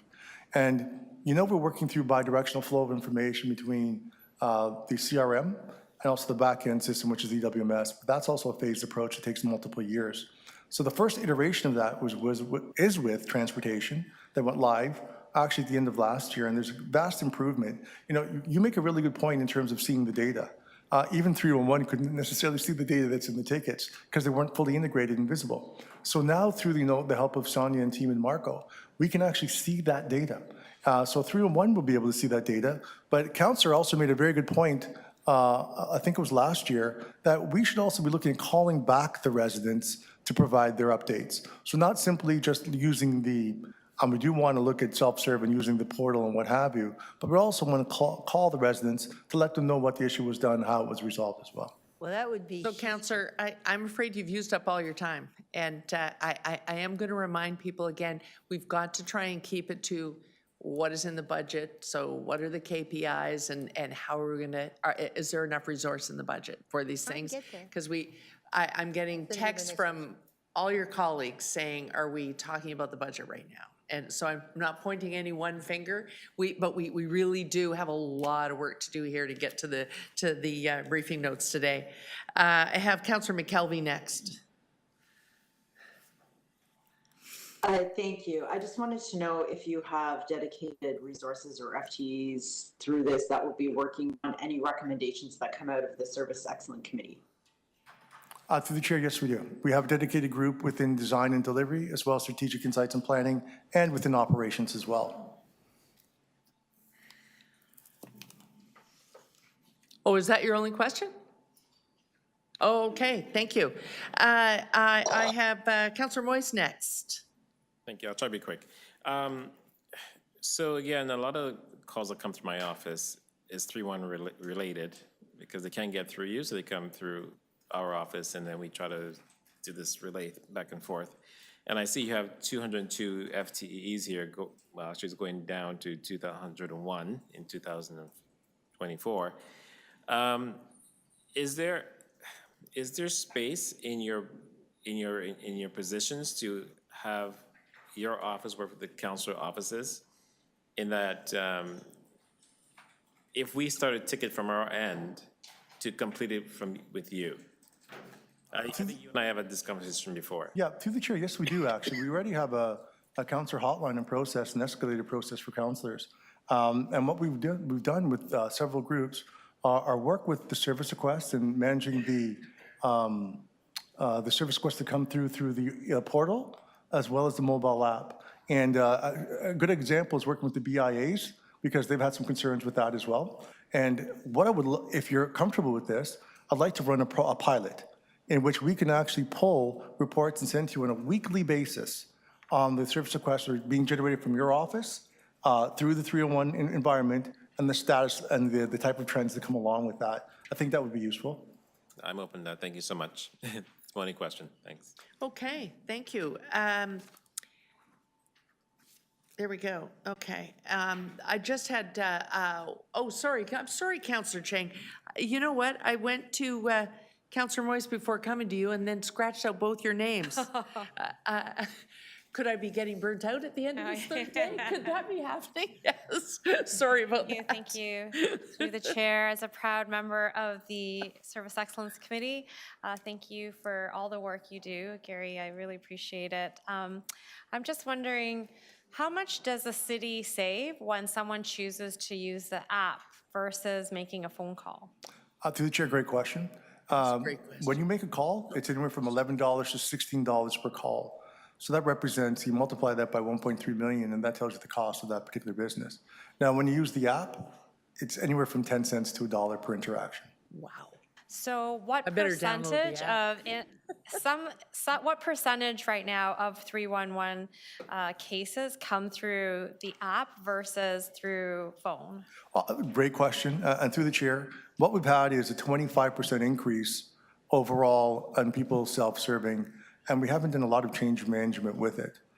So if we can push the change management process, we'd make significant savings. In regards to the mobile app, from when we went live end of 2021, beginning of 2022, and you look at 2023, 88% increase in the use of the app alone. So there's tremendous amount of opportunity to do self-serve, and we need the help of this group and so many others to make that, the norm versus, I would love everyone to continue calling 311, but I'd rather you connect to 311 through the channel of choice, especially the app. So what percentage of total cases are intaked through the app versus? I would say just between 16 to 20%. 16 to 20% on the app, and then so 80% are still on the phone. Absolutely. And we really want to move them off, right? Yes, we do. So, so what kind of budget do we have to make that conversion? Because part of that, I imagine, would be communications, TikTok videos, get young people engaged, get creative. Is there a person who's responsible for that? Is there a budget assigned to that? Through the chair, great question. And the way I can answer that is we had an influx of capital dollars when we created the division. And what we want to do is make sure we spent that money wisely. So we had a plan for 2023, and we've executed that and delivered around 79% of that. We've now put a plan together for 2024, which also ties some of that change management to some of the initiatives around closing the loop and so forth. So we do have some capital dollars that are put aside just for that, and it's a very healthy amount. Can I ask how much is it? Through the chair, I would say that I'm comfortable saying it's around $200,000. $200,000 for a city of 3 million people to inspire them to change their behavior is actually not a lot. And I'm wondering if there could be a partnership with Stratcom to maybe multiply that communication dollar. Through the chair, and I would like or enlist assistance of the Service Excellence Committee to accelerate that as well. Looking forward to that partnership and support. I'm sure we could actually get more bang for our buck by investing even just a little more in that communications. The savings on the other side would be worth that upfront investment. Would you not agree? Through the chair, yes, because we're shared service. So it's not just a 3-in-1 conversation, it's the end-to-end and all the integrated divisions beyond that will benefit. So, one division taking on just the sole load of that, there's opportunities. Great, thank you very much. Thank you, Councillor Chang, because that was a great line of questioning. I submit that Councillor Chang should do the TikTok video. Councillor Morley, did you have a question? Okay, go ahead, Deputy Mayor. Thank you, Gary. Oh, sorry. We're having a little audio difficulty there. Unmute and unmute has a life of its own. Oh, there, you're more consistent now. Thank you. I'm curious around the integration piece, kind of questioning. Part of the frustration previously for residents was that we have different divisions with different ticket portals or whatever that might look like. So sometimes one might close an item while not transferring it over to the other more appropriate division, and that can cause incredible amount of frustration. I know you talked about integration, and I just wanted to hold some space if you could share what resource allocation in the budget before us are there to continue to address this issue and to better our integration. Through the chair, fantastic question. We've started that particular work and did the phase 1 implementation in October of 2023. That means the work between transportation, Toronto Water, especially in solid waste, where there seems to be a disconnect, that's been resolved through working through the ISDs. We've also placed an ongoing placeholder in a state of good repair because we feel that that's a standard operational procedure that we should be managing. So we use the Integrated Service Divisions Committee to continue to accelerate and monitor that and address any gaps. So I'm comfortable saying that there's improvement. There are always some more opportunities for improvement, but there should be no more closing of tickets from that perspective at all. We're monitoring that and managing that very aggressively moving forward. Wonderful. Thank you. My only question. Thanks, Madam Chair. Oh, okay, thank you. And I think Councillor McKelvey does not have a question, I don't think. Okay, and then No question. Okay, I think that's it then for customer experience. Thank you. Thank you. Yeah. Okay. It's been a long wait, but we're finally on the Environment Office. Here he is.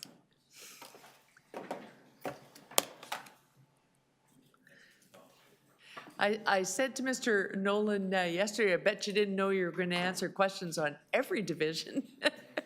But now it's your office. Councillor Sachs, do you want to go first? Hello, James. Thank you and your team for all your work. But clearly what we've heard from division after division after division is the city is nowhere near on track for net zero by 2040. How would this budget have to be different for the city to be doing its share to get there? So through the chair, I think one of the challenges is really to identify the share the city has. The action on climate really requires investments from all levels of government, from residents and businesses, so hard to define a share, but we know there's significant investments needed just given the scope and scale of transformation for climate change. So to get on track, it would require both investments in policies that drive change, but also in, as we've heard, the capital investments, work to support people in terms of how they move and building renovations, et cetera. So it's hard to put a specific number, but it is significant in its scope. That doesn't mean anything to people. Are you talking millions, hundreds of millions, billions, hundreds of billions? What are you talking about? In 2021, we estimated across the city, and this is 2021 dollars, so it's way more now, about $150 billion to get to net zero. So that's definitely billions of dollars. Over 150 billion over 20 years? To 2040. All right. So how much a year should we be putting onto this if we wanted to be on track?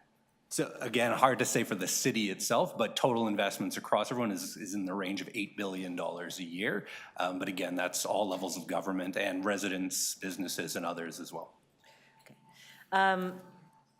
We're nowhere near that. What funding are we getting, and what funding do you think we're going to be getting from other levels of government that can actually allow us to do the kind of work we've pledged to do? So, as I said, it is going to require specific and focused funding from other levels of government. There is some, obviously, in the transit world we see investments. In buildings, we do see investments from the federal government, for example, in grants for home renovations, though we understand that those are being reviewed at this point in time as they've been seen a significant amount of uptake. But the level of funding we're going to need from other levels of government is obviously going to be significant and in the billions, and not just to support the work at the kind of the vehicle or building level, but also all the infrastructure. So whether that's the electrification that's needed or kind of broader infrastructure. All right, and are we seeing any indication that we're going to get that kind of money from the federal and provincial governments? I would say, in general, we've seen lots of strategies and intent and targets. We have not seen necessarily specific funding dollars or numbers, and in particular, nothing directly specific to Toronto. Okay. Now, one of the concerns that we always have is, budget time is hard, everybody needs money. If we give you money, can you spend it? So if I look at page 24 of your analyst note, if I'm reading it correctly, the last 3 years you were able to spend 27%, 34%, 23% of the money you had. That's not a very good ratio. What's going to happen this year? Why will it be different? So this is capital funding, and actually, I'll say up front, it's not going to be different. And this is funding that Environment and Climate provides, and it's mostly through loans. So it's uptake that we see from others in the community. It could be condo corporations, other organizations who are looking for low interest loans. And what we've seen the last few years, and we'll see again next year, is that while we offer low interest loans, given that interest rates are much higher than they were a few years back, a lot of people are sitting on the sidelines. They're not necessarily looking to tie themselves into 20, 25, or 30-year low-interest loans with the city, given that our low-interest loans right now are significantly higher than when the interest rate, broadly was in the 2 to 3%. Okay, so if we're getting low uptake for these programs, are there better ways that you could be deploying your money that would move us faster towards net zero by 2040? So I think for these, this is, again, non-recoverable debt, and I think there's, in terms of the capital that comes in, we do have parameters that require the loans to be of a certain nature in terms of the what we can provide for, so we can't give out zero interest loans, for example, from city dollars. So there may be opportunities, but at the same time, we also know that those, that will change over time, and we'll see people probably come back in as there's more certainty in terms of where interest rates are going. So I think right at this point, we're not suggesting any changes. We're kind of waiting to see where, the world evens itself out, because then we anticipate that we will see an influx of people looking for our low interest loans again. Okay, thank you. Okay, are there any other questions? Councillor Chang, and then I'll go to Councillor McKelvey online after that. Councillor Chang, do you want to go ahead? Yes, sure. Thank you. So through the chair, I heard sometime last year that we decarbonized a hospital, and that was actually one of the first hospitals in North America to be decarbonized. Was that part of your division's purview? So that is a wastewater energy transfer project, University Health Network at Bathurst and Dundas, and we're supporting that, working with Toronto Water in terms of the project, but the actual project itself is with Noventa, which is a private sector entity, and University Health Network. So we're providing the wastewater, but they're providing the capital dollars to enable that action to happen. So we're a supporter. We enable the infrastructure, make sure the policies work. But in that particular project, it's with the private sector and the hospital. Still very exciting work that we are participant to. And I think what was remarkable to me is that probably 98% of Torontonians don't even know this is happening in our city. So amidst all of this work, I'm going to go back to a similar question that I asked of our customer experience. What kind of budget do you have to communicate this important work? Because part of this battle that we face is also about cultural shift, changing people's priorities, behavior changes, and communications is very much a part of that. So is there a part of your budget that is focused on informing and inspiring change and engagement in our city in climate action? Absolutely, and we have a fantastic partnership with our strategic employee and public communications, with our communications folks, and we've delivered a lot. I think we've, over the last few years, have really increased the amount of outreach we have. So it's into, I don't know, have the specific number, but we're spending hundreds of thousands of dollars on direct communications. So you may see, ads around the city. But we also do a significant amount in terms of our direct outreach through our Live Green Toronto team. So that is, hundreds of events a year. We have thousands of followers where we're communicating on a regular basis. We have Live Green volunteers who are out in the community.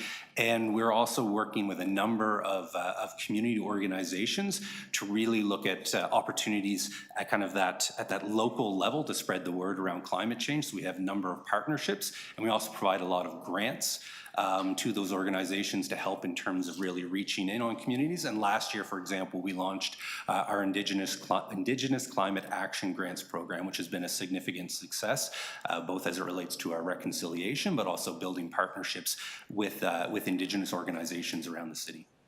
So to that end, we have Neighborhood Climate Action Champion, Neighborhood Climate Action Grants, Youth Climate Action Grant, Eco Roof Program. These are all great programs that empower community participants to engage in climate action. And I'm wondering, is our investment stable from last year, or has it increased? And what would be your hope for this envelope in your budget?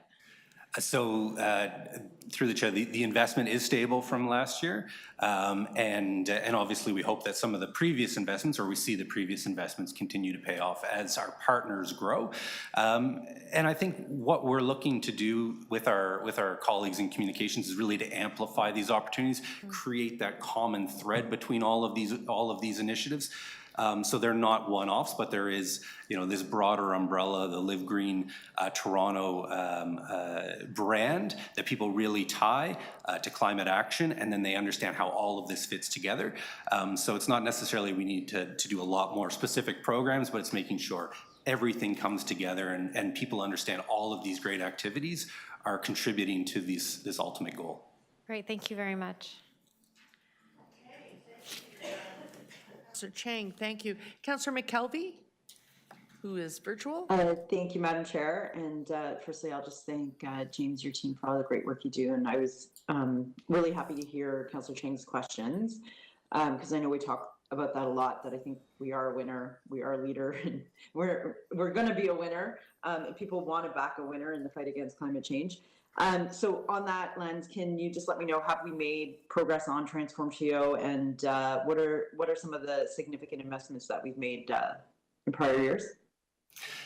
So thank you for the question.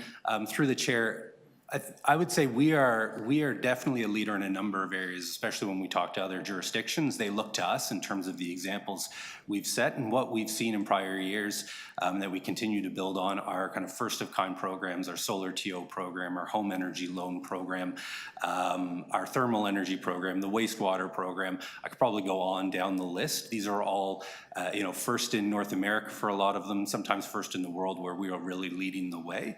And I think what we have coming up, I'll mention in particular, that is a key file is going to be our building performance work, where we have a number of jurisdictions around the world who are doing that, including our colleagues in Vancouver, but will be incredibly important to determining our pathway to net zero over the coming years. And there's funds for the expansion of the Noventa wastewater program in this budget as well? That's right. And before Councillor Chang had asked about the hospital, the UHN hospital decarbonization, we have an exciting program this year, actually, where we're not just enabling it, but we're working closely with Exhibition Place, where we would actually have a wastewater project where the city, or an agency of the city, is a consumer of energy and thermal energy. So within the environment and climate budget, there are funds, capital funds that would support a partnership with Exhibition Place to use wastewater to decarbonize elements of their activities, because they're coming up to a renewal of their capital period, so it's the right time. So we've got a partnership with them. A lot of work to do beyond that. We have to work with Toronto Water on the technical aspects of it, but at this point we've identified this opportunity, and we're looking forward to potentially not just enabling energy from wastewater, but actually using it ourselves. Do you have a project wish list ready to go as funding opportunities open up? We know the federal government has committed to be net zero by 2050. I don't think we've seen the big programs open up that we would expect with that. So are we ready to go?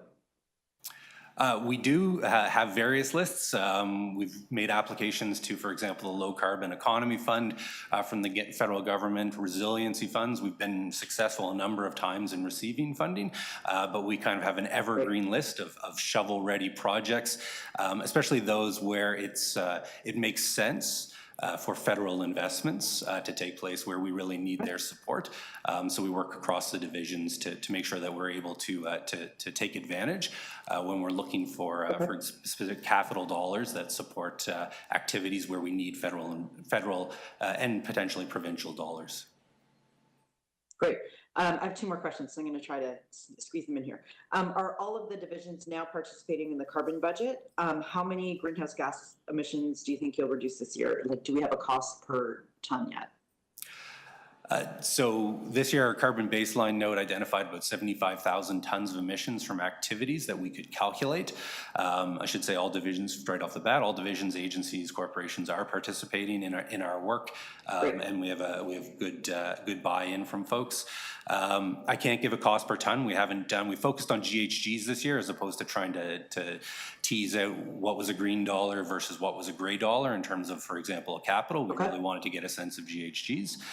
And next year will be the first year where we really are doing the carbon budget. So that will kick off later this year, and that will really identify kind of, now we know what the gap is. What do we need to do to close that gap across all the divisions? And the last is, do you have a running total for in-kind partnerships, contributions for volunteers? I ask this because many times through grant programs, these are matching funds that we can actually match, even though they're dollars not spent. So do we also maintain that as a running list? I don't think we have necessarily a running list, but probably something we could pull together if there was interest in seeing. Obviously, in-kind is a key element of what, not only what we provide in terms of the work that we do with partners, but also in terms of some of the work that partners do with us. So something we could develop. Okay, and I'm not saying to do this for next week or anything, just I think we need to start to think of that as we're working so that it's not, when it becomes useful, a scramble to get it. Thank you again for everything you guys do. Thank you.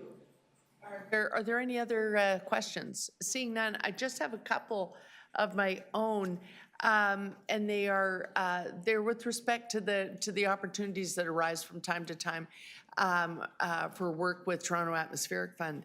And I noted in your priority actions list, there's a mention of continuing to improve Toronto green standards. I know we're trying to get to a higher tier being mandatory in development, but there's also the issue of from tier to tier is everything in those standards that should be. And I often see opinion of the folks over at TAF that there are things that should be pushed into those standards. Is that an ongoing discussion? Is that part of that priority action work around that? Absolutely. I think in terms of our work with TAF, 3 areas definitely. Toronto Green Standard will be one, and obviously we're doing work now that will bring forward the next version. I think it is next year in 2025. I hope I'm right on that. I won't commit to it or promise, but we're, again, with our friends in planning and TAF, we're working on that. We're also going to be working very closely on the emission performance standards, and we've been engaging on that the last little while in terms of how we can bring that forward, just given their expertise, especially in multi-unit residential. And the last area we're looking at is obviously electric vehicles, and in particular, we're doing work around what the network looks like, and also how we can support taxis, vehicle for hires, et cetera, given past direction from council around electrification of that fleet. So those are 3 of many areas we work with TAF on, but I think kind of 3 top of the list for this year. Okay, thank you. I think those are all the questions then. Thank you so much. Thank you.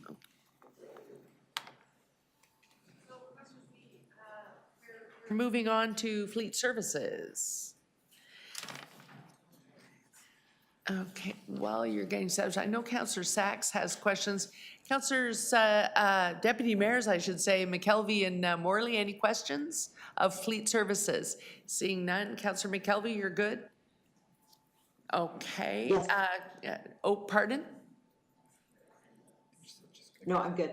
Oh, okay, thank you. Councillor Sachs, if you want to take it away. Thank you. Thanks very much for coming and for all the hard work you're doing on our sustainable fleet and for the bike project. In the 2024 budget briefing note on the carbon budget baseline, You're the third highest on page 9 in terms of investing in fossil fuel reliant projects, $1.4 billion that you're planning. Why are you spending so much money on tying us to fossil fuels? Through the chair, thank you for the question, Councillor.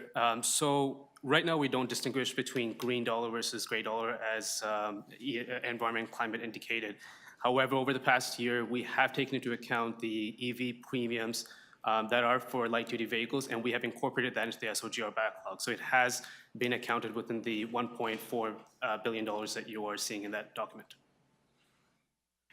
So that doesn't explain why you're buying more things that depend on fossil fuels when we're in a climate emergency. So we are, billion where worth. there is light duty or assets that are available, EV or zero emissions, we are pursuing those options, such as right now, we're sitting at around 8% of our fleet that is EV, and we're expecting to be around 10% of our fleet to be EV by the end of this year.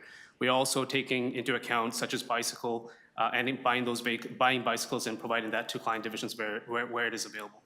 Right, so having staff do their work on bicycles, that saves money, saves fuel, saves air pollution.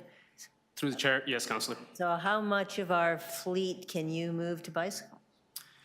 Through the chair, we are working with client divisions. As of right now, we have 78 bicycles within our fleet.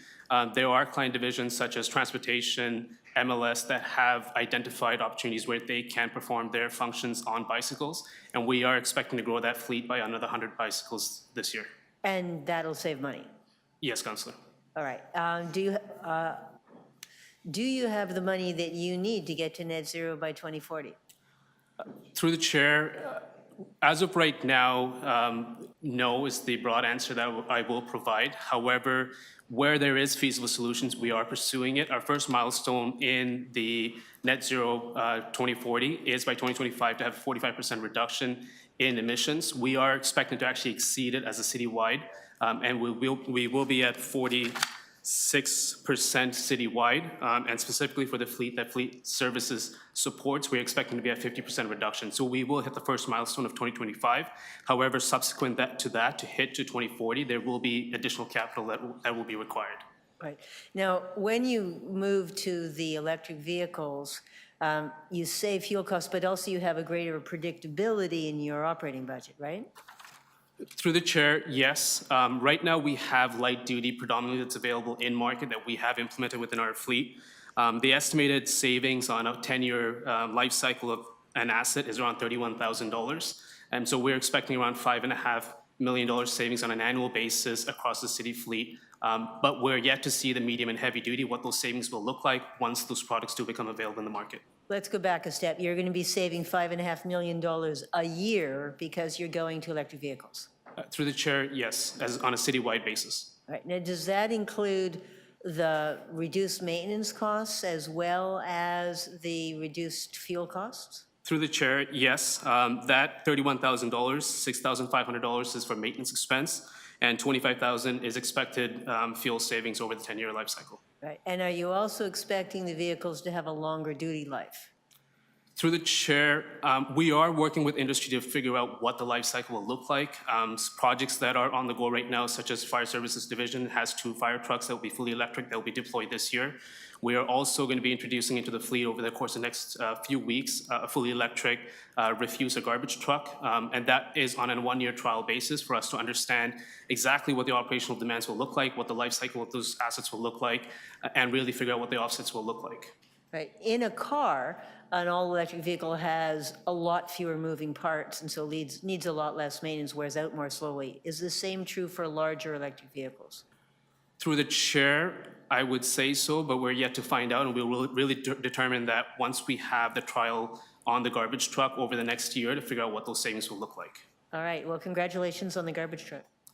Through the chair, thank you. Are there any other questions of fleet? I just wanted to ask a question by way of highlight on the books. If we're looking at the general sheet, the fleet ends up looking like it got quite an increase. The nature of the way your organization is structured, you don't really have an invisible way to absorb your COVID impacts. You got a significant COVID impact net to gross, haven't you? Yes, Chair. If I can account for that in our cost increases, we have had to incorporate some of those inflationary and COVID impacts right into our budget. And one of the primary drivers that we've seen over the course of this year is a $2.8 million increase. We have seen specifically on our fuel sales for the non-revenue TTC fleet, it has decreased, and there is an impact to our bottom line in that factor. Oh, okay, okay. But other than that, if we were able to just keep carrying along COVID on there, you would look pretty close to target, or actually pretty close to flat line, if not for making those adjustments. Am I reading that right? Madam Chair, I would say so. Madam Chair, yes. Yeah, yeah. Okay. Okay, thank you. Those are my questions. I just wanted to highlight that in case somebody was just not reading the notes and just going down. It's the nature of fleet services. Okay, thank you. Those are my questions. And that's it for fleet services. Thank you. Yeah. Okay.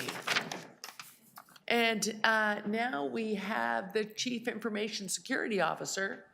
And I know there are questions here because the media made sure we would ask this question this afternoon. Councillor Sachs, do you want to go first, or, okay. I mean, sure. We're seeing across the world that municipal governments, public sector, has become a prime target for attacks and fraud because we're viewed as soft targets and highly vulnerable. What are you doing to keep us from having the same problems that we keep reading about in the newspaper? Through the chair, great question. Thank you, Councillor. Sorry, and I need to ask, and do you have enough money to do it? Yes, so. Yes, thank you. I was just going to say, within this budget, should be at the end of that. Budget, I know there is a 1.8 net reduction, and that reduction is based on an efficiency within our office in terms of our staffing. We were able to approach our full-time complement in 2023 and move away from contractors. So we were spending quite a bit of money in the previous years on contracting and recruitment firms that specialized in cyber talent. As we come close to our full complement, we have that stability to continue to provide our cyber services throughout the city. And in terms of what we're doing is we're strengthening our monitoring services, our cyber awareness programs, and our threat intel to ensure that we are reacting and preventing cyber incidents from becoming breaches. Would it make us more resistant to cyber attack if we had more up-to-date software? Through the chair, yes, it would. And also we look at processes like disaster recovery plans and other infrastructure pieces that I'm partnering with TSD in order to make sure that that gets improved while we improve our cyber monitoring. Right, well, I mean, I noticed when the council offices were still using a version of Microsoft Office that's many years old. Wouldn't it be a good investment in our own safety to have up-to-date software, for example, councillors? Through the chair, yes, I agree, and I would defer that question to TSD. Sonia. Through the chair, so your specific question around M365, we are rolling that out in Q1 to councils. We're working with the clerk's office on a schedule. The plan is to fully roll it out, and it will address not only cyber, but just modernization. And generally, are the older software versions that we're using around City Hall a significant vulnerability? And if so, is there a plan in this budget to do something about it? Through the chair, all the city software are constantly being monitored. We are scanning those software for vulnerabilities. We have patch advisories that not only go to TSD, but to all agencies and corporations. So as the moment we find something either internally or even public facing, that threat intel is sent right away. Okay, thank you. Okay, Councillor Moise, you had some questions. Councillor Chang, are you going to have questions? Yeah, thank you. Okay, Councillor Moise, you go ahead. Oh, can I just ask the virtuals? Deputy Mayor Morley, you're going to have a question. Councillor McKelvey? No. Okay, go ahead, Councillor Moise, then we'll come to you, Councillor Morley. So it looks here that you have 84 FTE for the entire city. Is that enough? I'm based, again, on the consistent attacks we seem to be getting in city departments. And I know I've been talking to some of my agencies, like, the 519 and others, that everybody seems to have their own departments when it comes to security and cyber networks. Why can't we integrate it all, or are we working towards that? Through the chair, yes, we are working towards that. And while we work towards that, we have direct collaboration with all agencies in terms of patch management, threat intel, and even providing cyber awareness training that goes out throughout the city. So, we would like to centralize our cyber approach, but it has to be through collaboration and through understanding what the most recent threats are out there and what's the best way to prevent, and also the incident management processes that need to be in place. So just to follow up, collaboration, can that be done through council direction rather than collaboration? Because, when these things go awry, it impacts all of us in a negative way. Yeah, we are currently, through the chair, we are currently doing that through council direction, through our confirmation program, where we're looking at 13 basic cybersecurity controls and reaching out to agencies, divisions, critical infrastructure divisions. So that is ongoing, and that will further that collaboration. And you're doing all that with 84 people? Sorry? You're doing all that work with 84 FTEs? 84 FTEs, but also we have vendor of records. So we have partners, and we do use our cloud-based tools to help and make that process of sharing information efficient. Okay, thank you. Okay, thank you, Councillor Moise. Deputy Mayor Morley. Thank you, Madam Chair. Through you to the team. A question related to offsets and efficiency in the budget before us. It mentions $4.5 million essentially, deferred cyber initiatives to future years. We heard from my colleague Councillor Sachs and Councillor Moise about some of the concerns that are continuing to mount as it relates to our vulnerability within our agencies and our city. Can you speak a little bit to those particular deferrals and whether you anticipate them having any impact on our ability for preparedness related to cyber attacks in the future? Through the chair, those deferrals are based on what previous councillors mentioned in terms of infrastructure improvements. And in terms of having the best cyber monitoring, we need those improvements in place in order to install our agents and do the most appropriate monitoring. But in the meantime, we do have our overall monitoring that does look at legacy systems throughout the city and does provide that alertness and preparedness that we need while we try to modernize. So do you anticipate looking to council resources in order to fast track this work? Sorry, through the chair, can that be repeated? Yeah, Deputy Mayor Morley, you're cutting out a little bit. Maybe lean into the mic and re-ask that question. Thank you. I just wanted to confirm whether these are costs that we will anticipate seeing come back forward in future budgets to ensure that we can continue to stay on top of the cybersecurity issue. Yes. Through the chair, our actual spend has increased each cyber year, and we anticipate that going up each year as we expand and as we get the best practice tools in place. Thank you. Those are my questions. Thank you. So just to follow up, reading the deferrals page, it seems like part of the deferral is because the projects this work aligns with aren't ready yet as well. So you're waiting for that alignment, and so I guess this is really, well, the media is wondering why we're decreasing spending. In fact, your spending's going up, but there was a bit of a budget to actuals exercise here, which is not unusual for a new division. Have you had the conversation with the city manager and the CFO to understand that, as this world is evolving, we're probably going to see increased asks from you? Yep, through the chair, yes, we have the conversations on a regular basis in terms of the support we need to roll out a lot of our cyber initiatives, and also on the latest threats, whether they be AI-based or phishing, social engineering, all those things are on the forefront of our discussions. Okay. And it's similar to some questions that Councillor Chang's been asking of other divisions around education and training.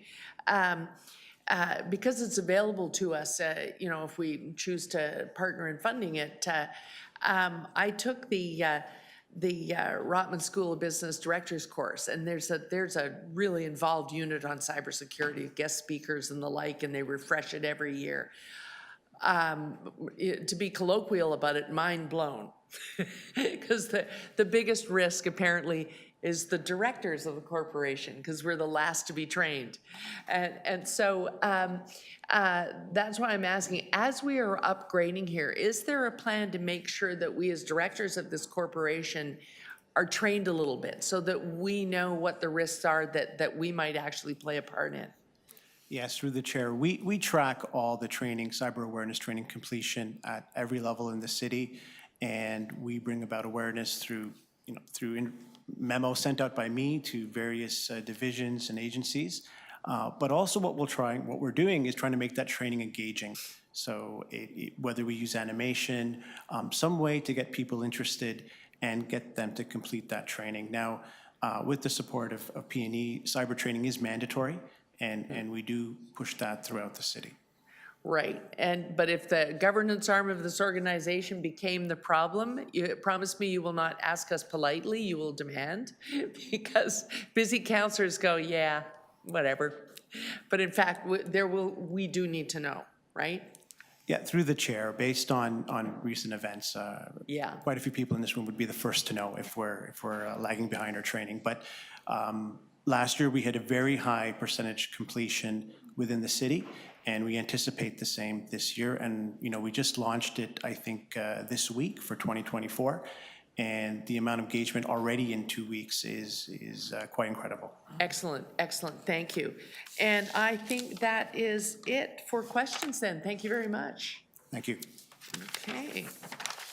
I've lost, sorry, councillors, I lost my page. Oh, yes, we're just going on to plain old ordinary situation normal technology services. Questions on technology services? Councillor Sachs? Okay, taking it into committee, Councillor Chang. Deputy Mayors, Councillor Morley? Councillor McKelvey? Okay. Questions. You have questions for the technology services officer? Couldn't quite make it out, so she'll indicate. In the meantime, Councillor Chang, would you like to start? Thank you. Through the chair, I was just looking at page 3 of the budget notes, and it was saying that 26 projects were planned to be completed in 2023. 38% or 10 of the 26 are expected to complete on schedule, and it looks like we're aiming for far higher completion next year and the year after, but it is a significant dip from last year, and I'm just wondering if you could speak to that. Through the chair, thank you for the question. So there are a couple of factors that were playing into the 38% for 2023. One would be a lot of the targets were set pre-COVID. So many of the programs were set pre-COVID, and as we know, COVID redirected resources towards work from home, from more virtual technology and digital technology. So that is one factor, and we're considering that when we reset the targets for 2024. Secondly, we had quite a bit of attrition, I would say, over COVID as well. And I would say in 2023, we have dramatically improved the hiring and resourcing related to capital programs, so we're set up for success in 24. And then the last piece I'll say is the reason why we're not hitting 100% is that we are working with our divisions and our partners, because this is not just technology.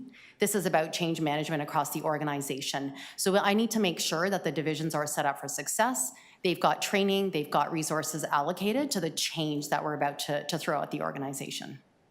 Thank you. Can you speak to the investment in a Toronto-owned fiber optic network? what that looks like and why it's important to the city? Through the chair, thank you for your question. So that is not considered within our budget today. Reality is Toronto, from what I hear, I've only been here 6 months, but a number of years ago sold off our fiber. And it was to Toronto Hydro. Toronto Hydro sold it off further. But we are looking at it as part of ConnectTO, is what does a more affordable fiber access look like for our residents and to run city services? And we'll be back at council for a report update later this year. So are we looking to develop or piggyback off of existing networks in order to be able to provide that? Through the chair, what we're looking at is an inventory of our fiber assets across Toronto, including our agencies, and any fiber that we're leasing to take a look at, okay, how do we best leverage that? Yes. And your department is also tasked with creating the many dashboards, I think, that help inform decision makers, including ourselves. I'm wondering, what is the capacity of your staffing to be able to fulfill all the different dashboard requests of the many streams of information that govern our city? Through the chair, thank you for your question. I would say we're very tactical at our dashboard. So for the requests that we know about, we are resourced. Like, we do have requests for open data. We're working closely with JAG on housing, for example, and we're working with Gary on CXD. But one of the investments we will be making this year is on more of an enterprise data and AI strategy, which will, put our arms around what it is that we want from an end-to-end perspective, and defining that vision and capital investments to come to deliver it. Wonderful. Thank you for all the support that you provide our city. Thank you. Thank you. Seconded, yes. I saw no other indicators. I don't think I have any other questions. Okay, don't have any virtually either. I'll just thank you for coming. And I don't have to ask a question. I'm just thankful to hear the answer to Councillor Chang's question that we're going to do a proper inventory before we come up with another big idea, because we've never done that, to my knowledge. Thank you very much. Okay, so now we're going to move into finance and treasury services. I'm not going to make the kind of jokes you make when Price Waterhouse walks onto the stage at the Academy Awards and things get boring, but but are there questions for the CFO and treasurer on the office of the CFO?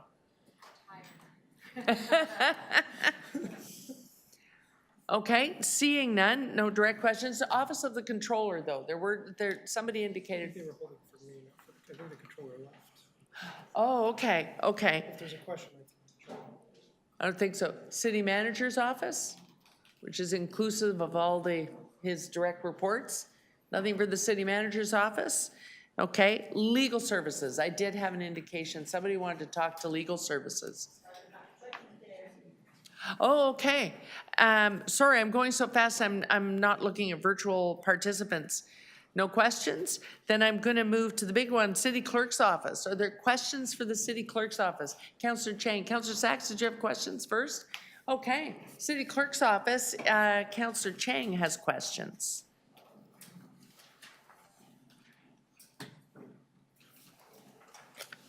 Hello.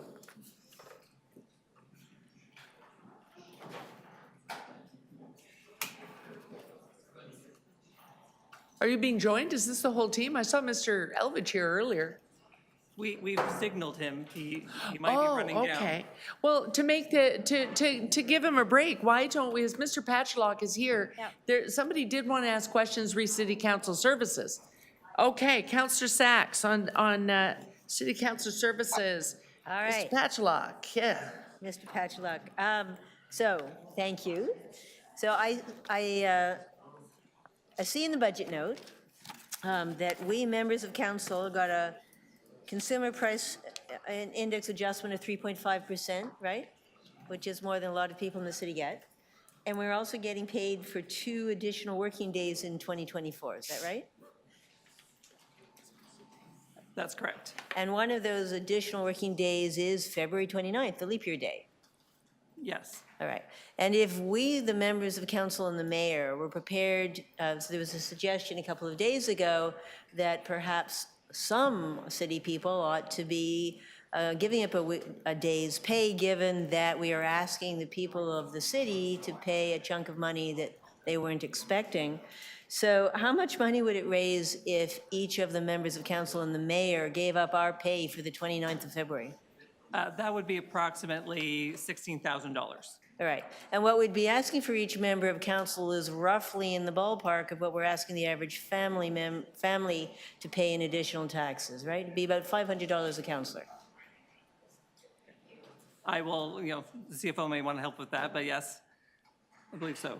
Right. CFO, that would be about in the ballpark of what we're asking the average family to pay?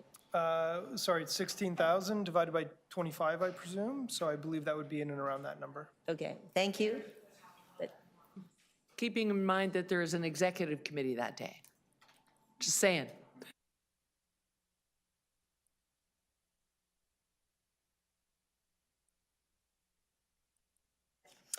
Okay, are those your questions, Councillor Sachs? Councillor Chang, did you have questions of City Council Services? No, City Manager. Okay, and. City Clerk, right. But just to cap this one off, Deputy Mayors Morley and McKelvey, any questions of Mr. Patchlock on Council Services? Seeing none, say two. Thank you. Okay, there are questions, there are a number of questioners on City Clerk's office in general, though. Councillor Sachs, did you have anything on that? I'm going straight to Councillor Chang then. Thank you. On page 3 of the budget notes, we see this stark-looking iceberg-shaped graph that talks about appeals to the IPC where the city's position is upheld, which has taken a nosedive. And I'm just wondering if you could speak to that, please. I'm sorry, Madam Chair, the question was... If you could speak to this dive of this graph, appeals to the IPC where the city's position is upheld. So it's an indicator for the effectiveness of the city's response to freedom of information requests. Well, first of all, one thing I do want to note for the committee's benefit, Madam Chair, is that last year was a record for us in terms of FOI requests. We had a high mark of over 3,100 FOI requests processed. We're one of the busiest FOI offices in the province, certainly that operate under the Municipal Freedom of Information Protection and Privacy Act. You know, the success we have with the IPC rises and falls. It's not a number that particularly concerns me in terms of, you know, the performance of the team. The team performs, you know, superbly, but the quality of the information sometimes that's submitted to the IPC just leads to successful appeals by other parties. So it's just, I think it's just an indicator really of the volume in that particular area. So what is the cost for the city if the number of FOI requests are being made is increasing? How much are we spending, and does that budget have to grow to accommodate that request? And is there also a connection to the transparency of our city teams that we're not releasing information very easily, and that's why these requests are being made? Like, is there a big ecosystem piece that's going to result in a growing cost for us in terms of the FOI request? Yeah, I think, you know, a more interesting measure of the FOI business is the degree to which we comply with the standards in MFIPA for the response to the 30-day response, in particular to FOI requests. Our response rate on FOIs is governed by a number of things. First of all, during COVID, we saw the response fall, as did a lot of other institutions across the province, because simply people weren't in the office, right? So when access to records is requested and office buildings were closed here at the city, but you know also every other public institution, the retrieval of responsive records, you know, suffered. So we are coming out of that out of the COVID timeframe.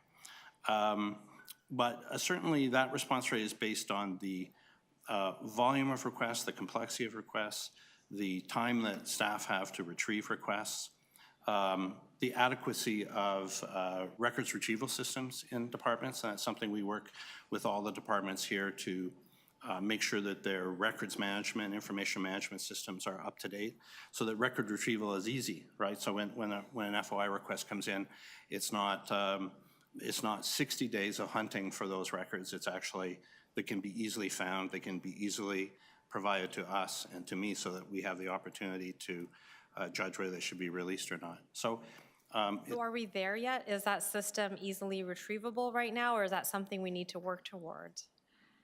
well, it's not so much a system as much as I say, as it is working with departments in the city to ensure that they can access the records that are requested, that they're coming to us for an evaluation by our expert team, and then they're being disclosed, or requesters are getting the answers in a timely fashion.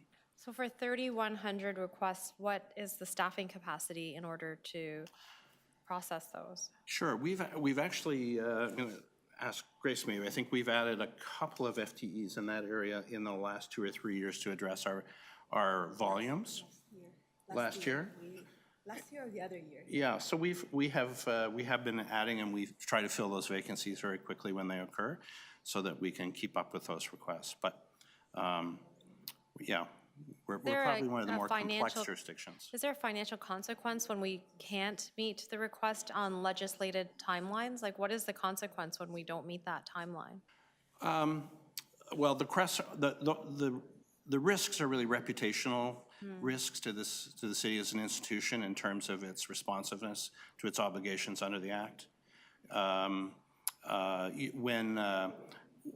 When we don't meet our obligations here, then people have the ability to appeal to the IPC, and then it's really when the IPC gets involved and issues orders to the city, those are the types of risks we have. But I would say on the whole, that's not a major issue for a major problem for us. We work with requesters, we work with the IPC to make sure that we can fulfill the obligations under the Act. Okay, thank you very much. Welcome. That was my question, or the. Okay, thank you. Deputy Mayors, any questions for the city clerk? Okay, you're allowed to not ask questions, but you're not allowed to leave, because currently here in the meeting room, we do need both of you for quorum. I just have one question. I did not know, I was just talking to the CFO about it. I read this on the weekend and had a really good laugh that something about the pandemic has caused a whole lot of same-day rush weddings. And so there's a proposal in here for a new and enhanced fee. Is that a trend that's expected to continue?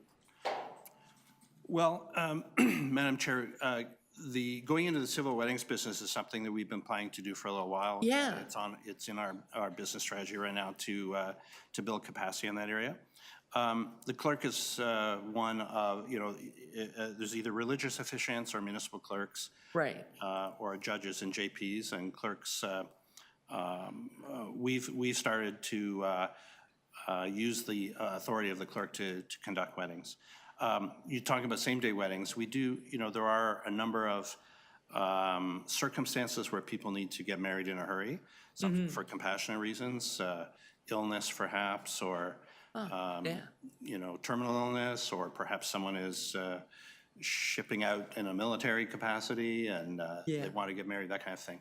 So that is a service that we do provide here at City Hall and at North York. So introducing a fee would be to facilitate the rush nature?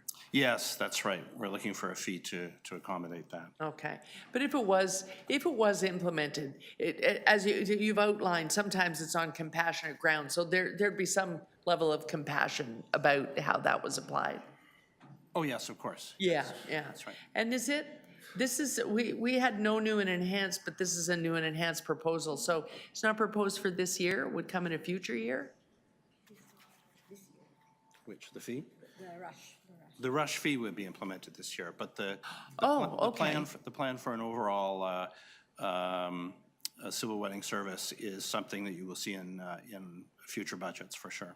Okay, super. And those are all the questions we have of I clerks. do have a question, sorry. Oh, he's back, he's back. Yes, my apologies. Councillor Moise, sorry And about I that. may Go be in ahead. danger of repeating a few, so my apologies. Are you staffed up? Sorry? Are you staffed up? Do you have, Yes, our vacancies are quite Low, 11. quite low. We have 11 vacancies on a base of 375 people. okay. So in your report, you stated that we are only at 75% of appeals to the Provincial Information Privacy Commissioner, where the city's position is upheld. Why? What is the cause of that? Madam Chair, as I explained to Councillor, in response to Councillor Chang as well, that's a number which fluctuates from year to year depending on the nature of the FOI requests that we have and the nature of things that go to appeal. Okay. And likewise, the percentage of freedom information requests completed within, let's say, timeline is only at 51%. And again, what is the cause of that? So again, the cause, it's contributed to by a number of factors, including the ability and the response times of city departments to find and provide the information to us. It's a function of our capacity to review the materials that are provided to us. And I think it's really a function of the complexity of the types of requests we get. You know, as the media center of the country, and with the many, many lines of business we have, the FOI business is quite complex, and the types of requests we get generate hundreds of thousands of records or pages of records in some cases that have to be reviewed. And so the complexity is part of it. If we look at some of the other jurisdictions and agencies that have FOI requests or FOI results that are higher, you're talking about places where the request is very patterned request. So a university gets lots of requests for certain types of records, or a police service gets records for certain types of records. But here there's no pattern to the recommendations. We have something, we have FOI requests that come from a wide variety of requesters.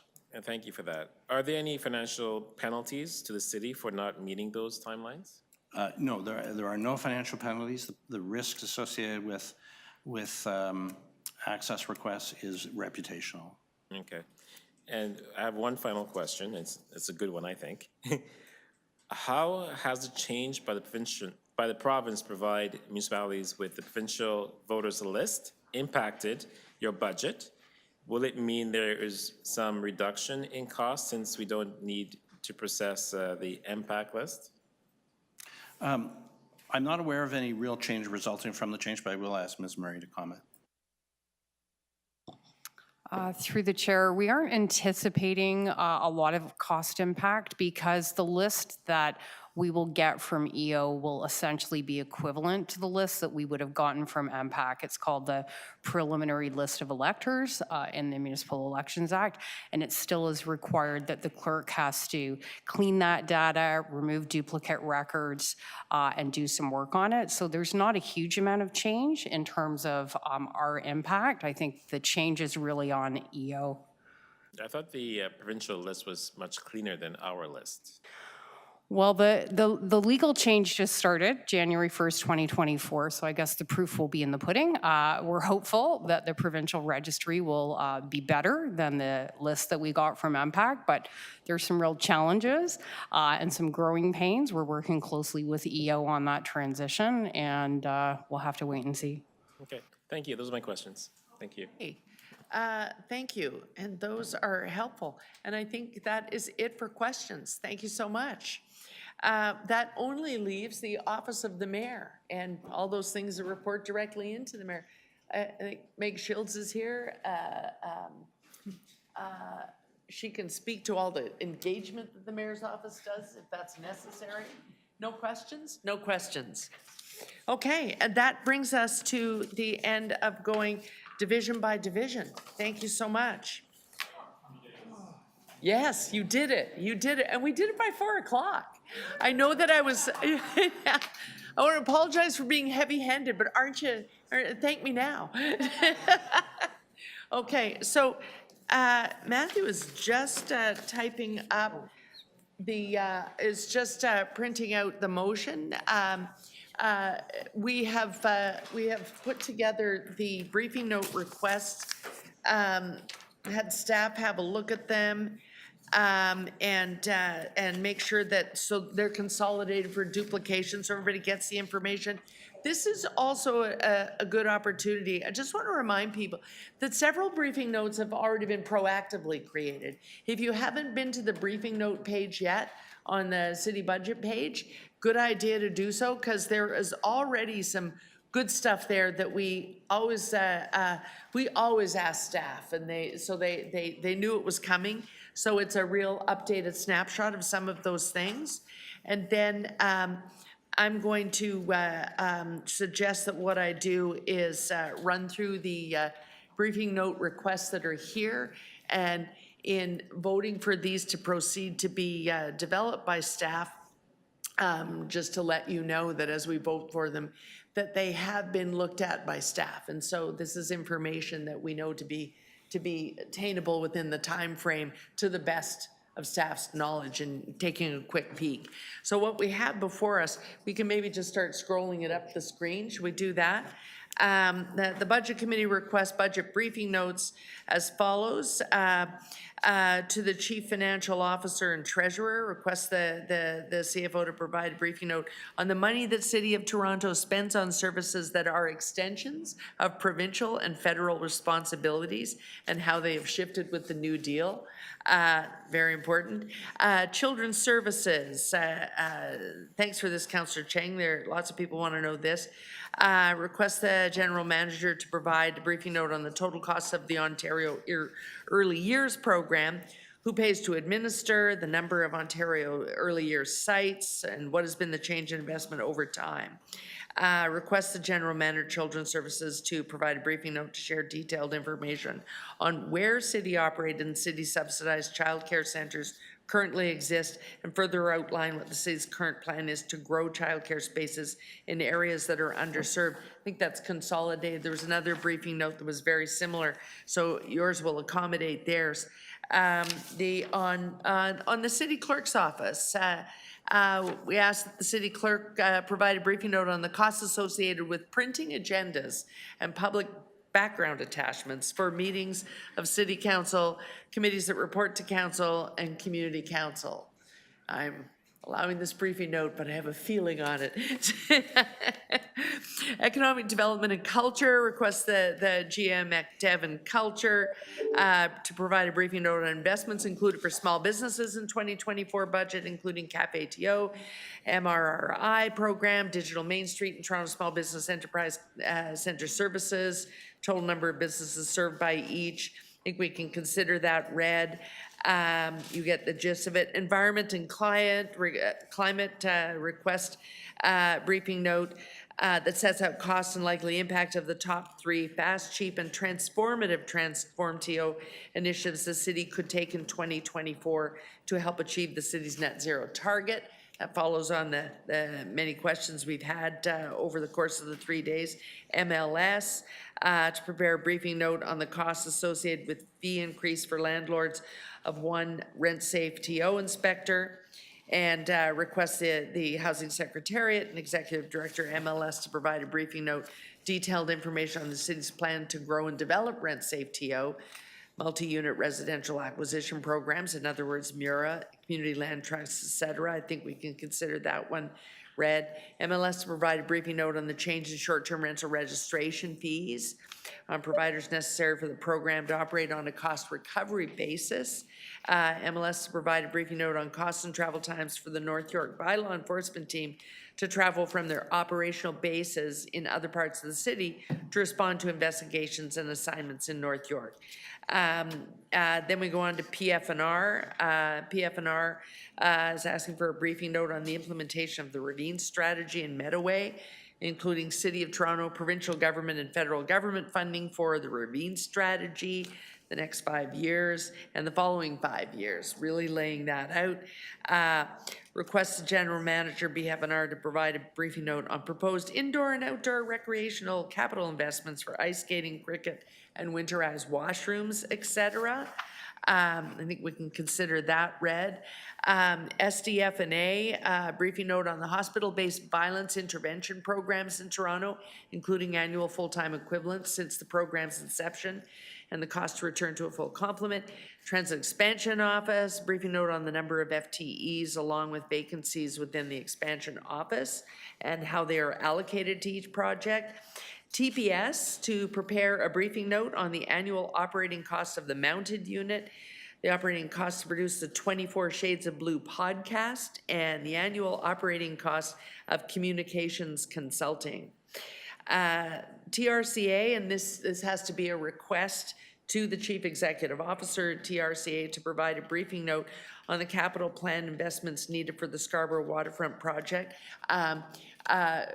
Important to note here that there's tight timing on briefing notes, so when we step this arm's length outside of our operations, we will do our best to get that briefing note on time, but it will depend on the management team there. And finally, Toronto Transit Commission requests the Chief Executive Officer, Toronto Transit Commission, to provide a briefing note on estimated costs of a busway on the former SRT route, including a summary of progress on busway design work completed to date, and estimated costs of opportunities to begin decommissioning and construction work. Decommissioning. Much of that information is in a recent report, but we'll put it in a briefing note so that it's on that briefing note page. And lastly, Councillor Perks added this one. This is the one that we actually previewed on the first day. Request the Executive Director, SDF&A, to prepare a briefing note which outlines the year-by-year expenditures of the poverty reduction strategy, including new and enhanced programs for the previous 5 years. So,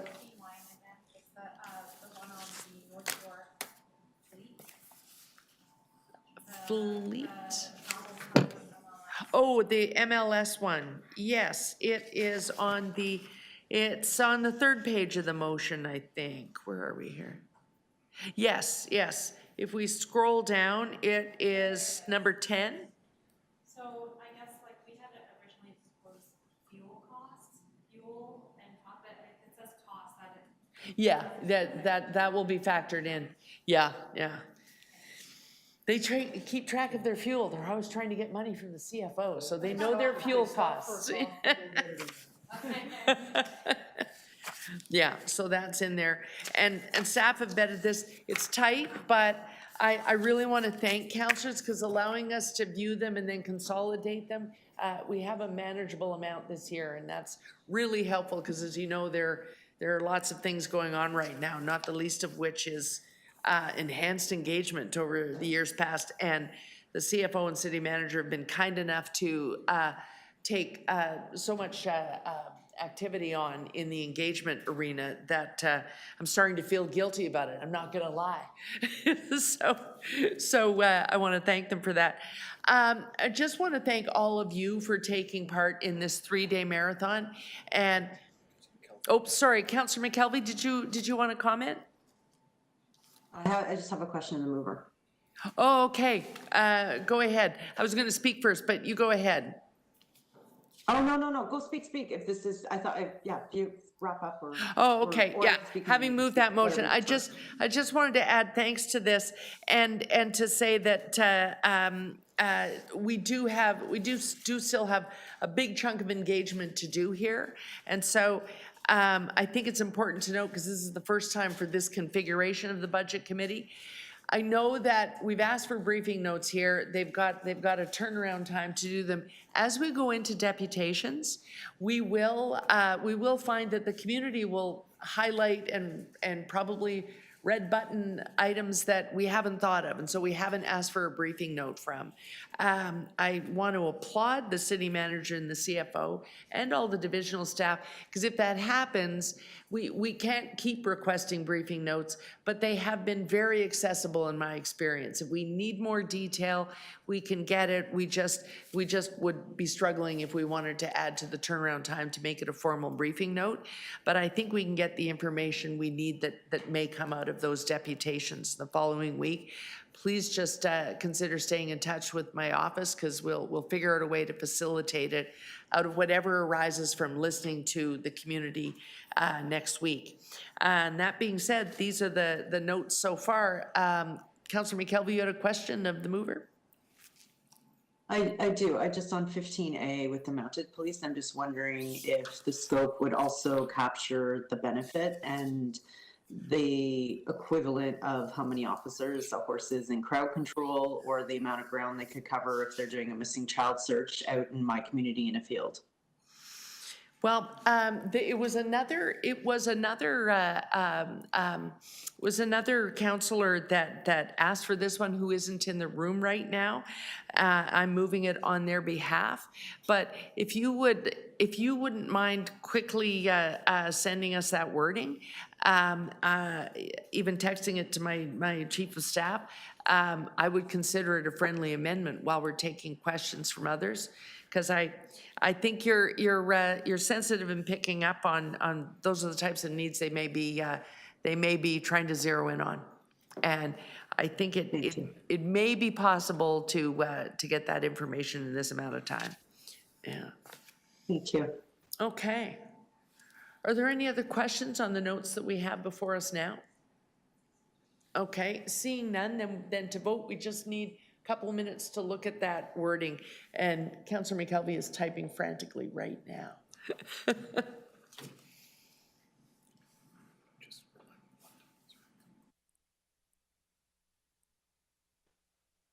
Tom has it.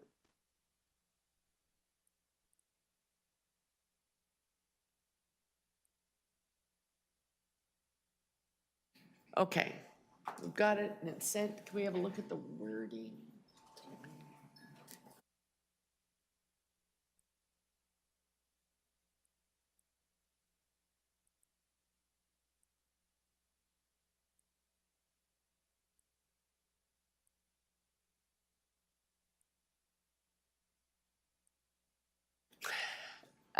Councillor McKelvey, that's with respect to the mounted units, is it not? Correct. Correct, okay. Yes, I think that because we're containing it within that, I think that's probably, there's no one here to verify it's obtainable, but I think it would be obtainable because we're zeroing in on that unit. I think we can probably get the information. So I'll add it to that request as a friendly amendment. Yeah. Yeah, okay. And summarize their role in that. Thank you. Okay.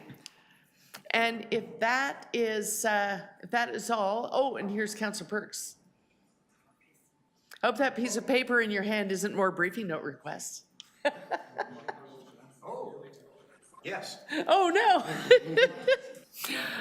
Councillor Perks just entered the room with 20 more pages of briefing note requests. No. We're just about... On housing, okay. There isn't a briefing note request on housing. Touch wood. Okay. So I'm in your hands, my clerk manager of this committee. Can we just vote on them as a package, or do we need to vote on them as separate motions? I think they were proposed separately, so we can do Councilor Perks' first, was placed first, and then the rest is okay. And then the rest can be as a package? Yeah. Oh, okay. It's one motion, yeah. It's one thing. Okay, it's been formatted to be all one motion, so we simply have to vote on them all together. All in favor of the briefing note requests? Opposed? Seeing none. We've just assigned a whole ton of work. Yes. Thank you so much, Matthew. We also have the formality, as you know, this is the committee that never ends. That the Budget Committee defer consideration of item BU 5.1 until its meeting on January 26, 2024. And that will be that's the day we give our advice to the mayor. Okay. And I will see all of you in consultation. Motion. Oh, sorry, all in favor. Opposed, that's carried. Can you tell him in a hurry? Mr. Vice Chair, do you want to move a motion to adjourn? I think we're out of business, so that- yeah, okay. Okay. Yep, all in favor? Opposed? Thank you, Deputy Mayors, for staying on virtually. Thank you. Thank you, Madam Chair. Appreciate your great leadership. Take good care, everyone. Thank you. Okay, thanks.